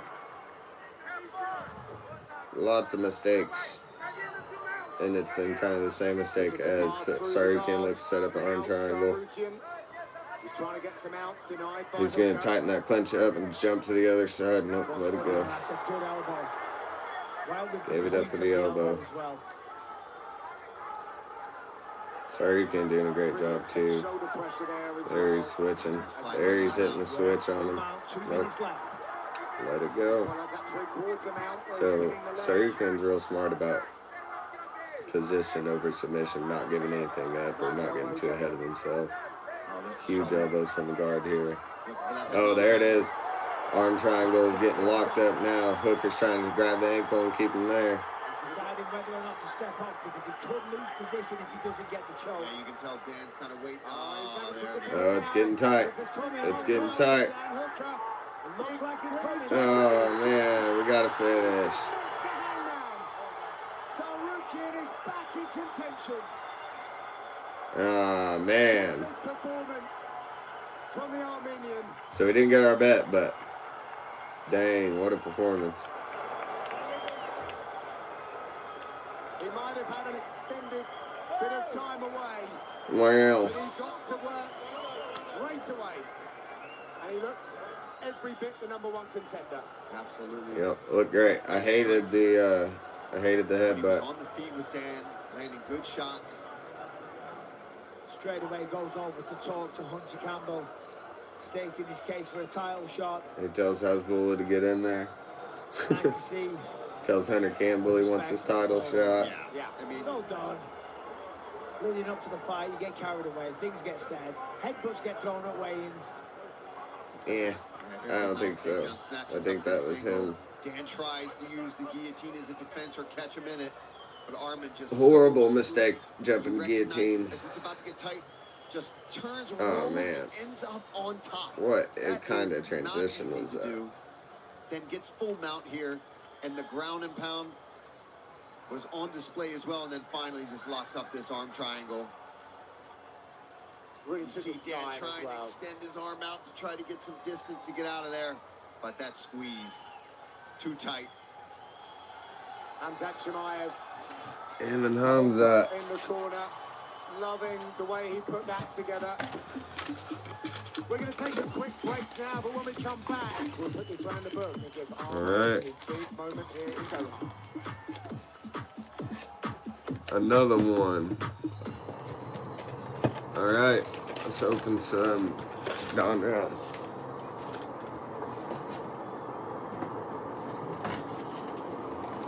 No, it's Chronicles.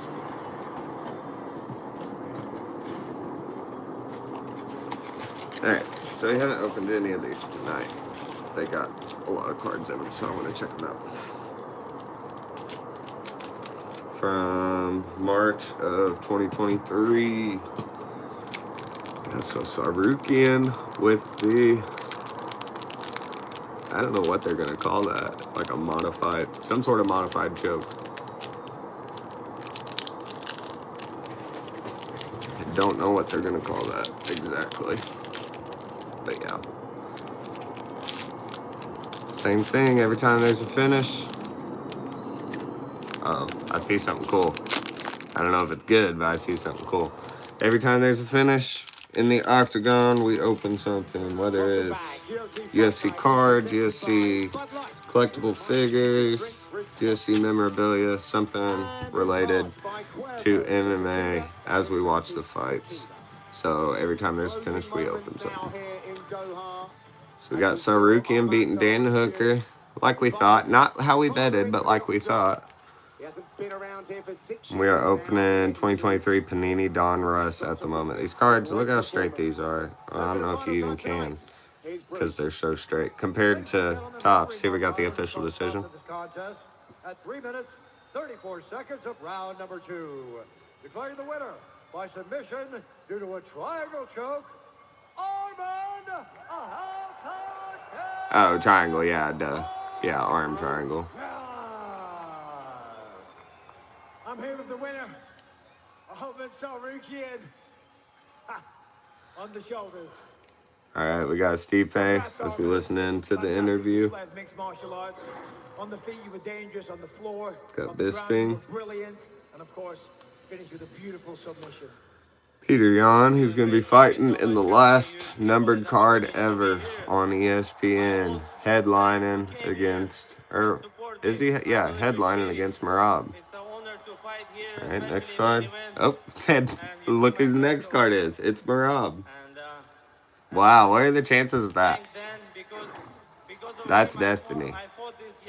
Yeah, so that is taking place before the end of the year. Last numbered card. We got Matt Serra. We just watched a documentary yesterday about a small little documentary yesterday about Matt Serra and his time in the Ultimate Fighter and his rise and everything. I was thinking that I don't know. I didn't realize that that was for a champ. The winner got to have a championship. Just send me contract. Send me contract. We know what Armin said. I didn't realize that his season of Ultimate Fighter was one of those that you got a title shot after, and that was it. That was his resurgence in the UFC. I thought that was the only time that had happened was Tim Elliott fighting Demetrius Johnson, which was crazy, but very cool. Matt Serra, Diggs' wife. It's a cool little video to watch yesterday. Edson Barboza, best knockout ever, one of them. We got next. Rafael Sunsao. A lot of base in these Donruss, but I like opening a lot of cards. Leon with tough knockout last weekend. That was unfortunate for him. Darren Till, who's still trying to come to the UFC, come back to the UFC. Bobby King Green. Ain't even Bobby Green anymore, he's King. These are all base so far.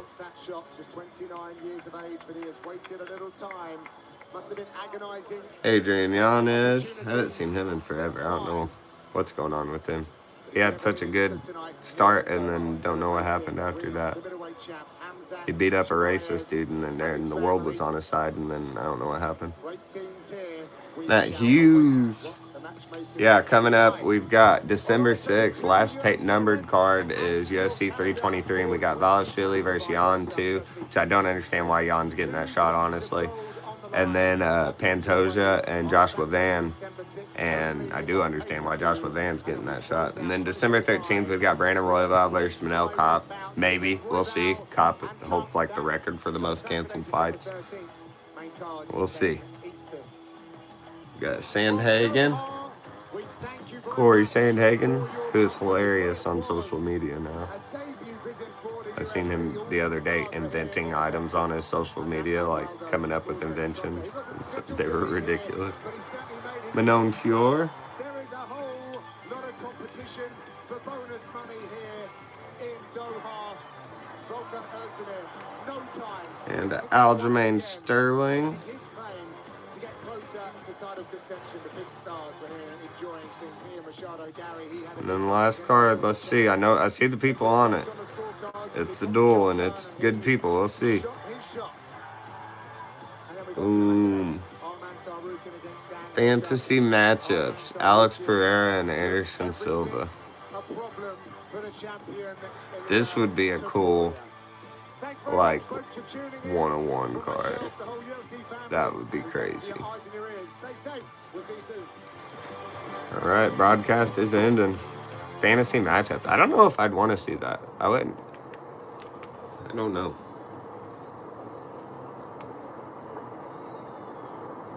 Maybe in their primes. In their primes, I would love to see that. But, all right. So, yeah. That's the gist. I'm out signing off. Thank you guys for tuning in. And I will see you, I guess not next Saturday, but the Saturday after that. So, later on.